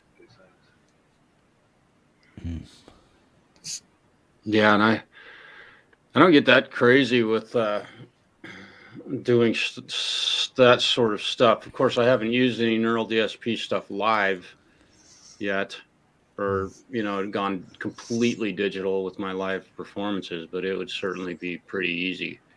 I mean, knowing what I can especially with do a MIDI here. controller. Yeah. Yeah. I got a question about all this download DSP stuff and all these apps and stuff and amp sims. When they have the iLock stuff, what is that about, man? It's licensing. So it's basically to stop people from pirating their software. They create an application that stores your license and then installs that plug-in or whatever into Reaper or whatever DAW you've got. But the good thing with it is that if you were to blow your computer up and you start up another computer, set it all up, you then put iLock on, or start up iLock, punch in your license codes and all the rest of it, and it'll let you remove the licensing from whatever it has been plugged into recently and then install it onto your new machine. It can be a right pain in the ass. It is. But it's, you are not kidding, Mark. Yeah. It's, protection of intellectual property in the end. So it's kind of... I'm trying to get it off my system, man, and I did everything short of going into the system files and deleting yeah. it. Yeah.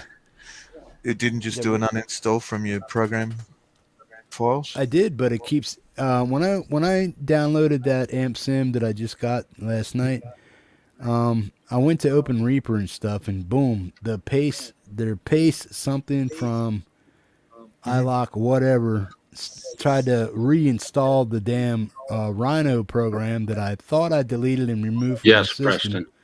And when I search for Rhino or anything to do with Pace Industries or Incorporated in my Reddit files and stuff, comes up with nothing. And then last night when I went into Open Reaper, whoop, it like read that file, so it's hidden somewhere down in there, and I'm trying to find it and get it out.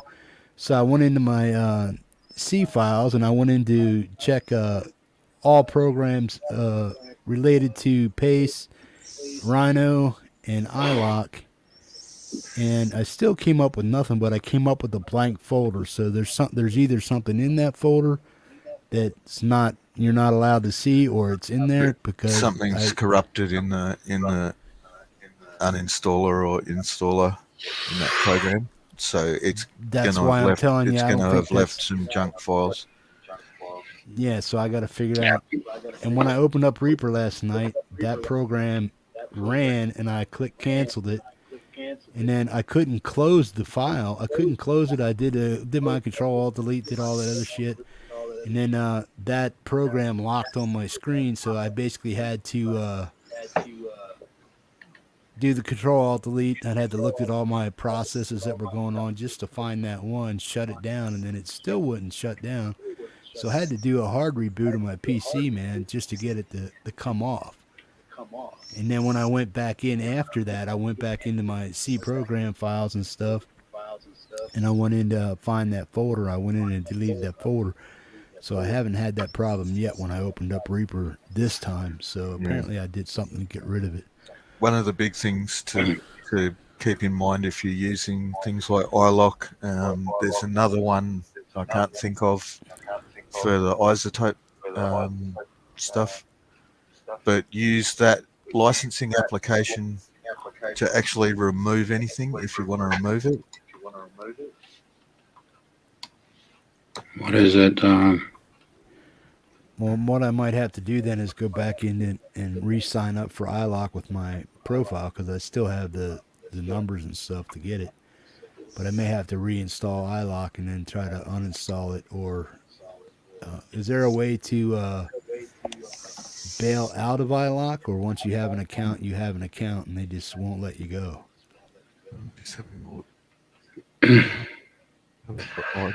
I've never got to get rid of it, so I'm I can't answer that. Yeah, the Rhino program came from Poland, so I have a hard time trusting any kind of exe files that come out of Poland anyway, no matter what the hell the program is. So, or anything from Russia or the surrounding areas.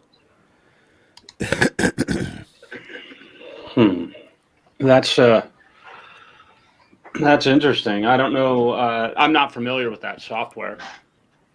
Yeah. I was just having a look. Look up Aurora. Look up Aurora DSP, and then if you look up Aurora DSP, you'll see a thing for a free trial for Rhino.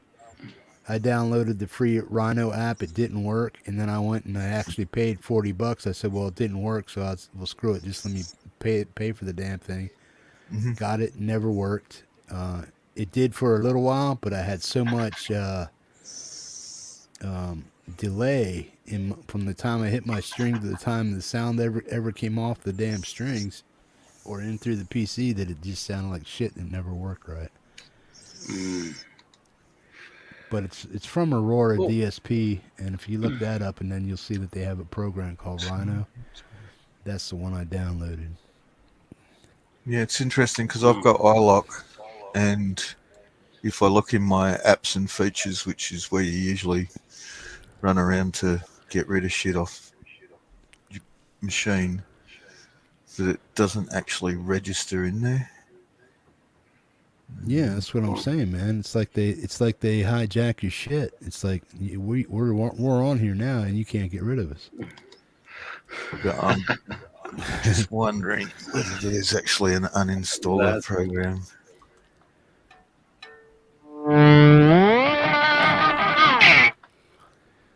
Okay, I'm opening Reaper now. I want to see what comes up.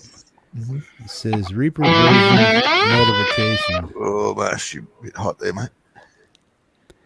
So if I opened up Reaper, okay, and I got a new version notification. Okay, it says check for new versions, and then it says proceed to download page, or do I just close it? I closed mine. I wait about 2 weeks after they update Reaper before I'll do it. I updated mine the other day. Did you? No problems? Yeah, no. Well, I'm just going to update it for the shits and giggles of it. Yeah, all that does is it'll take you to the web page and say... So 64-bit window. I'm on a 64-bit window, so just hit that one. Mm-hmm. All right, well, come on Reaper 64, 1. Boom. Okay. It says Reaper setup. It said it says abort, retry, or ignore. Reaper appears to be it means you need to shut Reaper before you hit the retry. Okay. Close Reaper down. Yeah. Okay. Now hit retry. Okay. It says it brought me to agree. Okay. So let me agree to all the bullshit. Okay, it's going into C program 64. Mm-hmm. Okay, allow. Okay, now do I want to let me see, choose components. I just want to choose everything they got checked, right? Yeah, just desktop gotcha. icon, start menu, shortcut associated with RPP, Reaper, project files, install. Yep. Okay. Version 64 or 6.41.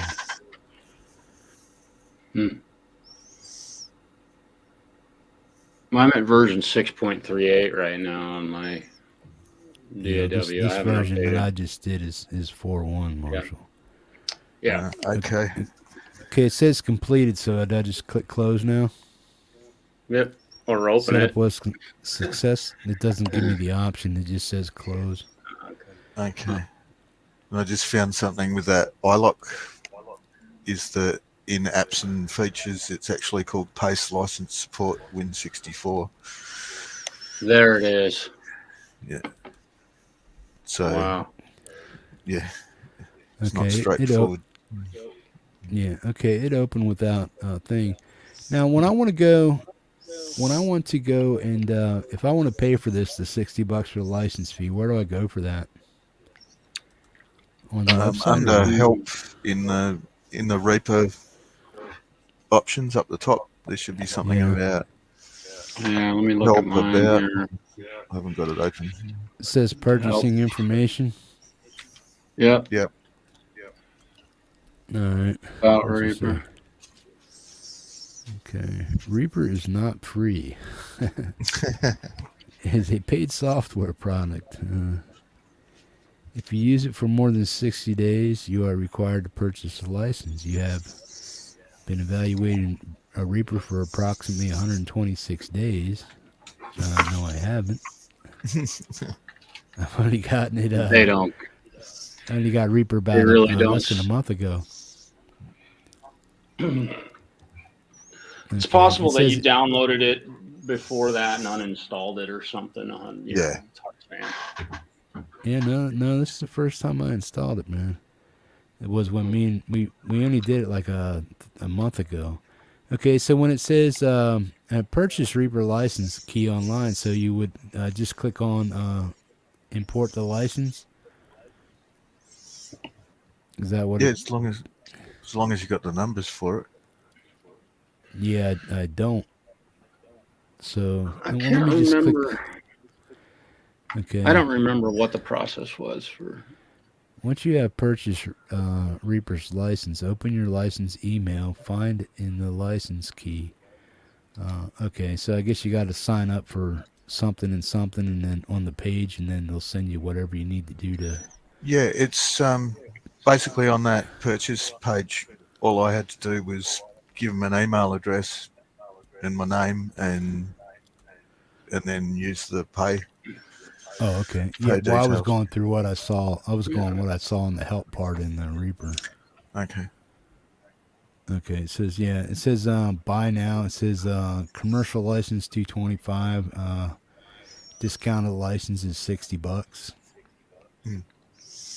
Yeah. I think I just used the discounted one or whatever it is, and it says licensed for personal and small business use.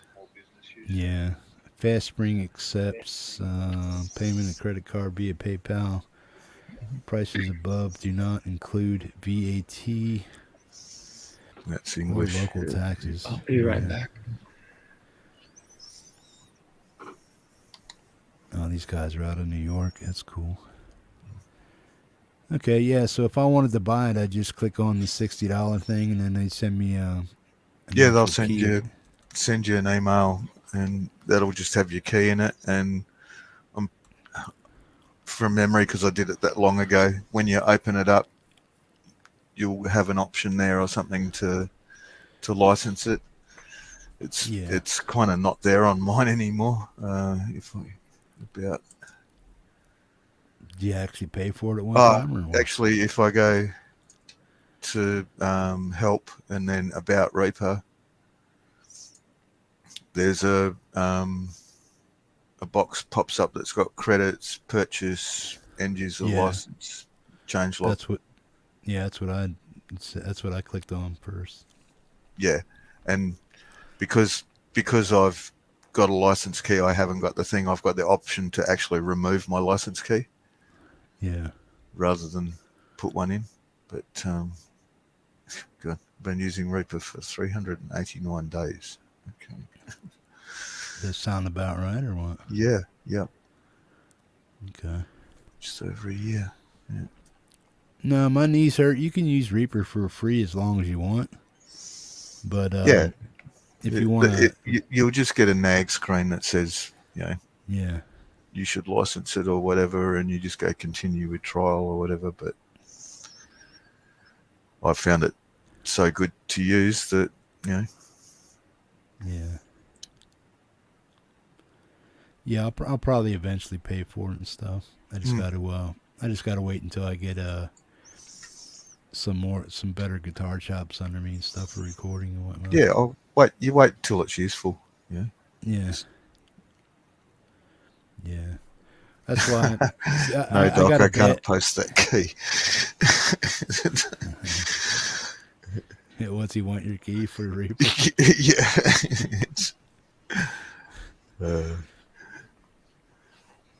We used to try to hack games like that back in the day, man. Steal each other's product keys, or hey, man, what's your product key? It's cool with some of the programs that I've got, like the sets of plugins that I have for these VSTs and stuff. A lot of them give me like the ability to put them on 5 different computers. So I do that with my son and daughter. But now it's all like once it's installed on the number of machines that you're allowed to use, you're not getting any further. Now that Hippie's got Reaper, he's going to have to record something for us. Hey, Marshall, can you close down that program? When you share it? Let me. Yeah. You want to see my screen? No, I was just saying close it. Because if I have to close that program, I have to kick you out of the chat. I'm not sure what you're asking me to do. Look down at the bottom. What you shared. Yeah. You see what you shared? There you go. Yeah. I got you. If I kick that out of the thing, you go with it because you shared it. Uh-huh.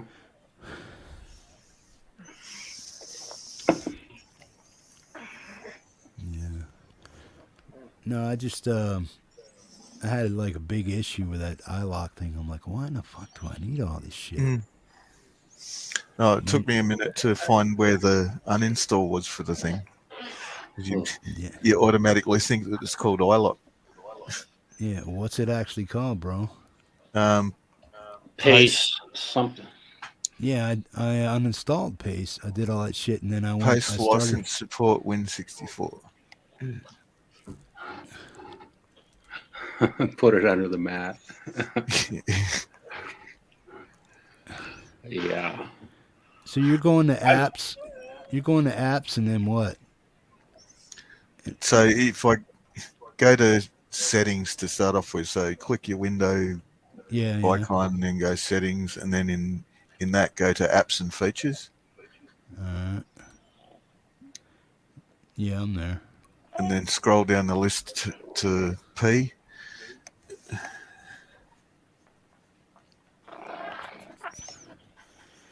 MNOP. I am due for a new chair in my recording studio. Yeah, I don't have anything that says pace on it, so I might have gotten rid of it.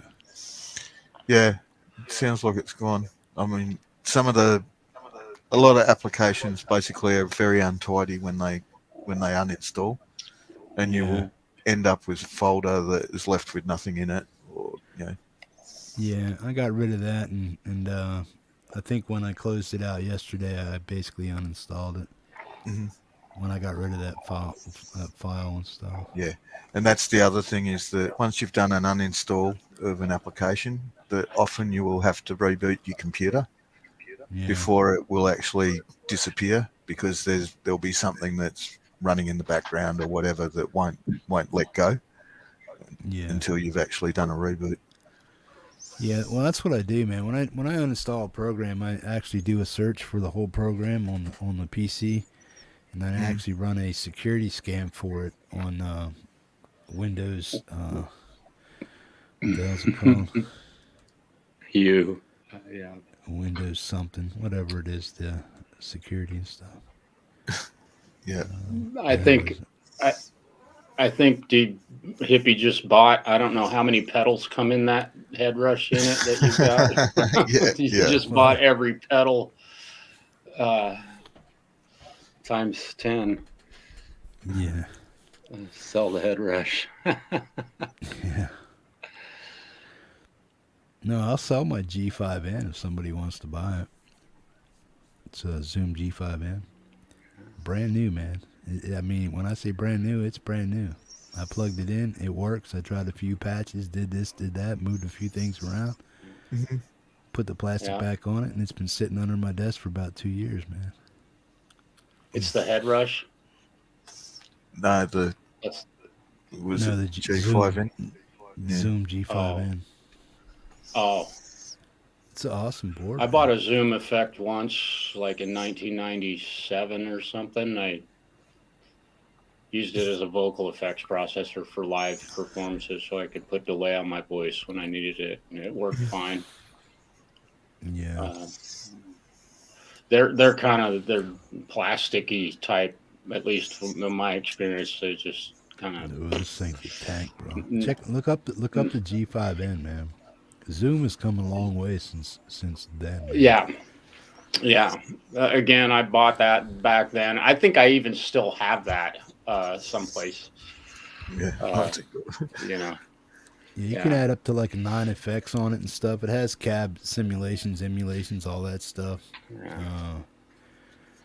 You can run a dual cab, a 412, a 212, single cab, speaker cab. Yeah.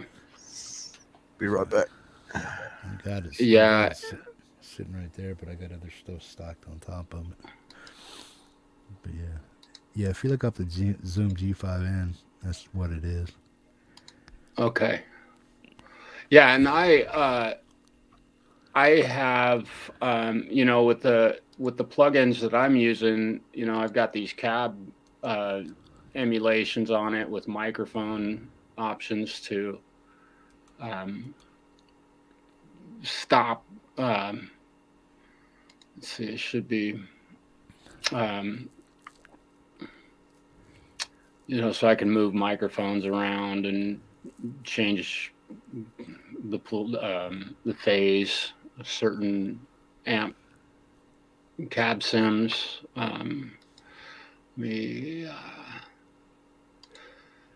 So I've got this going on, so I can put the microphone anywhere I want.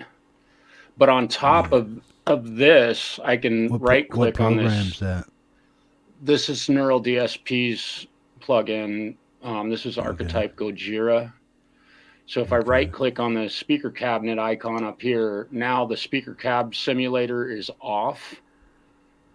So now I have no cab simulation, but I can go in here to my effects and add an effect that let me get rid of that.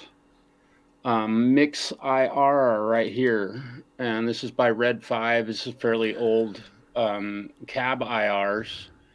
But I go to these Redwire impulses and I can go in here and pick a Marshall 1960A G12Ms and pick a microphone that I want to use. Let's go to the classic Shure SM57, and here are all the cab simulations where the microphone is placed and all this sort of stuff. And I can put that cabinet on my Neural DSP plugin and have that going instead of the Neural.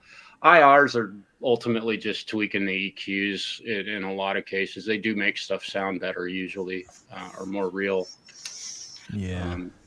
You know, so that sort of stuff is, I don't know. Everything that I've used so far I've only used 2 things so far, or 3 things. The amplitude, I got 1 sound coming out of that, and I like that one. The Rhino was good when it actually worked for a few seconds, and I loved that tone. I love that tone. And this new thing, did you see that link to the Black Sun that I sent? I did not. I just sent it over there, man. But that's a nice little kit. Yeah, it looks like for what it is. It's not, and it's clean, man. It works. Man, I didn't have a problem. I mean, I'm total noob, not a total idiot, but noob at this stuff. And if I can get it running, anybody can. It's just a matter of just sitting down and looking at it. Just look at it and then try to figure it out. Yeah. Yeah. But I guess it kind of mimics a Black Star with a nice EQ section on it and some decent reverbs and stuff like that, and delays and stuff.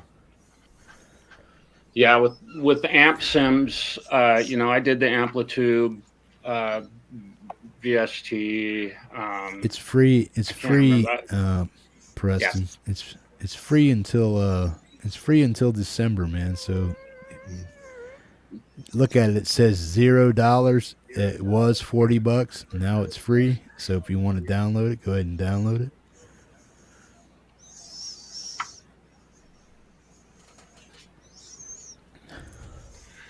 Yeah, the dog puss said he tried Amplitude. I've used the Poulon free stuff, and those amp sims were for metal. Man, those things are killer, and they're free. Are they don't come with cabinet? Have to work with a DAW? Yeah, I never tried one standalone, so I can't answer that question. I always used it in Reaper. And Native Instruments guitar rig. That one works pretty good. Guitar rigs. Yeah. And I used all of those, but I just found the neural stuff is so impressive. And having played through so many of my own tube amps. Well, see, that's the whole thing. That's the whole thing with that iLok stuff, and then using that. Because I went over to that. I went to Architechnology, and they had the same thing. You have to go through iLok to get this shit done. Yep. And then if it doesn't work for some weird reason, you have no recourse for refund until they exhaust every damn avenue they can to try to get your shit working. And if that doesn't work and all the email tag doesn't work, then maybe 3 to 4 weeks to a month, maybe 2 months, you might get a refund. But they don't. It's funny because I haven't had any problems at all with any of those. No, the only thing I had problem with to start off with was actually logging into iLok. Yeah. Because it was actually trying to detect a wireless connection before the wireless connection had opened. So it was like pinging the server too quickly. So you unplug your connection from it, start iLok Manager, it goes, oh, we can't find a connection. Then plug it back in and it connects and then everything works fine. But why do they go through such an anal amount of security, man, just to get a goddamn download plugin? Because you wouldn't believe the amount of this shit that gets pirated. Yeah, I can believe that. Yeah, I believe that, but I'm just like, come on now. Well, it's and that's all. at this stage, a lot of that stuff, like, I've got the isotope stuff, and I bought the Waves pack the other day. It's all professional studio gear. It's, if you went back 10 years, what you pay for the doors and stuff like that we get now for $60, you were talking hundreds and hundreds of dollars, if not thousands. And if they're not going subscription plan, they've got to try and. I just totally lost my audio. I have no idea what just happened. I can hear it. We can hear. I don't know if y'all can hear me or not. Yeah, we can hear you, man. Can't hear me, and that's fine. Yeah, we can hear you, but I can't hear you either. Oh.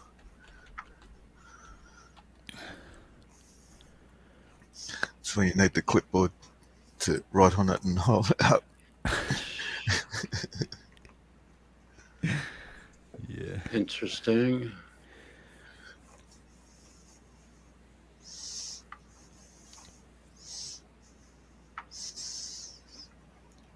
Sound selections. So the number of devices I have when I click on the sound device or whatever on my system now to choose where I want my audio to come out of. Yeah. I'm going to head out. I can't hear anything. So I think I'm going to leave the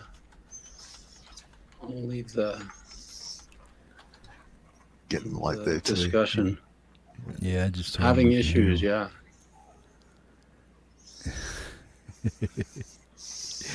Yeah, I just told him we can hear him, but he can't hear us. Yeah. Yeah. Bummer. Boom. Is Ron on tonight? No, that was last night. Was I there? I'm trying to think. I think I you might have been. Might have been for a while, but in and out, maybe. Did he played Mike last night, Shaner? Early on in the show. Yeah, first. No, that was the second song. That was the. Oh no. We played him first track. What? Wednesday? A couple of nights ago. Yeah, Wednesday, and then last night was. Oh, is his Friday my Thursday? Yeah. Okay, so he's Thursday. Well, it's Friday morning. No, hang on. Sorry. At 3 a.m. I always get confused because I'm on Ron's side of the world. So after, bro, yeah. So yeah, it's your Thursday. So for me, it's like runs until about midnight Friday night, and then you come on at like 6 or 7 a.m. Saturday morning. I come on at 3 a.m. And when he starts, I'm at 3 a.m. The East Coast. No, but I meant when your show comes on for Fridays, it's the next day for us. Yeah. Well, what time is it? What time is it at 6 or 7 a.m.?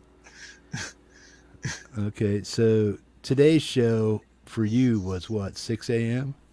Yeah, or 6 or 7 a.m. Yeah, Saturday morning. You're 12 hours ahead of the East Coast then, and 16 hours ahead of me. Yeah, so I'm 15 hours central. Yeah, so that's about right. So you're you're 12 hours ahead of the East Coast, and I live on the other side of the world from the East Coast.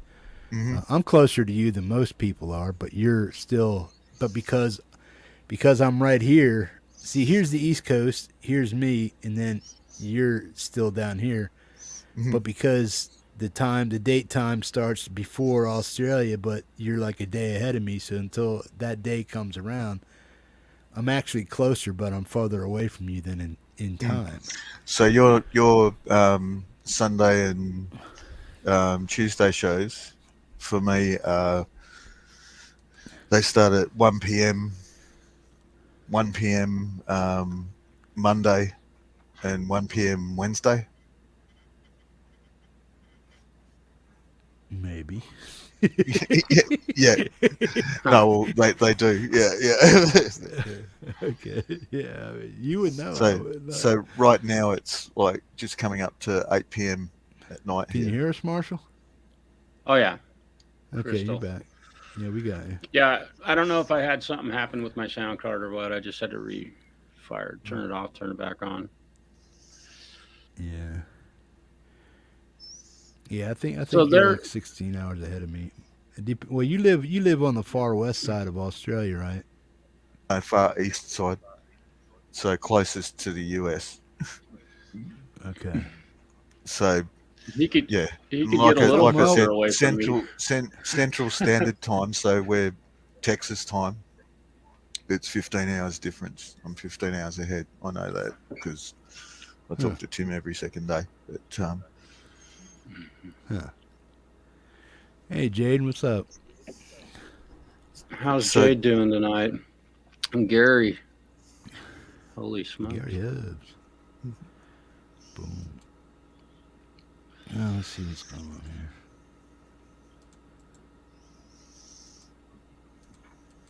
There we go. Anybody wants to come in, man, you just click on that link. We'll probably run for another hour if anybody's interested. If not, then we can shut down whenever you guys want. Just woke up, she said. yeah, Oh, good morning. Jade starts very early our time. She's Gary. Gary, I'm not sure what time zone you're in. Are you Pacific time? You're in yeah, he's Vancouver. I think. Vancouver? Close to it. Okay. Close to it. so that's West Coast, isn't it? Yeah. Yeah.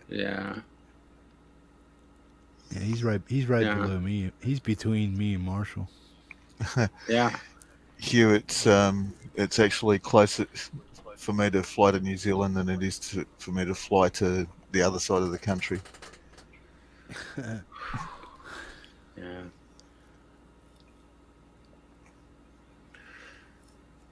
Well, you got I'm just- Tasmania I'm- down here, right? And then you got New Zealand right over there, right?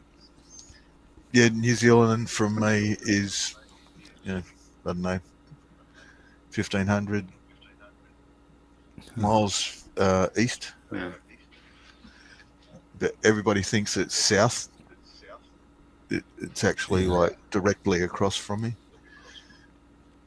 Oh. You're kind of okay. like in the middle of Australia on the east coast, right? No, if you look at Australia and you look at the far right hand side of it, right down the bottom before you hit the little island of Tasmania, we're you're like close to right down Adelaide? there. Adelaide is heading You're west. not far from. Yeah, you're not far from it, It's- though, right? Well, it's a 8-hour drive. It's a It'd be like southwest, right?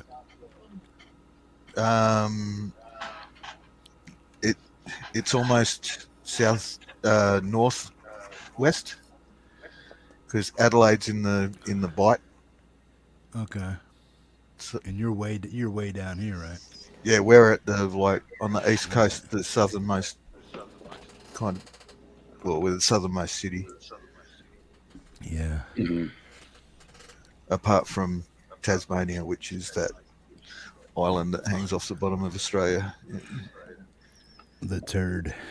It's actually a beautiful place. Yeah. Yeah. It's got some really dense rainforest, though, right? Mm. It's like impassable, It's actually right? something really funny. You don't see a lot of birds, apart from Can't like fly. right on the coastline. Yeah, they can't get through it. Yeah. Yeah. It's so damn tight. Yeah. Boom. Anybody who wants to come in, man, you can click that link if you want.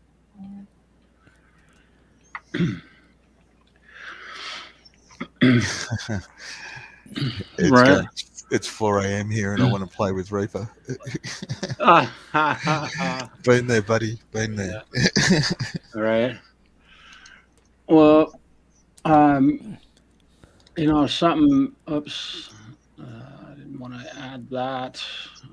Yeah, Ed's the one that turned me on to that Black Sun thing. So that's pretty cool. That looks like a Waves one, Marshall. Yeah, that key zone is actually it works pretty well. I think it should be. I've been having, it's kind of been interesting with my MIDI controller. And Jade, I'll send you the link. Uh-huh. It's a comment. Yeah.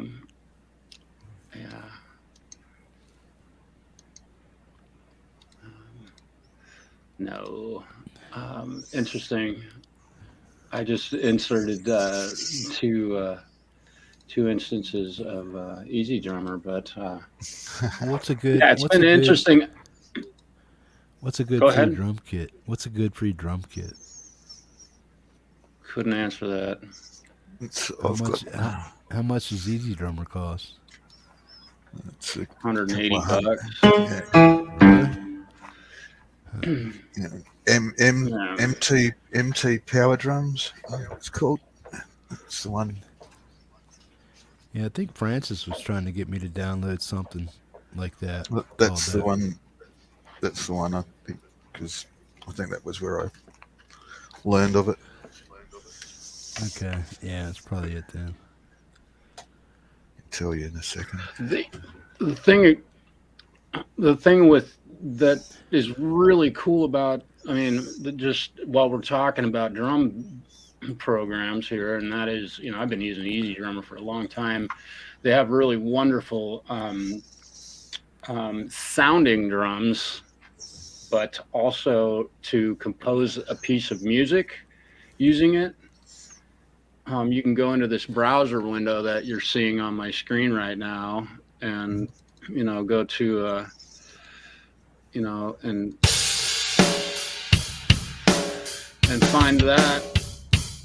All right, that sounds great. So we'll put that in here, and our tempo's set at 80 beats per minute inside of Reaper, and I'll put another variation in here.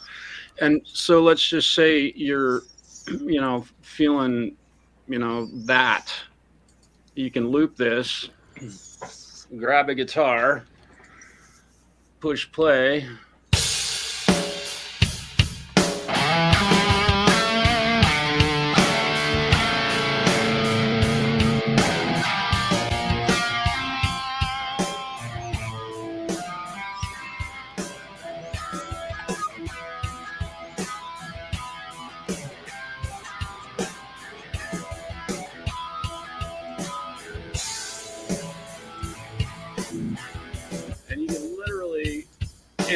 And just like that, be composing a piece of music with just starting out with a drum beat. With having no preconceived idea of what you want to, what you want to. Start slinging notes till it sounds good. Yeah. Just start throwing stuff at it until you come up with something that sounds like you like. Yeah. And I got to be honest, a lot of times in the songs that I've put out and recorded, I got hours upon hours of recordings on my hard drives. But I'll start with this just because on a Saturday morning, I'll get up and be like, I need to write something. And I'll start with a drum beat like that using Easy Drummer. If you don't like the drum beat, you remove them, and just like that, I have nothing. What sort of output speaker do you use, Marshall, Mark, and Jeff? You mean monitors? Yeah, I use. I'm using. Well, right now I'm hearing you through my headphones, but I've got monitors here in my room. Yeah, I've got a little. What you have? Yeah, Andrew, what did you mean, man? Like monitors? These are JBL 6s, I think. Well, yeah, they are. Oh, I see. Yeah, You and Marshall got the same things, I think. Yeah. I've just got a little set of Pioneer Studio monitors. Yeah, but if you had ambient, of course, you could run it into an old stereo system just out of an audio interface. Go out. That's the other thing. I've got an Onkyo, 150 watt stereo system sitting under there with bookshelf monitors as well, but I don't use that. Ambient, what are you using, or what are you using for a DAW would be my curious question. Good night, Vanzini. Take care, buddy. Good night. Get some rest, brother.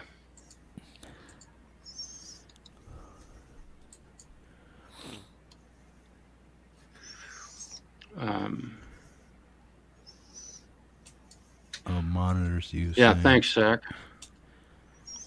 Oh, monitors. Audio, visual monitors. Oh. I've got two Samsung 20-inch monitors in front of me right here on my left and right, and I have a Samsung monitor hanging on my wall up above. Yeah. I've got two 32-inch curves. Yeah. Like, kind of allow for a bit wide. Yeah. Mine are flat screens, and I don't have the touch screen stuff. Mark, are yours touch screen? No. Yeah, I haven't gone there. I didn't get into using the what are they, the MacBooks and all the touch screen stuff from. I just haven't gone there. I'm just using I have my 60-inch Samsung over there that I don't even watch anything off of it anymore, but that used to be my main screen. But then I went out and bought this 43-inch Hyacinth TV. It's like $250 screen. What's that destroyer or that what's that you got there? Is that a destroyer? No, it's an Explorer. Explorer. Yeah. That's you built that one, right, Mark? Yeah. Still got to pull my finger out and finish wiring it. I know a guy. Oh, mate. There's nothing I can't do. It's just breaking out the soldering iron and getting motivated. Yep. Gotta get her done. Jade, I sent you that link twice. You missed it up or what? I'll stick it in a Facebook message. Hang on. Yeah, there you go. Jade, here comes that link, man. It's in the chat. I don't know why. She must have missed it. Okay. There you go. Did you get it?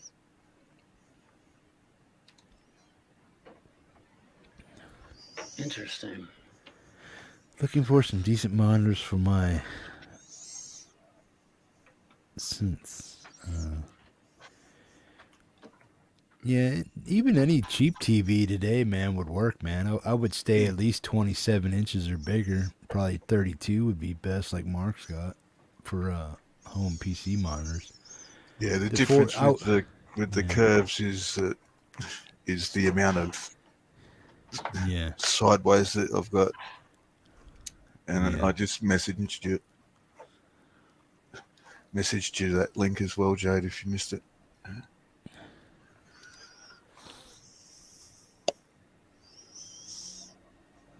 Boom.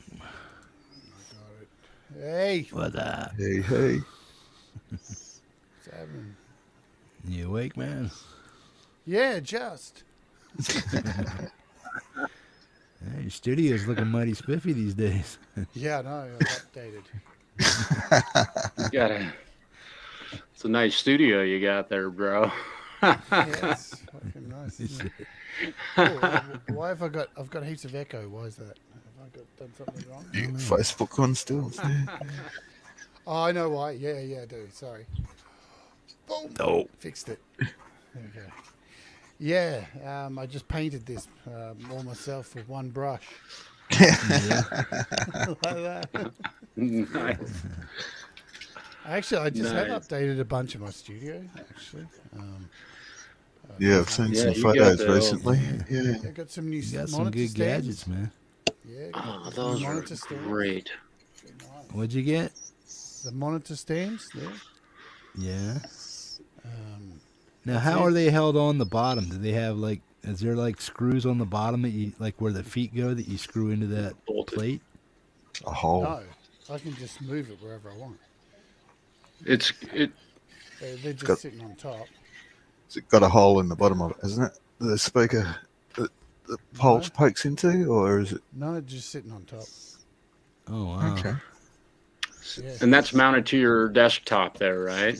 Yeah, I can move that wherever around. It's just got rubber feet Yeah. on the bottom.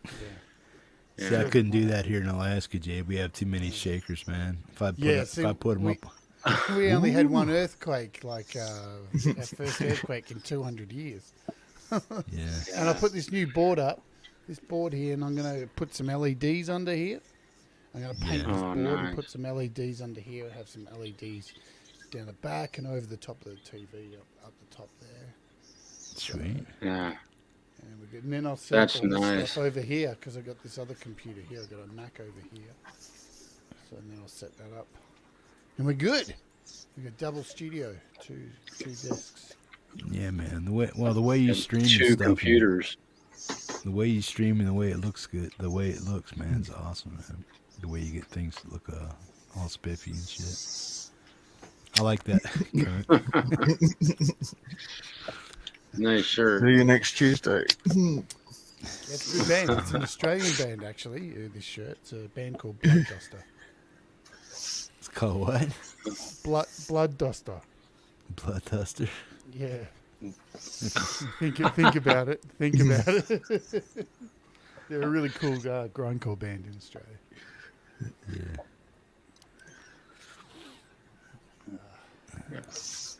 Yeah, I'm waiting for a few things to arrive, actually. I got this the other day, so I got a new expression pedal from M Audio. It's pretty nice. Mhm. Pretty sexy. You know what today? So I got an email from IK Multimedia today. They're sending me two of those. One of those X Drive pedals, the new X Drive pedals, and they're sending me an X. What's the other one called? The reverb one, X Space. Okay. Have you seen them? They're pretty nice. No, I haven't seen them yet. Oh, Let's check them man. out. Okay. They're nice. Let me bring one up. I've only used their software. It's actual hardware pedal. Well, doesn't that IK stuff, doesn't that come with amplitude? You have to like kind of, yeah. Yeah, what's cool about this new one is I have this beast. They sent me this beast as well. Gee. That's the one that you put your iPad in. Nice. So you take your iPad out. Let me unplug this iPad. And you sit it in there. Like that. Sits on What, and that Bluetooth's up or something, does it, or is it? No, it connects with the hard wire. Okay. It connects with the hard wire. And So what's it And do? then you Give you run- like pictures of pedals and you just push on the Yeah, pedal, you press run- on the pedal? you run amplitude through it, or bias effects. Take Okay. anything.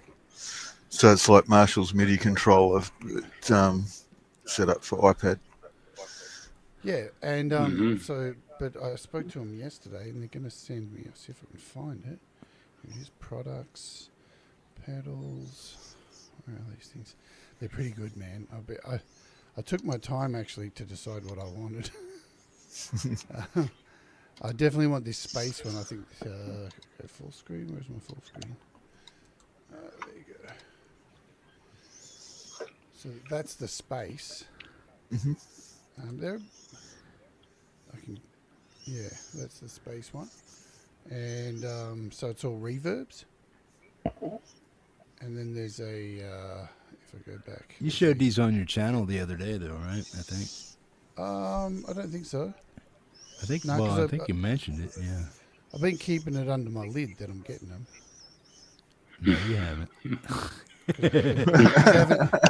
Because well, I know I'm getting them now. So Yeah. this is the X Drive. So they're competing with Bosch in the big way with these pedals, with what Bosch has done with the overdrives and modulation stuff. Yeah, so there's a delay. That's great. There's a delay. There's a this is the distortion. There's a reverb, and the other one's a multi effects. The other one's called yeah. So they're what, £300? So I don't know that $300 I guess each. Wow. It's like 350, I guess. That's. Yeah. They were kind enough to say they're going to send me a couple to play around. You're going to be putting up a demo of the equipment on your channel? Yeah. Or, yeah. Because they're really good people, man. I really like OK Multimedia. They've yeah. I've had nothing but great luck with their products in my studio environment. Their software is absolutely stunning. It's a lot of it's really killer. If I'm really honest, when I first met Pete Johns, he'll vouch for this. I hated him. I talked really bad about him, but it wasn't because of their products so much. It was actually because of. I thought you were saying you talked bad about Pete. I'm like, what? No. Well, I do offline, but no. Because I felt that they kind of cornered the iOS market because they were the only ones releasing pedals with lightning connectors, and I thought that was really bullish to come in and just dominate the market so hardcore with their product where nobody else was in the space. So it felt like you had to buy from them. I really didn't like that about them. So it wasn't the products. I just didn't like the business model of putting an iPad tax on everything. It seemed like everything was more expensive because it had a lightning adapter. But that was my issue, and I got over it. And now I like their stuff. So yeah. Do you have to have an iPad to? Do you have to have an iPad to use that product, or you can just plug it straight into an amp or a PA or DAW or whatever? So on the back, here you go. If I show you the back, it has. I'll be right back, man. Yeah. Two MIDI ins, two MIDI outs, a MIDI in, MIDI out, and then stereo input, stereo output. This is the X. So this is the. So there you go. You've got. Yeah. So typical inputs there. But you can just plug it in. That's awesome. So you can plug it in via USB straight into a computer as well. So. Oh yeah. Absolutely. It's got the normal. Yeah. USB in. Yeah. So. It just seems like there's so much amazing stuff coming out. You know, everyone's releasing pedals. Everyone's releasing great software. Yeah, it's really impressive. The little mobile processors that have come out, making it so much easier to actually build these products. Yeah, there it is. Oh god, it looks so nice. It looks really big too, but I've actually seen it in the hand. It's quite small. It looks big, but it's So there's the back. Where the reverb one has stereo inputs and stereo outputs. I do believe it's a little bit different, which is a little bit exciting. Where's that one? That's great for the panning effects and getting delays bouncing back and forth and stuff, man. There it is. That is awesome. There it is. So there you go. Ins and outs. Yeah, that's really cool. And I think the other thing that looks really enticing about these is fuck all menus. You know, this is the thing that pisses me off about a lot of gear. When you have to go menu diving. I don't want to sit here and learn something for 2 weeks before I do a show on it. I want to get it in my hand, and I want to be able to plug it in, play it, understand it, know where everything is, and do a show as quick as possible. If there's heaps of menus, then I'm going to be sitting here for 2 weeks reading manuals. I don't want to do that shit. You know, who wants to read manuals? RTFM.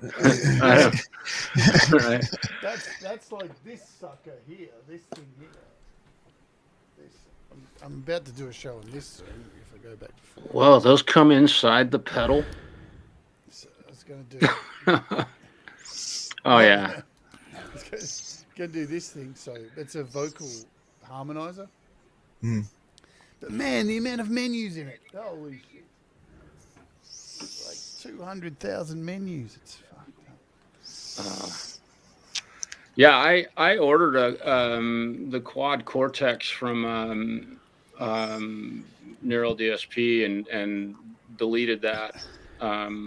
Number one, it was a bit more money than I should have been spending at the time, and number two, I already own a bunch of their VSTs, and I have no point in using it out in a live environment. But the learning curve on that thing, with what I've heard, is pretty massive. It's not one that you can just plug in. I mean, of course, is there's that $2,400? Is that $2,400 joint? Mm-hmm. Is the software cheaper or is the hardware cheaper? Software is, well, that's a tough question to answer because of everything that comes in the Quad Cortex. Yeah,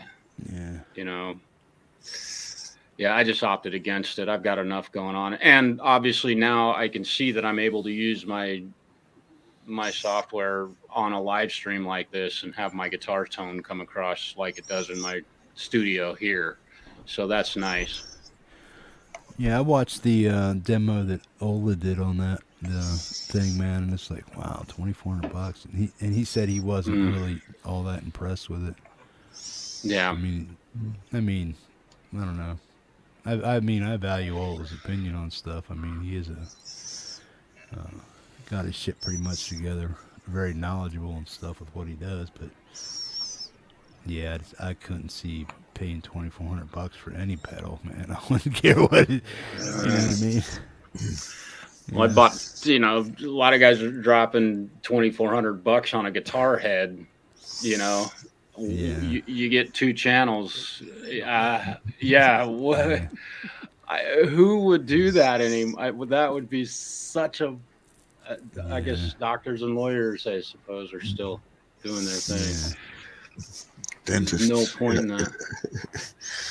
Man, I just decided to finally get a new guitar. Every Christmas I buy myself one thing, and this year I'm buying a guitar. So I've been looking at it for a year, and I know it comes in stock in about 2 weeks' time. All right. What you looking at, Jade? You prepared to say, or? I'm sticking with my favourite Aussie company artist because my friend Pete Northcote he's been doing ads for them. And I got piles of them. I'm gonna get this sucker. This. The Gnosis, is it? The Gnosis with the It's look at it, man. It's $329, and it's got a Floyd Rose on it. The Floyd Rose is almost worth that. So just grab it. This is the same company as the one that did the white guitar I sent you, Marshall. Yeah. I'm very familiar with them. I've been keeping an eye on those guys big time. They've just started the price to the US and Canada too. To the US they've and got UK. They've got US and UK warehouses now, so you get free shipping there. Yeah. I can't deny this thing. I just want a whammy bar. That's pretty much what I'm buying, a $329 whammy bar. Because none of my guitars have a whammy, so yeah. Well, have you seen them? Does that have active pickups in it? No, it doesn't look like it, but no. I can change it out if I need to. But they're pretty decent. Yeah, they make decent guitars for that price. Have you seen their new telly? Yeah, I saw it the other day. Like the carves and everything on it. It's Telecaster with an arm carve and a belly carve and Is that Korean Floyd Rose? The 1000 Korean made? I don't really know. It'll be their licensed thing, but the good thing with artists though is that they keep their quality control really tight. They do. So I got two big if anything is slightly out, they'll just replace it for you. No big deal. Yeah.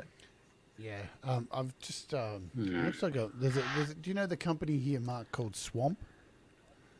Swamp Industries. Yeah. Yep.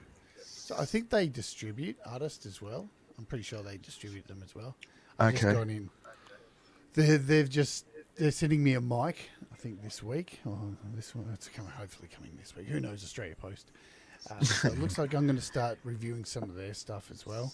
Oh, Which cool. is nice. It's not a fancy mic. It's a podcast mic. It's only worth about $140, but hey, you want to send it to me? Let's do it, baby. So Are they letting you keep the stuff? yeah. Sweet. Now, do they When- do they want you to give a one-sided bias to, or are you allowed to have your own opinion? No. The deal is, if I ever do any reviews of hardware on my show, be assured I've reached out to them and gone, Yeah. hey, I like this thing. Would you send it to me? I don't. If there's, trust me, and there's a bunch of things that I've been sent, and they've gone, oh, can you do this? There's this one particular, I won't name what it is, but this app, this guitar suite of pedals, and they reached out to me and sent it to me, and I showed it to everybody on my Patreon, and everyone was like, you can't review this.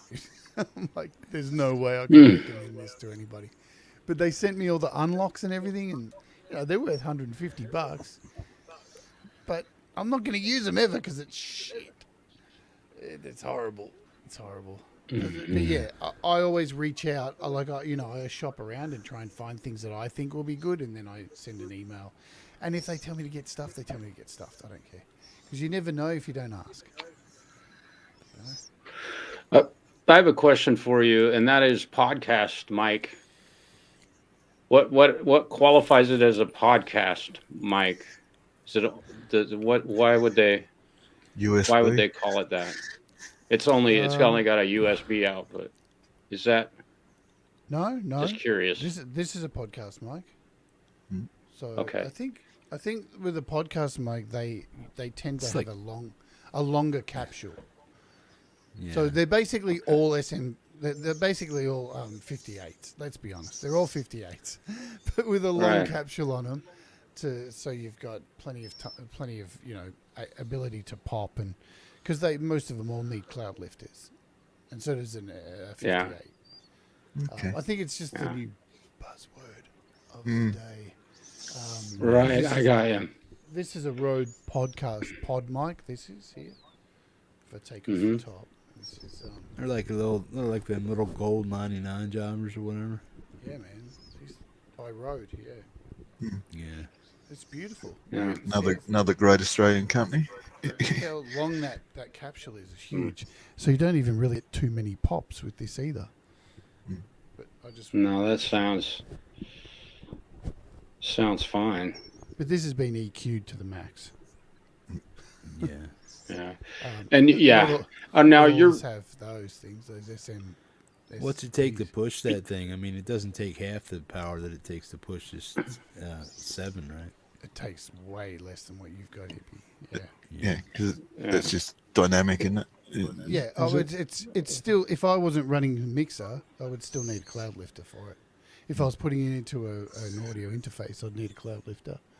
But because I have a mixer, the mixer has, level and gain, so you've got a gain on it. Yeah. Yeah, you got a preamp. Because you got the MG10, haven't you? Yeah. Yeah. Yeah. So I got It's the funny, 12. but I keep Same. I revert back to this, but the cloud lifter. I'm currently talking into a SM7, not a 7B, but an SM7. It's plugged directly into my audio interface, and I'm sitting, I guess my mouth is about 15 inches. I don't know, centimeter wise, but it's How much? It's how, that. how I far? mean, How and I far have- is your gain up? It's up at 4. It would be on a clock 5. So almost dying down. It's all the right? way. It's Yeah, like crank up. literally beamed. Yeah. The gain is beamed, but You can. and do I it, also have yeah. an EQ. Yeah, I find it. interesting that this cloud lifter has become such a subject that people talk about so often, and I'm like, why are you buying something you absolutely don't need? I don't need it. I don't know why. What is the fascination with it? I don't understand. It's because all right. So the difference is like you can hear you, but you don't. You sound like you're in a room. Yeah, I'm standing. I'm sitting back from it. Yeah. But if I put this thing right in my face, and I can stand back with this too, and it's cool as well. Right. You get that reverb out of the room, and a podcast mic. Yeah. They want to get that bass in there, and they want to have that close feeling of, hey, how you going, baby? You're gonna take off that towel. You know, that's what they want. Yeah, your vocal always sounds very clear. You know, but I only put this over here so people don't have to look at it because it's a big old bulky thing, you know. But well, this is about 8 inches from my face right now. But if I push it back, I don't know what I sound like now. I don't know if I sound as clear as you do. Almost nothing's changed. Yeah, so, but I think the 7 is a little bit more sensitive than the 7B. It's got a reputation. That's got a little bit. 7B's got a reputation of being low as fuck. You know, But Marshall's got the original 7. Yeah. So yeah. Yeah, I have an idea. He used to run his own recording studio. Like he ran a really big recording studio, and he used to say, you know, all these bands would come in and be like, okay, we need to use the SM7B, and he's like, really? They're really good if you shove them down your throat, but right. The dog PA's got it exactly right. The cloud lift is just a simple preamp with a ton of bullshit. It's a preamp, yeah. Yeah. It doesn't even have you just plug into it and then into your audio interface. It doesn't have a volume controller or gain knob on it or anything. Yeah. I think it depends on your audio interface as well too. Yeah. You know, not all how audio much you can drive interfaces it. are the same. Yeah, because I ditched my my Steinberg UR22 recently for the iRig IO because they sent it to me and there's actually far more volume in it. It's a really good interface. It's really tiny too. Takes up less room. I like that. Yeah. So the Steinberg got designated to the Mac, so it's sitting over there collecting dust. Yeah. You use much in the way of condensers, Jade? I've got 2 condensers. I got this one. It's so good it's laying on the floor. Perfect. That's the Steinberg that came with the 22. That's correct. And I got the Rode NT1, which is down there on its stand. Yeah. There. Oh yeah, that is such a killer microphone. That was the one I contemplated before I got that SE. Beautiful mic. I got the SEX1. It's overkill for podcasting, I think, for everyday mic. Yes. It picks up way too much room. And I've got a beast of a PC, which sometimes when I'm sitting there doing a stream and I've got, you know, OBS running, 3-4 streams going out, everything connected, that fan kicks in on my killer laptop. And my MSI laptop has some monster fans, so it was picking up the fan, time, and that's why I had to move to a podcast mic. I've got a 58 somewhere as well. Who knows where the fuck it is? Probably on the floor somewhere. Yeah. I was just looking at. We were debating on using mine for a live stream we did recently, and I mean it's like an old the 58 and this SM7 are basically from the same era. Like late 70s, I think, when they were built. It's just that, you know, again, you know, people don't. I think the stigma about having a podcast mic and the buzzword that it is, you throw a 58 in front of yourself, and in any environment, and you are, I mean, aside from doing something like that, you're gonna sound amazing. Don't cut the mic. Yeah. Oh, wow. Yeah, they just work and they're so bulletproof, man. I've had that thing for decades, and the thing just kills You it. could drive a car over that thing. It'll still be fine. They're the tough. best. Yeah, they rock. Love those mics. I mean, I got this for podcasting, but I got this for death metal stuff too. This is amazing for death metal because it's got such a long capsule. You can actually shove the thing right into your mouth and just, you can get some really great tones out of it just by the way you cup it, and you can create some crazy stuff. You can use the cupping as an actual effect, and you would as well as your mouth, because it's all in the holes you can create to get those different tones, plus the way you can cup it.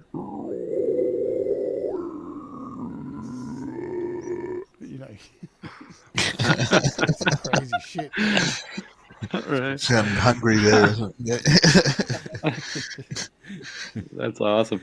I watched you do some live audio or vocal tracking on your channel here. It's been a couple months back. I don't remember how long ago it was. It was just really fun to watch you singing like that. Because I've produced a couple tunes of my own that I do that type of vocal, that deep guttural sound, and I mean it's so it was really fun to watch you track that stuff, and your techniques and things, because you were doing stuff like that with your hands, I recall, and like putting it, it was just cool. Horrifying Glenn Fricker. Yeah, right. Fricker dogged my Metheus song, Frick. Oh, did he? Yeah. He loved the shit out of Gary Hubb's what the hell is that? Ice Baby. Yeah.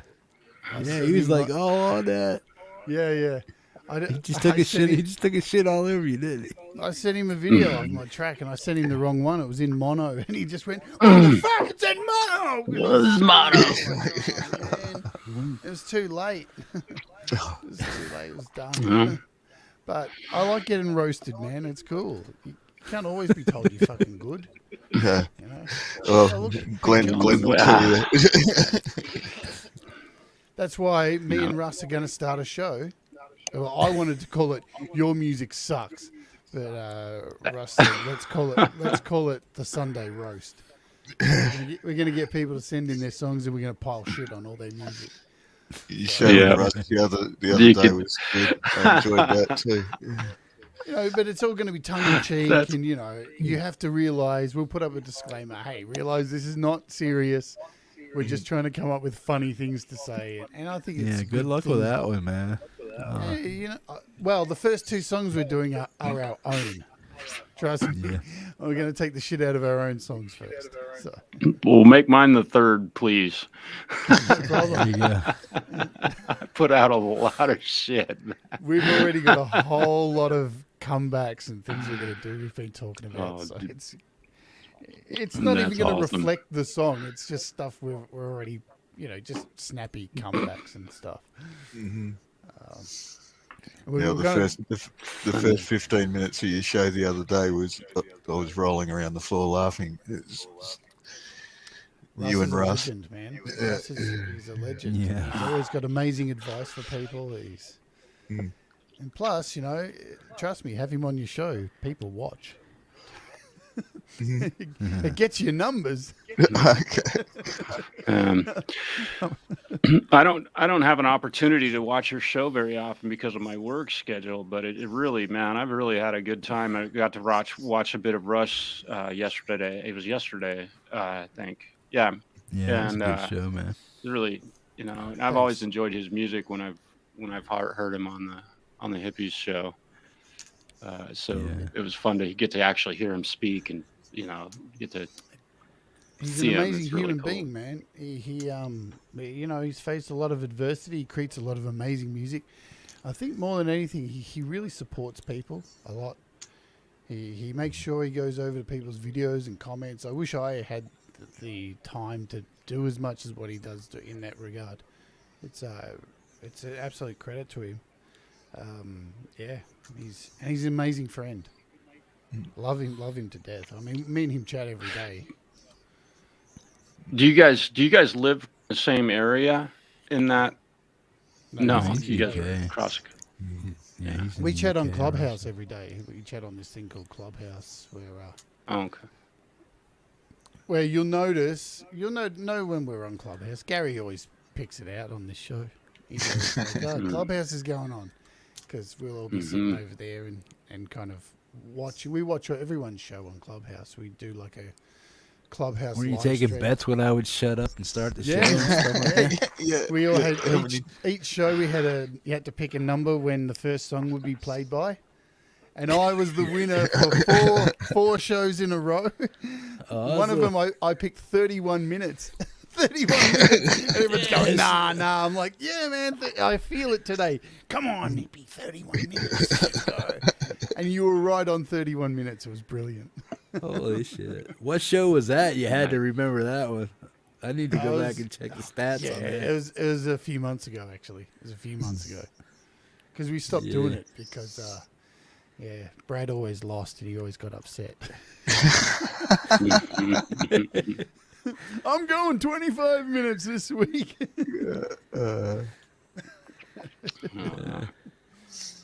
Wow. I just Guys, imagine I'm going to one head day- off. Yeah. Peace, y'all. I got to head out. Okay, Take care, Mark. brother. Take care, bro. See you, mate. Have Good to me. see you. You too, Jed. Mark, Peace, bro. Jeff. Have a good night, you guys. Talk Later, soon, man.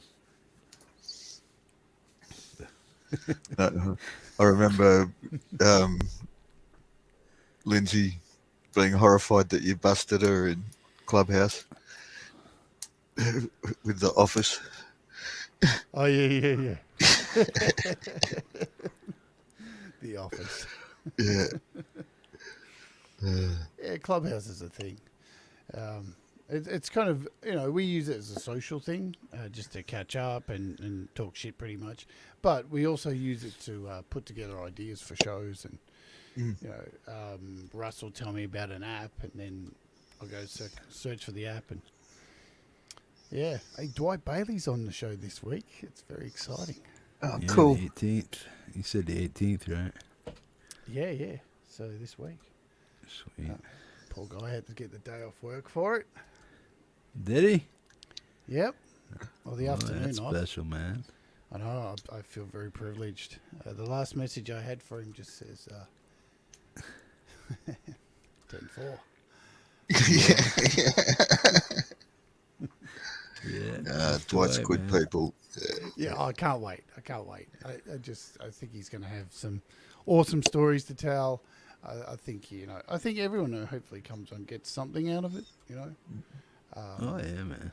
Walks away a little bit better than before. Definitely, it's not about leaving anybody worse off. It's about building people up.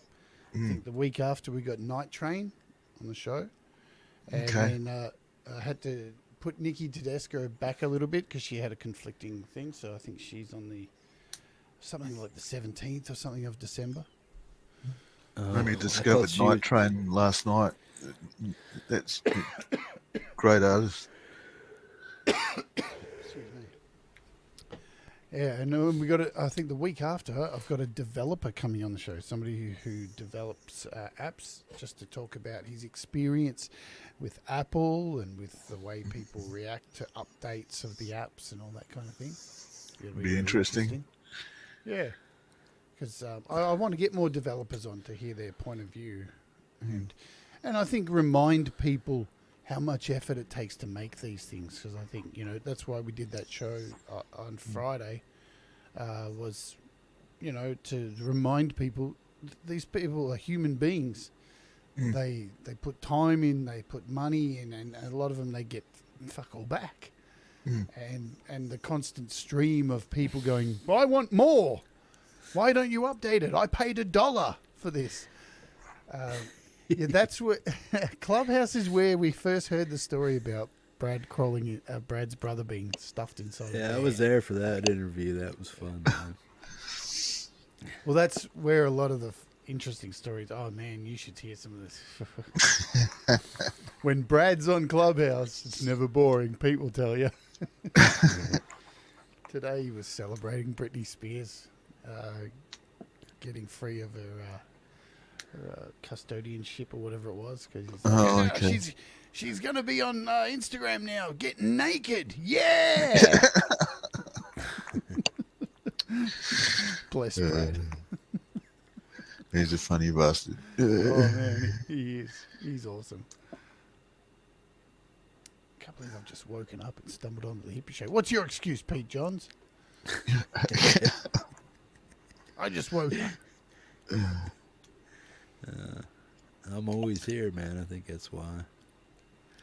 I started watching earlier and I fell asleep to you because I normally sleep in the afternoon.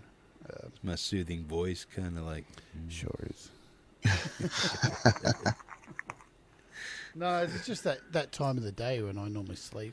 I try and sleep during because I had today off. Today's my day off, and tomorrow I got a Patreon show where I'm mastering a whole bunch of songs, which is going to be cool. Well, what time is it there right now, man? 8:47 p.m. Mm-hmm. Saturday morning, right? Saturday evening. Yeah. Oh, you're evening right now? Yep. Yep. Oh, man. Sun's gone down. How long have you been doing this for, Hippie? Yeah. I don't pay attention to that shit. Dude, I just know East Coast time zone. I live in your time zone. My brain is in your time zone. I don't even know what my own time is half the day. Oh, Pete's at the cricket. Yeah, what did he say? Okay. So, Yeah. Joe's back. Hey, what's up, Joe? Is there cricket on today? He's doing something today. Must be 2020 or something if it is. Yeah. I saw he was. He's at some kind of. I don't think he's at the cricket. I think he's at some kind of pantomime thing or something. Okay. One of those. I don't know. Like I forget what they're called. The school band kind of things. Competition. Okay. I can't remember what they're called. Who's that? Pete. He's at An event. Football ground. He's at some kind of football ground. No opening hour tomorrow, Pete. I'm taking the day off. I'm not doing a live performance tomorrow because the wrestling's on. There's a AEW pay-per-view and I want to watch that. Okay. Are you serious? Don't get in the way of my wrestling, serious? man. Yeah. Huh? It's AEW, man. I'm not talking about WWE crap. I'm talking about AEW where heads get busted open. No, I'm a wrestling fan. I'm a massive wrestling fan. Oh, man. I wanted to kill my old man for that shit. I couldn't stand wrestling, man, growing up. Just couldn't. I mean, I dug some of the characters and stuff, like Chief J. Strongbow and Haystacks Calhoun from way back in the day. Now, you remember any of them guys? I know who they are, yeah. I'm a historian. Bruno Sammartino. Of course, Bruno Sammartino. Man, he's a Hall of Famer. Hell, Hall of Famer, that dude. Yeah. Just don't mention. Just because I don't like it doesn't mean I don't know it. You know what I mean? Yeah. I saw Andre the Giant when I was like 5 years old. My dad took me to this place called Festival Hall. I saw that stuff in black and white. And he was live, man. He was live, and like I remember him coming down the aisle, and he walked past, and I reached out and touched his arm. And I was, oh my God, it's Andre the Giant. He's massive. It was awesome. I was 5 years old. Yeah, bring back ECW. But AEW is pretty cool.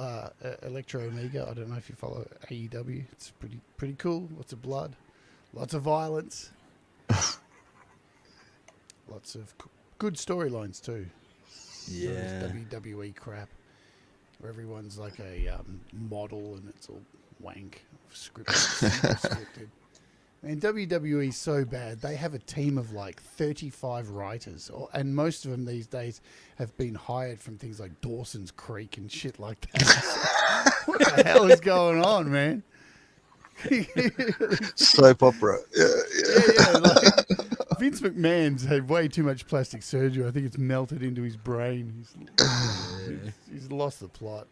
I reckon they're going to sell WWE soon. They're probably going to sell it to one of the TV networks. I just got a feeling they're going to sell it because they've been cutting all their wrestlers and saying, oh, price, you know, we can't afford to keep you.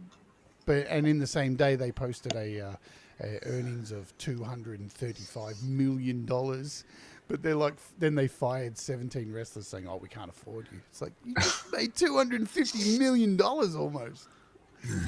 I reckon they're lining their shit up to sell it to someone like Viacom or whatever. Yeah. Joe Rogan or something. Yeah. What's that guy's name? Dana what? Dana what for the... what's his name? I don't know. Daniel who? No, Dana.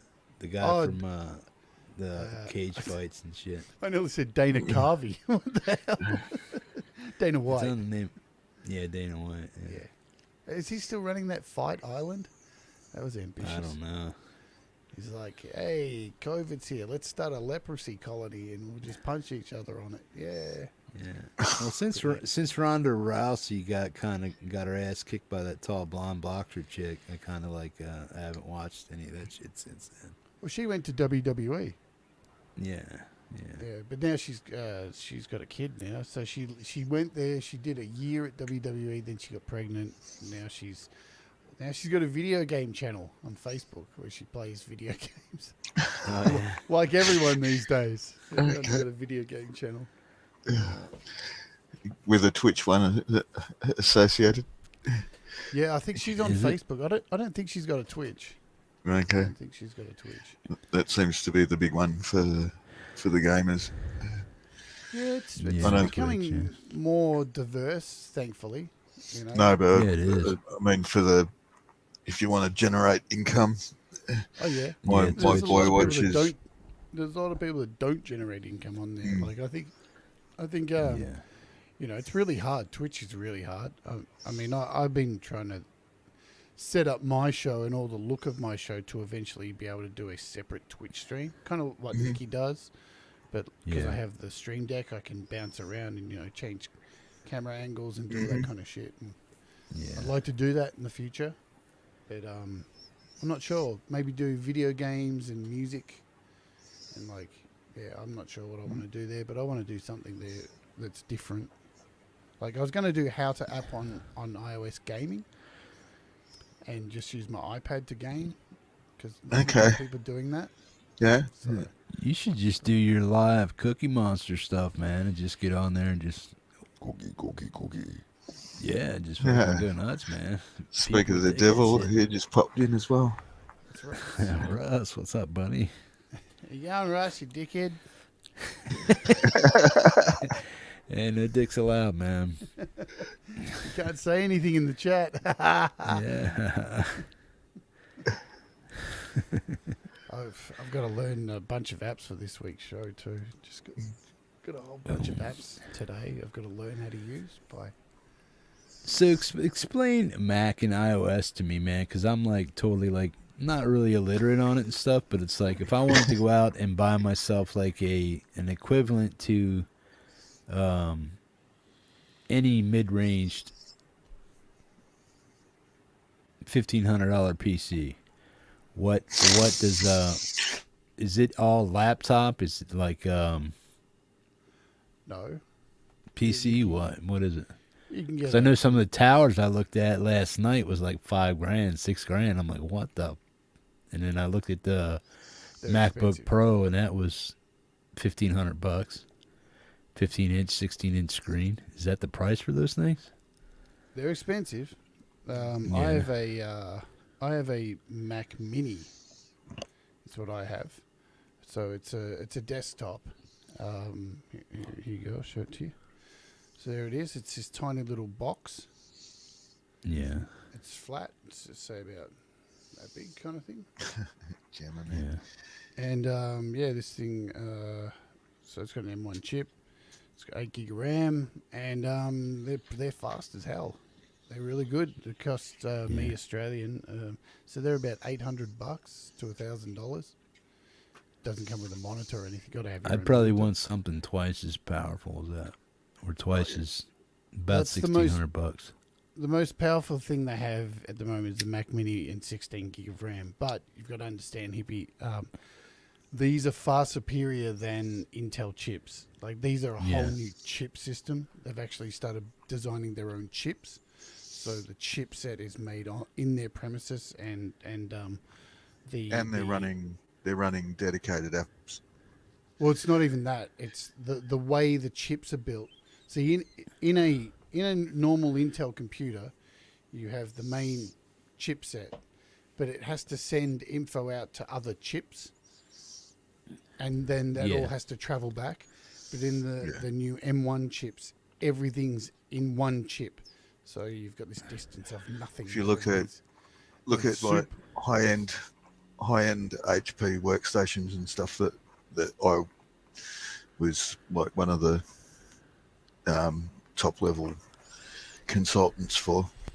That's the big thing that the big developments that we were doing was it's always that buses that get in the way. Yeah. And Intel's but at it's the moment. They have no but idea it's what that to do. well AMD's actually putting a hurt on them with a lot of their stuff with the system on chip type stuff that they're making.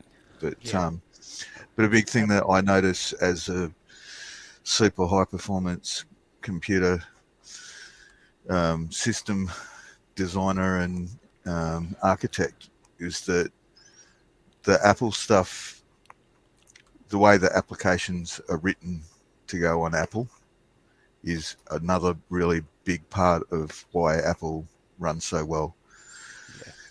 You know, it's not perfect. Trust me. This is no, but it's nothing is.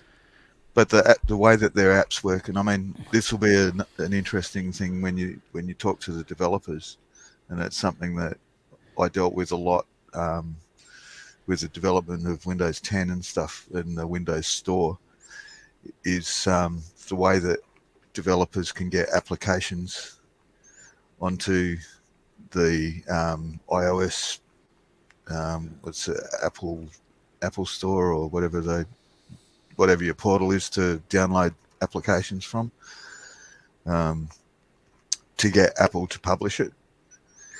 How long that takes, what kind of checks and balances that it goes through before it's actually published to that platform that allows people to access it, and then compare that to Windows. The Windows Store is a lot quicker, but you get a lot more shit because stuff isn't tested as well. Yeah. But then there's that argument of like, but I don't want my stuff like scrutinized, and I just want to have like open source and Well, I work with WebOS and Linux and all that stuff as well with developers on all of those distribution platforms for how to get the applications out there for people to buy, use, whatever. But Apple is the most stringent in the way that they do things. They also take a pretty good bite out of stuff, but too. So. 100%. But that'll change soon. I think that'll change. So a lot of the laws that are happening over in the UK are going to be precedents where things with their proprietary cables are changing, and there's going to be, I think some apps have now, they've cut it down to 15%. So there's going to be a lot of movement in courts and stuff like that over the next 2 years. Apple having to give up some of that money, that sweet percentage that they take. You even see it here on YouTube. There's a bunch of channels now that are not even doing super chats. They're running their own payment systems where you can leave a comment on their website and they'll read all the comments out at the end of the show, and they're cutting out the whole 30% take. I know Wrestle Talk's doing that. There's a whole lot of channels that are doing that, trying to circumvent the 30% because it's a lot. Especially when there's, I mean, you can say that they're providing everybody with a fantastic platform to get stuff out there, which, admittedly they are. But the amount that is being returned in what they do for you is kind of minimal. Yeah. And I mean, I look at my stuff even now with, couple of hundred subscribers, and I'm getting ads all over it. Well, you will always get ads at the front and the end. So, as long as if you're not on the payroll of YouTube, you're still going to get ads. But if you don't put any copyright stuff in, you won't get a mid-roll ad. That's, I think, how it works. Oh no, there's nothing mid. But I just got over 1,800 subs a couple of days ago. Yeah, man, it's a grind. It's hell yeah. It's a grind. Far out. I work like a dog to get this channel off the ground. I see other channels just going, oh wow. You're just sitting there picking your ass on camera and wow, look at all those sweet subs. Oh wow, you're just a political channel where you just sit there and play people's videos and just go, he's ugly. Oh wow, you got 500,000 subs. Wow, that seems so easy. Why don't I just do that too? Just sit here and just take the piss out of people. But I love sarcasm. Yeah, I love what I do though. You know, it's all about community. And you do it well. Yeah. Thanks. It's community. So it's not about me. It's about seeing people's music get better. See, you know, again, I've said this on your show before, Hippie. I'm in a really awesome place that I get to do shows that hopefully help people make better videos for their music, make better music for shows like you, for shows like Pete, for shows like Ron. And you look at a lot of the stuff that comes through on your show, you'll hear my name get mentioned as mastering this track. Or you know, I get to be that person who sprinkles somehow some kind fairy of dust on it. I don't know whatever dust. Could be bullshit dust, fairy dust, whatever you want to call it, some kind of dust. But so that's what I'm doing it for. It's wonderful. Feels really good. Oh yeah. Yeah, it's funny. I'm getting a fair bit of that lately too, which is kind of nice. People reaching out. Isn't it funny? When you became a mod, I'll tell you this story, Hippie. It's quite funny. So when Ron started his show, because I've known Ron a long time, you know, and I spent quite a long time helping Ron get his show looking to how it looks, because, you know, he's Ron, man. He's Ron ready, which means he's not ready. So it took a while to get his show to look like that. And, you know, we spent a lot of time on Skype, quite a few months. And then when he moved, when I finally convinced him to move to YouTube, it was like, you know, I'll be a moderator and put links in and all that stuff. But knowing full well that I don't have all the time in the world to do everyone's show. So hopefully somebody in the chat would come along that would be able to take that up. And I said to Ryan about a month ago, I'm like, that Mark Tanner's pretty good. I'll keep your eye on him, man, for a moderator. Like, you reckon? Oh, I've only just kind of met him, and you know, you keep an eye on him, mate. I think he's a goer. And then, what was it, 2 weeks ago, Mark reaches out and goes, I'm thinking about, would you let me be a mod? And Ron messages me, goes, what kind of voodoo magic are you doing, man? You know, my first... How did you know? Well, Ron and I were having a big chat about, because he's going to do this new Monday magazine thing or whatever that he's doing for people that don't get played live, and was asking me about different bits and pieces. And just for some reason or other, I just sort of went, look, I know Jade's really busy, and there's one question that you got to ask before you say yes to this. It was that, you know, if you want me to give you a hand and mod for you and throw some links and stuff like that, I'm more than happy, because I enjoy watching the show and I'm there. But the big one was like, make sure Jade's okay with it first, though. You know? I'd already suggested you, man. I knew you would be, and that was, but it was kind of funny when you told me that you'd already told him that. It was like, well, that's how I knew you'd be right, because as Russ has put here, you're always in Ron's chat, and that's what you look for. You look for people who are always there, people who are taking interest and give a shit. And I look at it this way with mods too. I started in Pete's channel, you know, years ago, but I was in the Wrestle Talk channel as well for a long time, and you put yourself out there, and you put everyone first, and you build the show up, and you make it all about the show as much as you possibly can. And then what happens is when you finally do something, people have learnt to trust who you are as well. So some of those people may come over to your channel. And the same thing with Thomas Christ. Thomas Christ became a moderator on Pete's thing. and Tom picked up all these, did the same thing as what I did. Then he became a mod on my channel. Then he's got his own show now, and I was a mod there. Now he's got mods coming over to his channel. It's almost like a training ground to really kick off I looked at it that way, to kick off your own channel, to understand how things work. And kind of the old networking, isn't it? You got to go all in on that channel and put them first and help build them up, and then go and do something for yourself, and then people will follow and build you up as well. It's community. It is. It sounds like wank, but it's true. Yeah. So I'm really glad you're there, because I trust, I'm just like, oh yes, I can kick back, sit in Clubhouse and talk shit. Look at Russ. Not for me. It's not community for me. Look at Russ. Unbelievable. He's such a hard ass.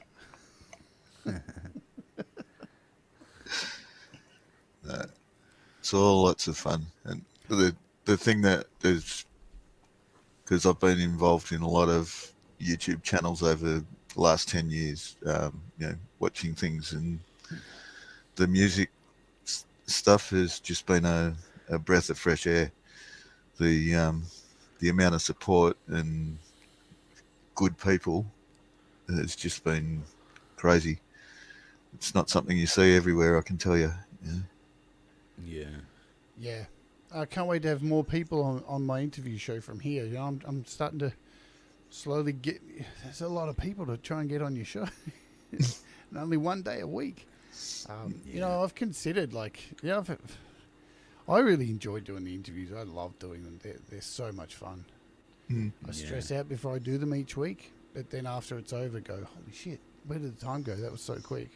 Yeah. So I think early next year. What's that? Go ahead. No, go ahead. Oh, well, next year I'll definitely, there'll be some people from here I'll be pulling over to the show. I have a list. It's long. Yeah. There's definitely a pool to draw from, that's for sure. Yeah.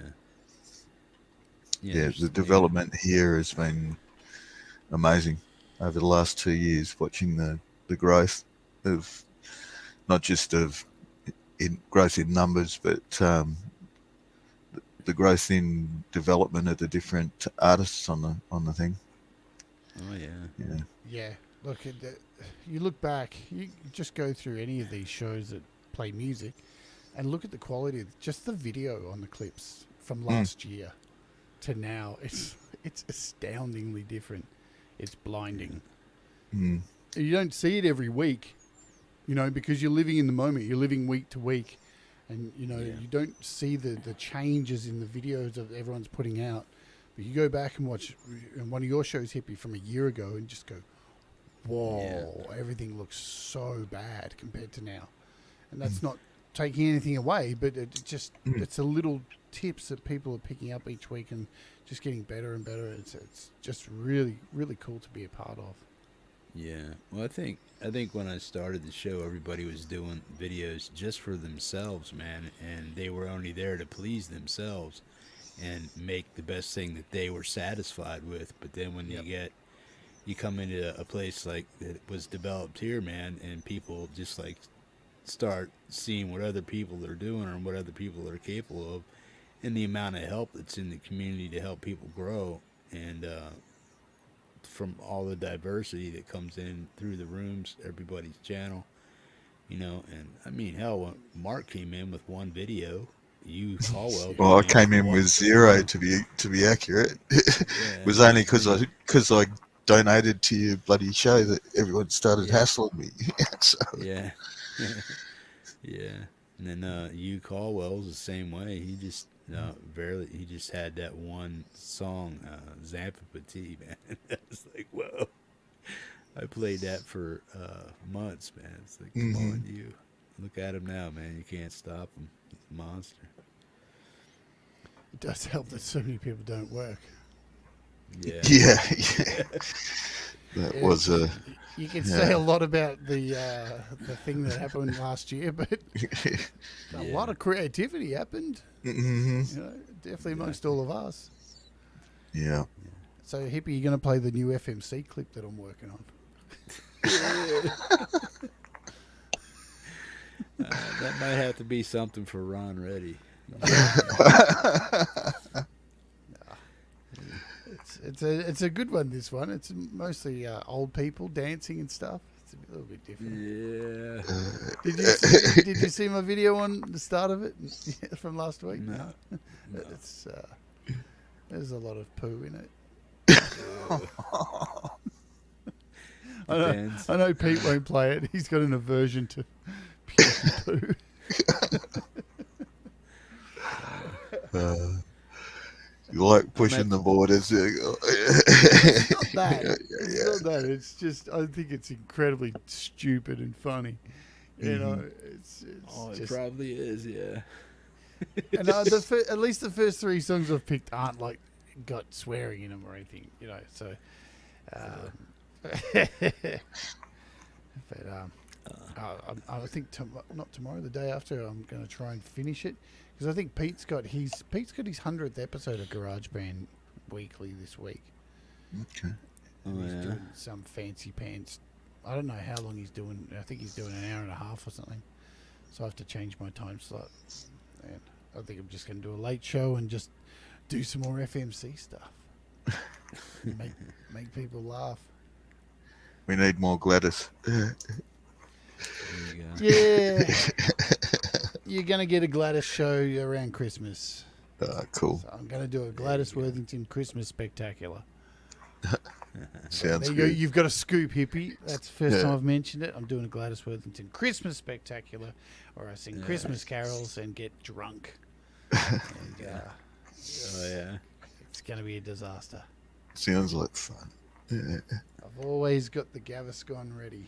Yeah. Actually, I need it today. I've had half an opera today. I've actually been drinking it. Good times. Yeah, I'm not doing a live performance tomorrow because of wrestling, but you know, it's hard to do a live performance every week because I don't play many covers. So I don't like playing covers. It's just my thing, and I've only got a certain amount of originals, and I just feel like I'm ripping everybody off by playing the same songs every week. Mm.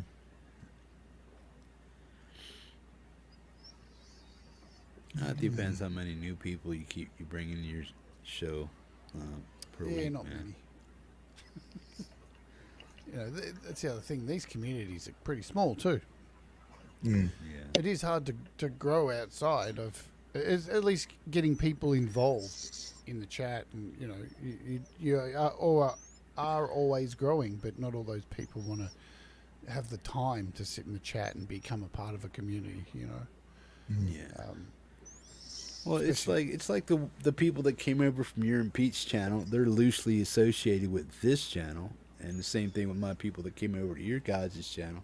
They're loosely based on your channel, so it just takes a little bit of getting used to what your time schedules are, what you're putting out there, and stuff like that.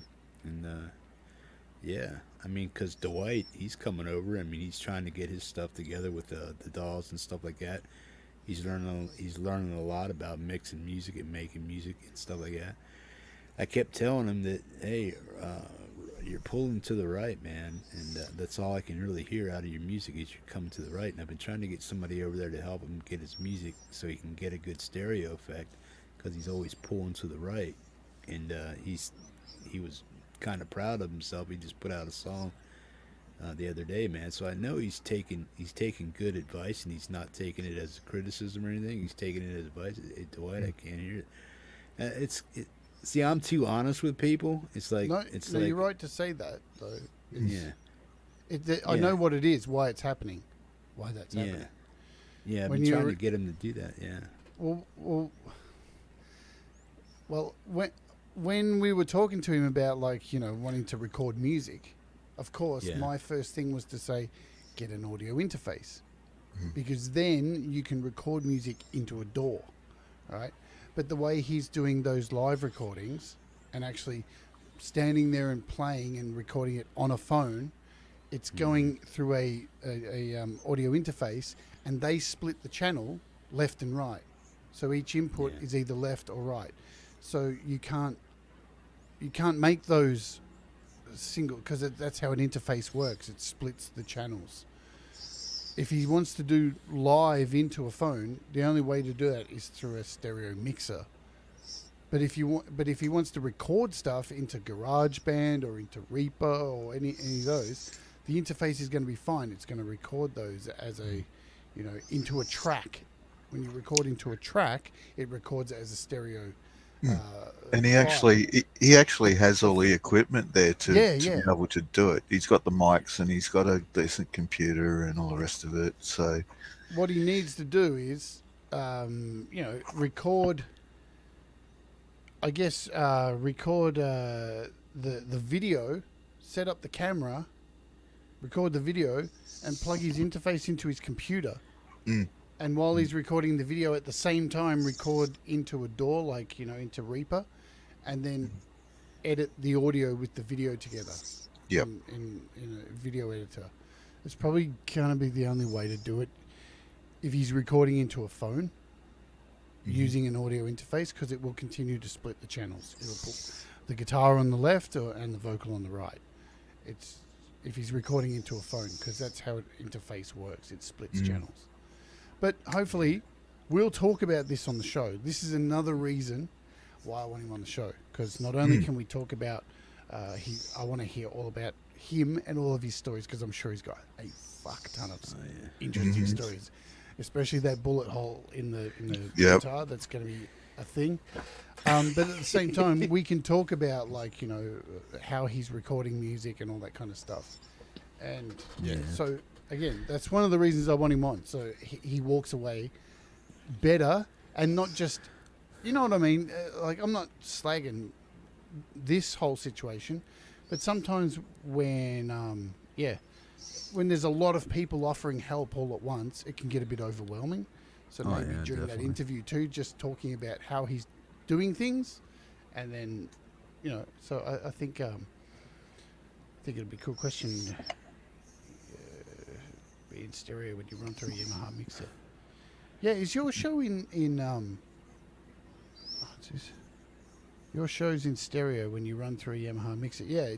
So is your show in mono or stereo at the moment, Hippie? Mono. Yeah. So once you run through that mixer, it will be in stereo. Okay. Yeah, it'll be. I hear things in stereo, but will I be able to broadcast and all the music that I played through the channel come out in stereo? Jade, it's the limitation of StreamYard from a browser. It's not, because Pete does it in stereo. From a browser YouTube page.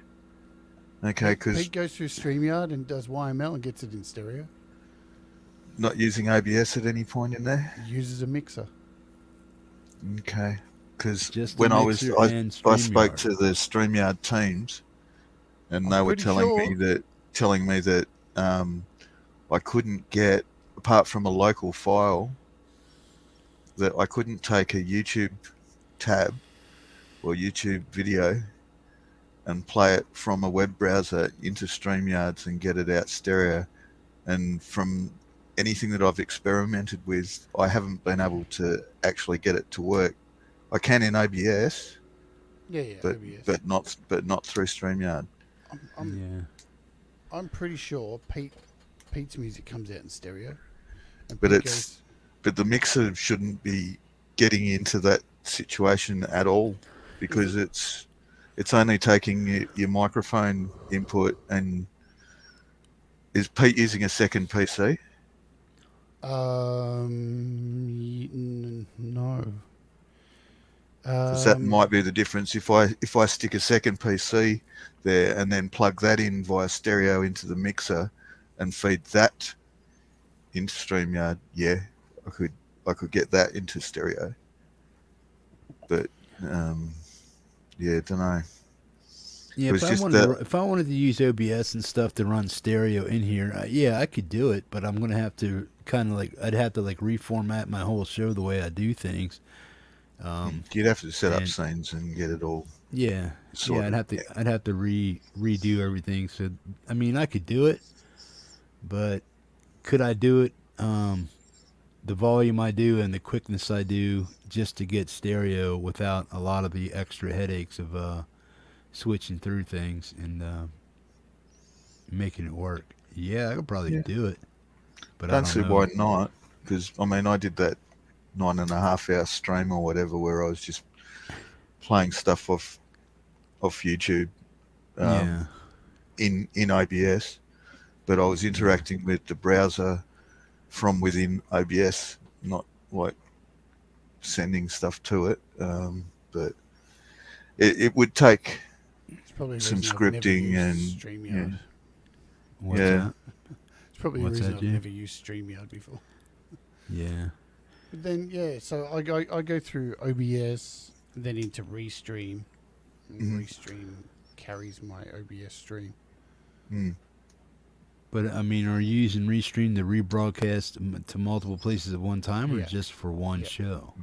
To multiple places. I stream to Twitch and sometimes Facebook as well as Yeah. YouTube See, I at the don't same have time. any of those entities and stuff, or I don't use them to broadcast and put it that way, because I don't have Facebook. I have a Twitch account, but I don't use it for broadcasting of anything, because I'm not really trying to make money off of any of this stuff. As far as doing Twitch or YouTube and whatnot, because if I did it, I'd have ads all over everything, and everybody that didn't have Prime or an ad blocker watching my show, who the hell wants to watch 7 hours of commercials, man? Yeah, that's why I don't do. That's why I haven't monetized my channel. I have more than double the hours that I need for. Because when you record the video, you already have 7 hours of watch time, because that counts as watch time. Then when I rewatch the video again after it's done being rebroadcast, or any of them, I can just put them in a loop and let them run for days and days and days and collect hours. That's how I got my ad hours up really quick. Yeah, so you can do that. Yeah. And then Mike and Danny, we did the same thing with them, man. They were way under their watch hours, so I just took a collection of their videos, man, and whatever the ones were the longest ones and stuff, I just kept watching them and watching them in a loop and stuff. Or their live shows that they put out to help them get their watch hours up and stuff. Well, I think probably, because in relation to StreamYard, Pete's been using StreamYard forever, and he shows you in stereo. And Yeah, I I just wonder how he's got it set up. he set up his he has a what's it called, L track mixer, and he loop backs from, I think now he's Mac. He used to be PC. So the mixer goes into the computer, and then the sound goes out of the computer back into the L track, and then back into the. So there's a loop back going. Yeah, that's what I meant, was it, which is sort of like using a second computer, but he's But yeah, that's pretty much splitting what it. I do too. So I have my mixer here. So it's sitting there. It's plugged into my computer over there, the laptop, and then this channel here, the USB channel, loops back, and that goes back into the computer. So that goes back through. So that creates a stereo, and these two stereo plugs here, they're coming out of this, which is connected to my iPad. So I'm getting stereo sound out of my iPad into this channel. Yep. I've got my mic here, my second mic here, and then I've got this. This one is connected to this iPad with stereo coming out of it. So everything's stereo connected. And I've got my monitors plugged in back here. So this is my loopback channel. Yep. There. So you're saying I could do that also and get stereo, or what? Yeah, you should be able to. Yeah. That's how you It's do just it. something I haven't done, and then mainly because when I was talking to the StreamYard technical guys, they were telling me that it wasn't possible. So I keep telling you them Oh, I guys know, don't dog. know shit. Dog, I've been don't know watching you, shit. man, and I've been yelling at the TV every time you suggested it. You remember when Hippie got that huge fucking Tascam thing, and I was just going, no, what are you doing, man? You don't need Mackie. What the? I was like, no, you just need a simple bloody Yamaha desk with a loop back going through it, and that's it. But I'm sure that's exactly the way Pete does it. So that's what I said to you, Hippie. When you set this Yamaha thing up, just give me a Skype call, and that's pretty much it, though. That's all you need to do. All you need to do, pretty simple. You'll have this last track will be your USB. So you plug in this straight into the computer. This is your USB channel. That's your loop back, and this is where you can control am I going to use that as the music. interface, or am I going to still use my 4i4 as my interface to get on the web?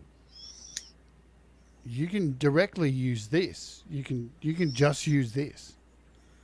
Okay, so what am I going to use my 4i4 for if I use this instead? Do I still need my 4i4 unless I'm doing like multi-tracking or something like that? These things are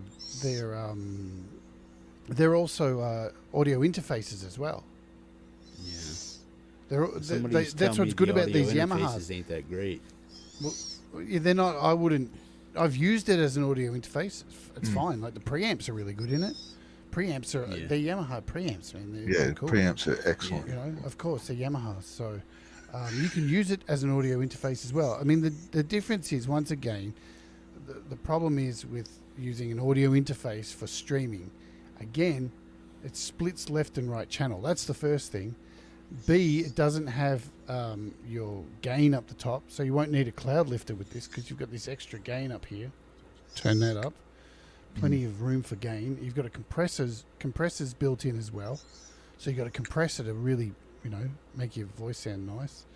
And you've got this loop back here, which will be for you. It'll be track 11 and 12, and you just switch that to USB. You press the little button up the top that says USB, and everything that you play on your browser over on your computer over here on YouTube will come through this, and you've got control over the levels through here for YouTube, so you can turn that down, fade it in and out.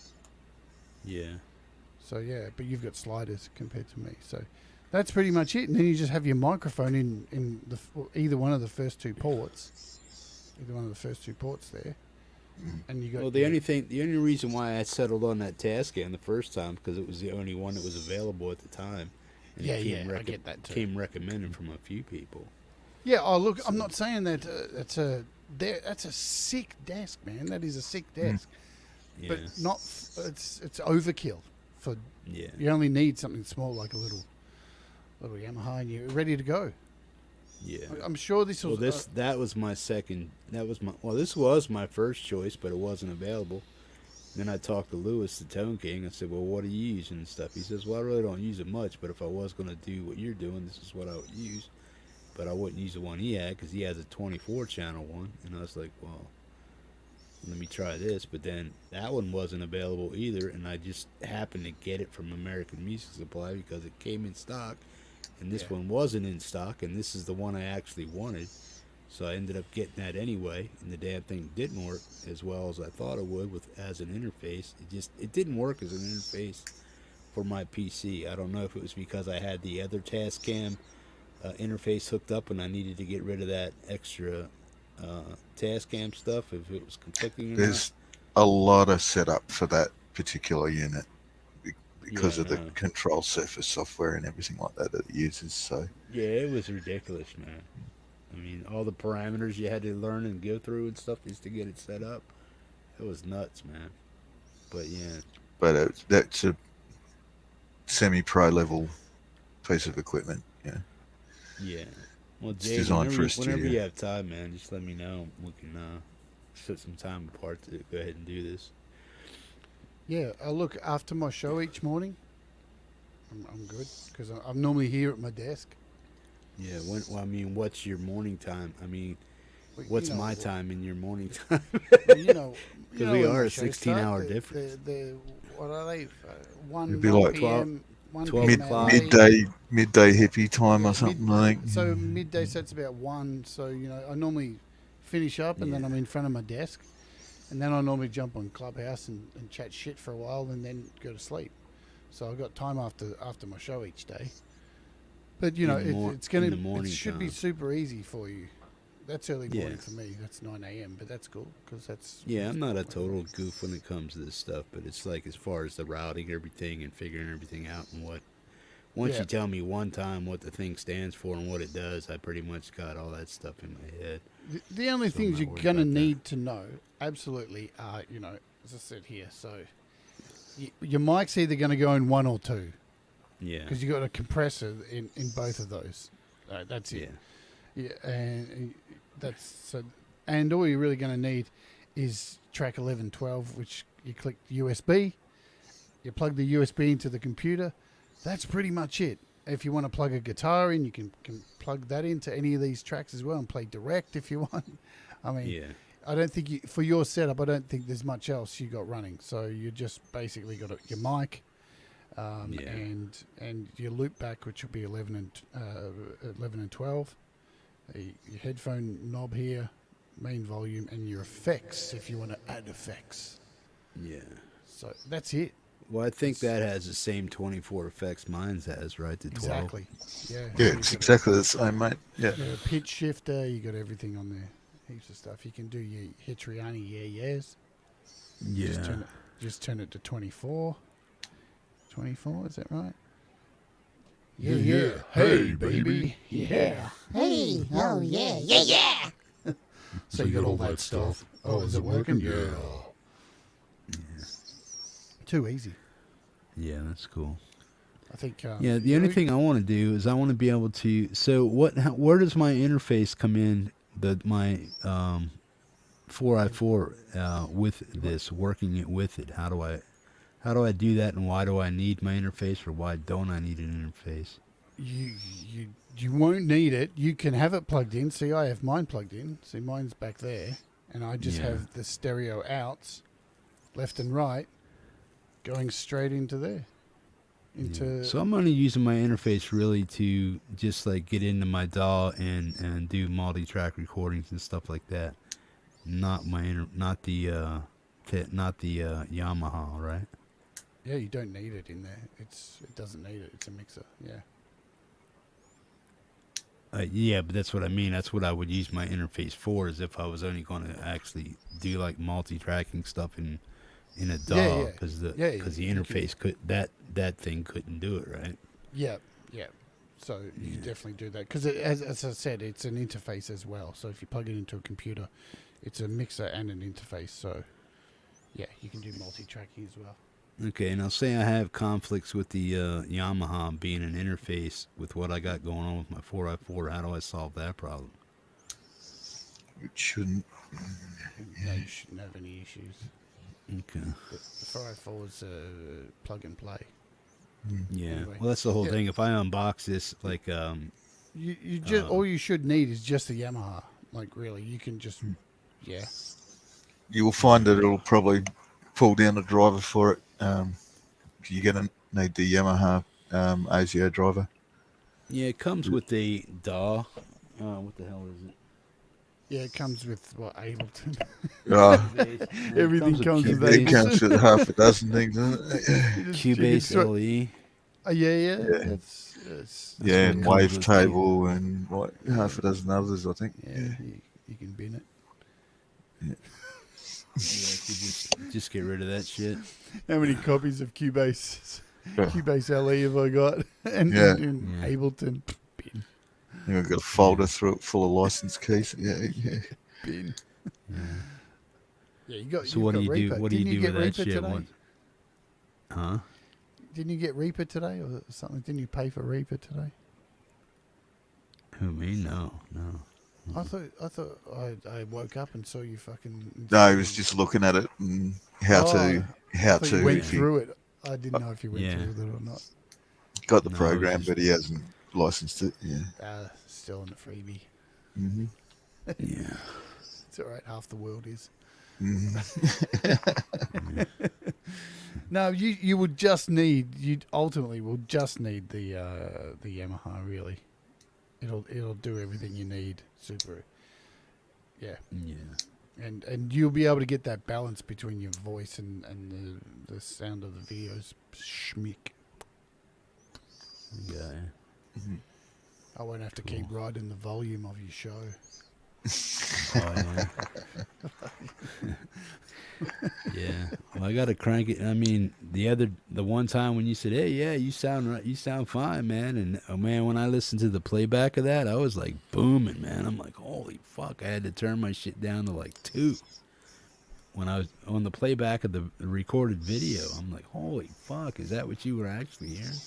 Well, when I played that back, I was like yelling at myself. I'm like, holy fuck, that was I'm loud. sitting back, laying in bed, right, and I got pretty good speakers sitting up here. Like it's the top ones I use for my stereo. I got these ones here. I got a surround sound, and I lay in bed, and this is my mouse just is continuously up here, right in the volume.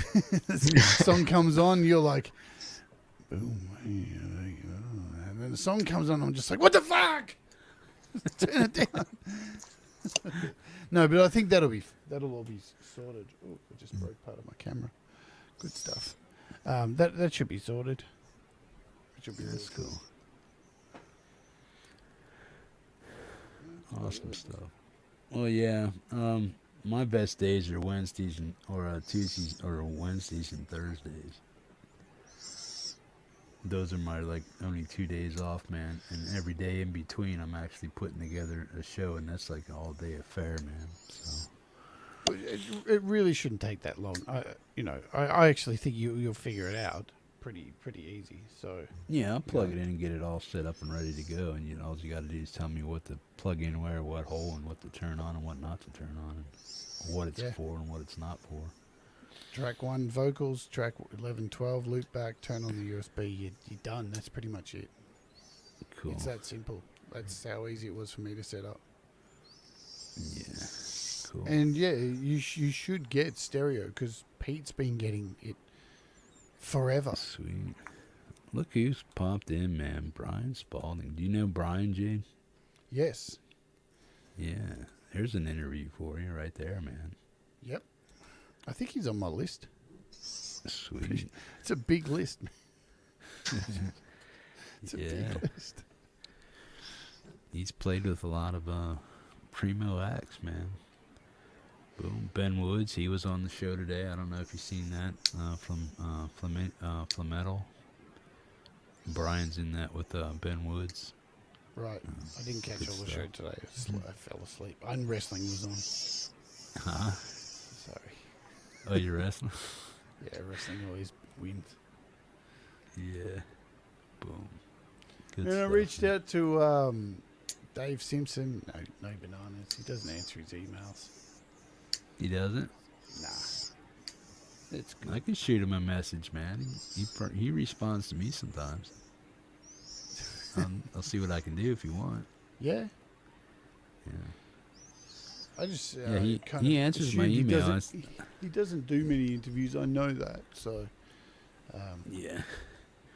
Well, it took Captain Lee Anderson, man. Did you watch that one of that Lee did with him? No. It's about 6 months ago, man. Check it out. Right. Yeah. Check out Anderson's thing, and then check out the interview with Dave Simpson. But yeah. I tried the usual way, hitting up on Instagram first, and then I actually sent an email last week, and I haven't heard back. So yeah. But Well, he's really busy in the studio with his band too. That's why he just came out with that album. So yeah. Well, that's why I wanted to get him on, like while the album's all fresh and stuff like that. I really can't wait to have Nikki on. That's gonna be a wild show, actually. I reckon. Oh yeah, she's a spark plug, man. Yeah, it's gonna be a you wild can get show. her. You can get her going, man. I get her going every once in a while. Yeah. That's gonna be a fun one.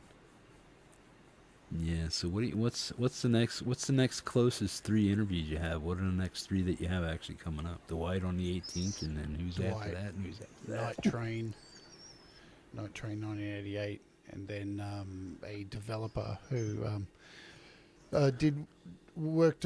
created one of the apps I did from last week's show called Zoa, and he made a drum machine app too called SDSX. So that's on December 2nd, and then maybe kind of sort of, I don't want to like say anything because nothing's confirmed, but maybe Welton Kinder. Okay. Yeah. I think because It sounded like he was interested the other day. Yeah. So we'll get to that. And Ingo.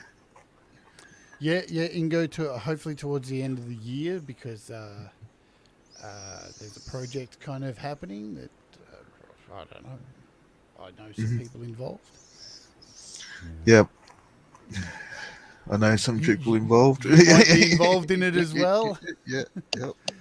Oh dear, that's going to be funny if it's the same one. Yes, it's an interesting choice. Yes. Yeah. Not yes. Have you ever heard of Ben Woods? Jay? I don't. Maybe not. Yeah, look him up, man. He's a friend of Brian Spalding's. They're involved with the band called Flametal and stuff like that. And then Brian had his own band for a long time. But he's a friend of Brian's. Ben Woods Guitar? Is that his channel? Yeah. Yeah. Yeah. He does. Yeah, if you see something like Flametal or something like He's that. got a guitar company where he builds Spanish nylon guitar string players. Stratocasters. Yeah. I just subscribed to him. There we go. Oh yeah, cool. All right, I'll have a look. See. Yeah, he was on the show earlier. He was in the show about 3/4 of the way through today. He's a good guy, man. He's a hell of an artist too, man. Check out some of his stuff that he draws and stuff. That's like since he's been down and everybody's been down, he's reignited his artistic flair and stuff. So he's taking up sketching and drawing again. He's a hell of an artist, man. Awesome. Well, I shall spend some time looking at, and yeah, I'm gonna try and it's hard to like book so far in advance and stuff too because people's shit changes so much. You know, Yeah. If you, it feels good to go and book people in advance, but from my experience, it doesn't ever turn out good because, as I said, things change and the world's changing so much that you put all this time into booking people in advance and thinking, "Oh, I'm so organized," and then it all turns to shit, and you've got to rush to try and get somebody else on, and because Ben moved from Long Beach to Seattle recently. Yeah, Brian was in a band called Storm out of Hawaii, and we played a lot of his music months ago, man. I guess he's taking a break from YouTube for a little bit, but yeah, I know his music, so yeah, cool. We will get there. As I said, I have a list. Yeah, the list is like, I'm telling you, it's about 60 people. It's crazy. Yeah. And it's also too. You want to mix things up and not. I want to try and get far more women on the show too. Definitely, like trying to keep that balance up as well, because definitely a segment of artists that aren't covered anywhere near enough, and they're out there, man. There's plenty of them. So yeah, I mean, and Kim smashed it when she came on the show. Oh, she was yeah. awesome. She was awesome. Well, little Pearl and Jelly Tado out of Canada. I think she's a smart little whip right there. Yeah, I was talking to her the other day in a comment, man. It's like, what? And she said, yeah, I speak like 4 languages, 4.5 if you count Spanish. I was like, damn, I can't even speak English right, and you're sitting there talking about 4 languages. Holy shit! Because she's been putting out different music in different languages. She just did one in French and one in her native language. I think it's I'm not sure if it's Filipino or what, or Malaysian, some type of Malaysian dialect. I'm not sure exactly what it was. But yeah, she's been putting out some awesome stuff, man. Different languages. I just play it. I don't understand it. Can't understand a lick. Sounds good though. You know what I mean?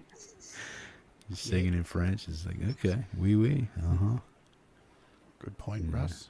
There's Laurie as well. She's on the Yeah, list. Laurie's mishmash. She's Yeah. on the list. There's a lot She's on a the spark list. plug. She's interesting.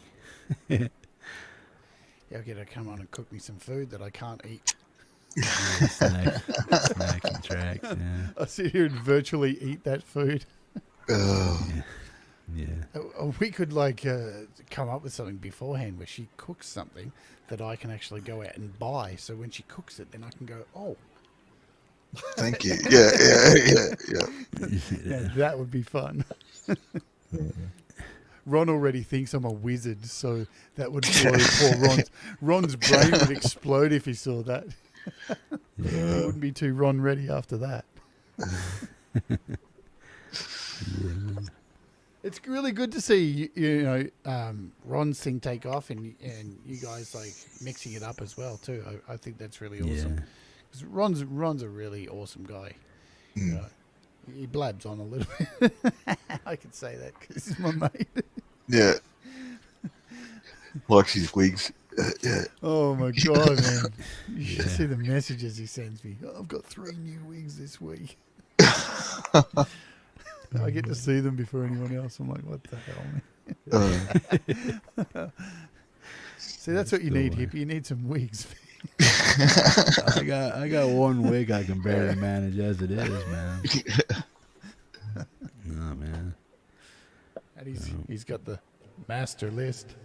Yeah. A master list. What the hell's a master list? Because he never sticks to it. I'll tell you what. I don't know, man. No, that's a fun. It's a prop. It's Yeah. just a prop.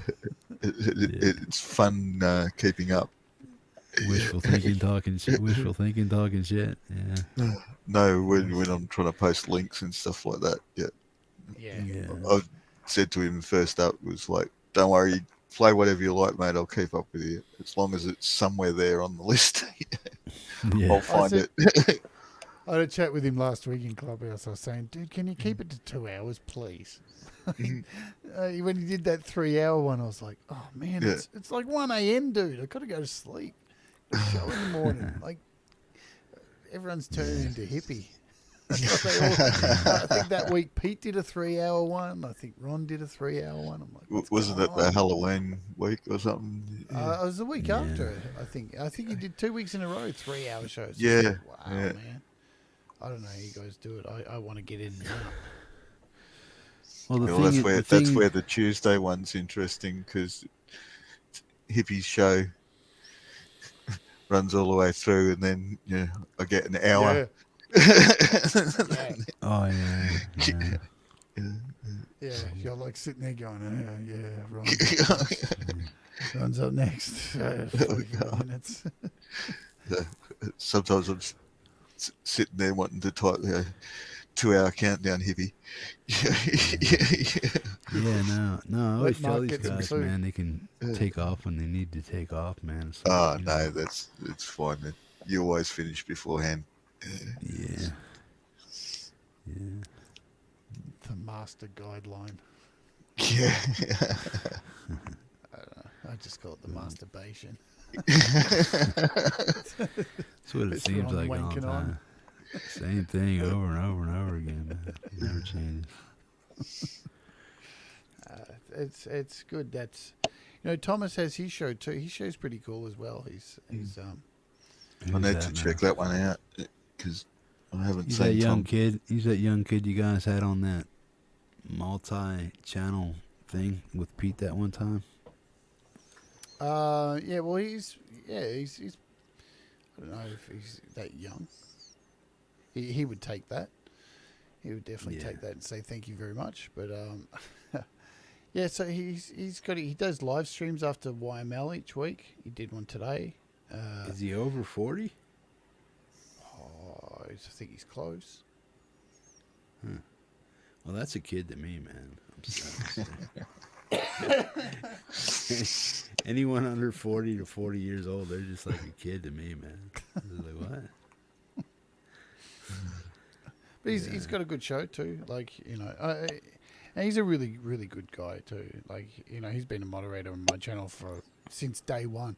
I think he's missed one show from moderating out of, I think I've done, 430 something shows in a year and a half. And he's missed one. So that's incredible.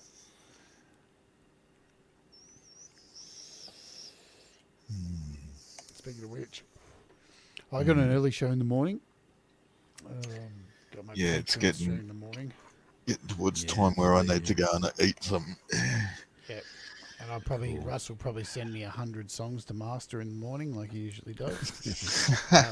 Welton Kinder's getting like that too. He sent me already 3 songs to master this week. That dude just pumps them out like no tomorrow. I think I'm mastering Russ tomorrow, Welton Kinder, and Auntie G. So far, sweet. I got to get some more of her on the show, Auntie G. Yeah, man, she's a really good songwriter. Really amazing. Yeah. Cool. All right. Awesome stuff, man. Thanks for inviting me on here and hanging out. Oh, no worries. And, thank you for all your support, Hippie, and all you do. Oh, no worries, man. Yeah. Lots of fun. Russ would kill me if I didn't say this. How come my name didn't go on the sponsors list this month? Well, do what? The other day, I messaged you in here. I'm like, did you get my donation? You're like, yeah. I'm like, and then your sponsors list comes up. I'm like, where's my name? It's not on there. No. That's it. I You gotta let me know. Sometimes that stuff slips my mind, man. I'm like, I'm not a sponsor. I'll get you on there. I'll write you on there. Russell would have killed me if I didn't say anything. What? Russ, because we were in Clubhouse today. I'm like, I'm not on the list, man. What the hell? What's going on? I'm going to write an angry email to Jeff right now. I was sitting there typing away. Fuck you, Jeff. Boom. I know it was that hard. Holy shit. I'll give you boom. I'll get to this, man. Hey, you gotta, I'm only dicking around anyway. You gotta laugh. Yes. If you don't, you'll end up murdering everyone. Yeah. I think I'll settle for murder. That's why I don't leave the house. Every time I leave the house, I come back going, gotta get a gun. Take care of the problem. What do you I'm moving say? back to America. Moving back to America, man. I miss it. Man, I would love to move back to America. God, I miss it heaps. Wow. Well, they just opened the borders again, I got told last night. You know, I went to the post office this week, Mark, and man, the queue of people getting passports renewed. Wow. My Everyone passport's all fine. I rang up yesterday to get my double vax certificates and the international one. So, my passport just ran out, so I'm going to have to renew it. Alrighty. Peace, man. Take care, Jade. We're going to shut this down, man. Yeah. Love yous. See you. Great to see you, sweetie. Rock. Yeah. And boom. Boom. Yeah. Cool, man. Good stuff. When's Ron coming on next? He's not on the night, right? No. What day is it? Tonight's Saturday morning for me right now. Yeah, it's Saturday, so it's Fridays and Wednesdays and Fridays. Yeah, so Thursdays, I must have missed the Saturdays. last one. I thought I made the last one, but I must not have, man. Yeah, it was last night. So. Was I there? I thought I was. Yeah, that's what I don't remember, whether you were there at the beginning or something, or halfway through. I might have dozed off, I think, is what I did. I think I was, because I was there in the beginning, and I think I dozed off for real, man. Boom. Good deal. Yeah. Anyway, man, good to hang out. Yeah, love, peace, hippie grease.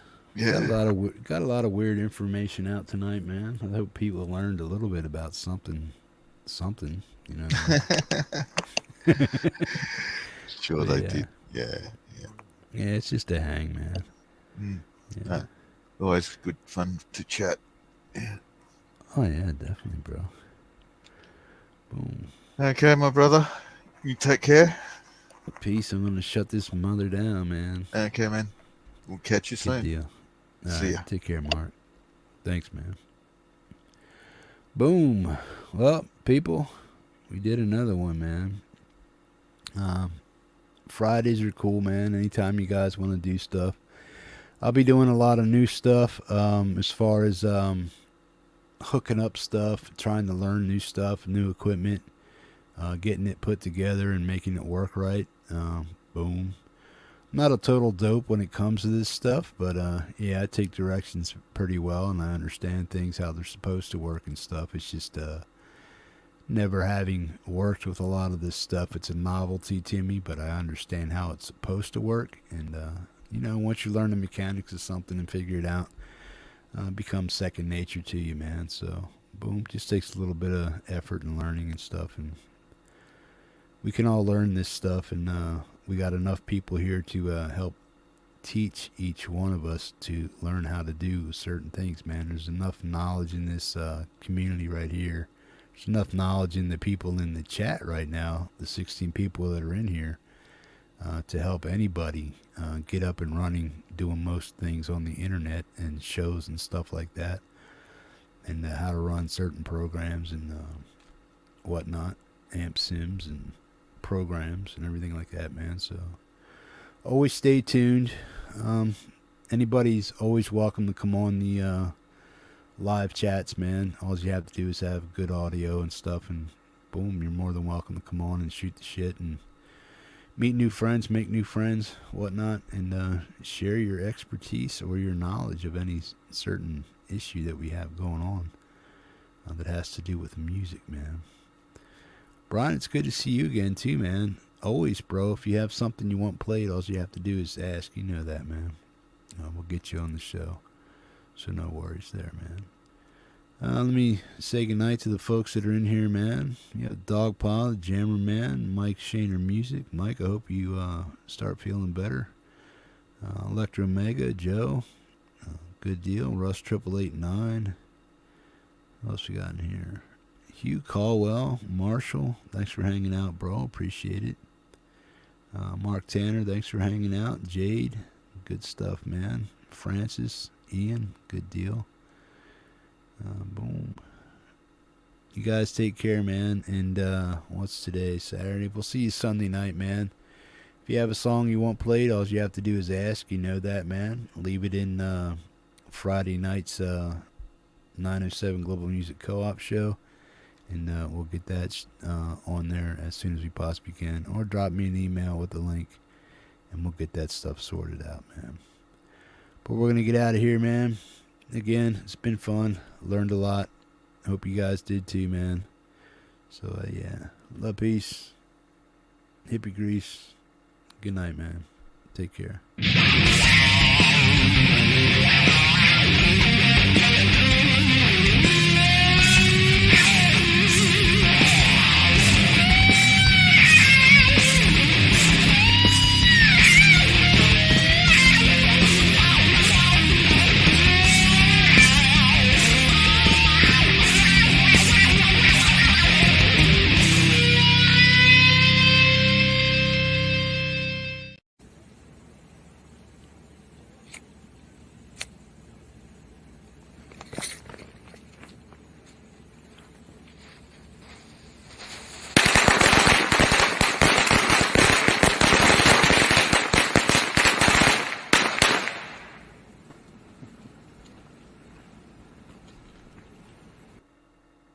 Boom. Later. Yeah, man.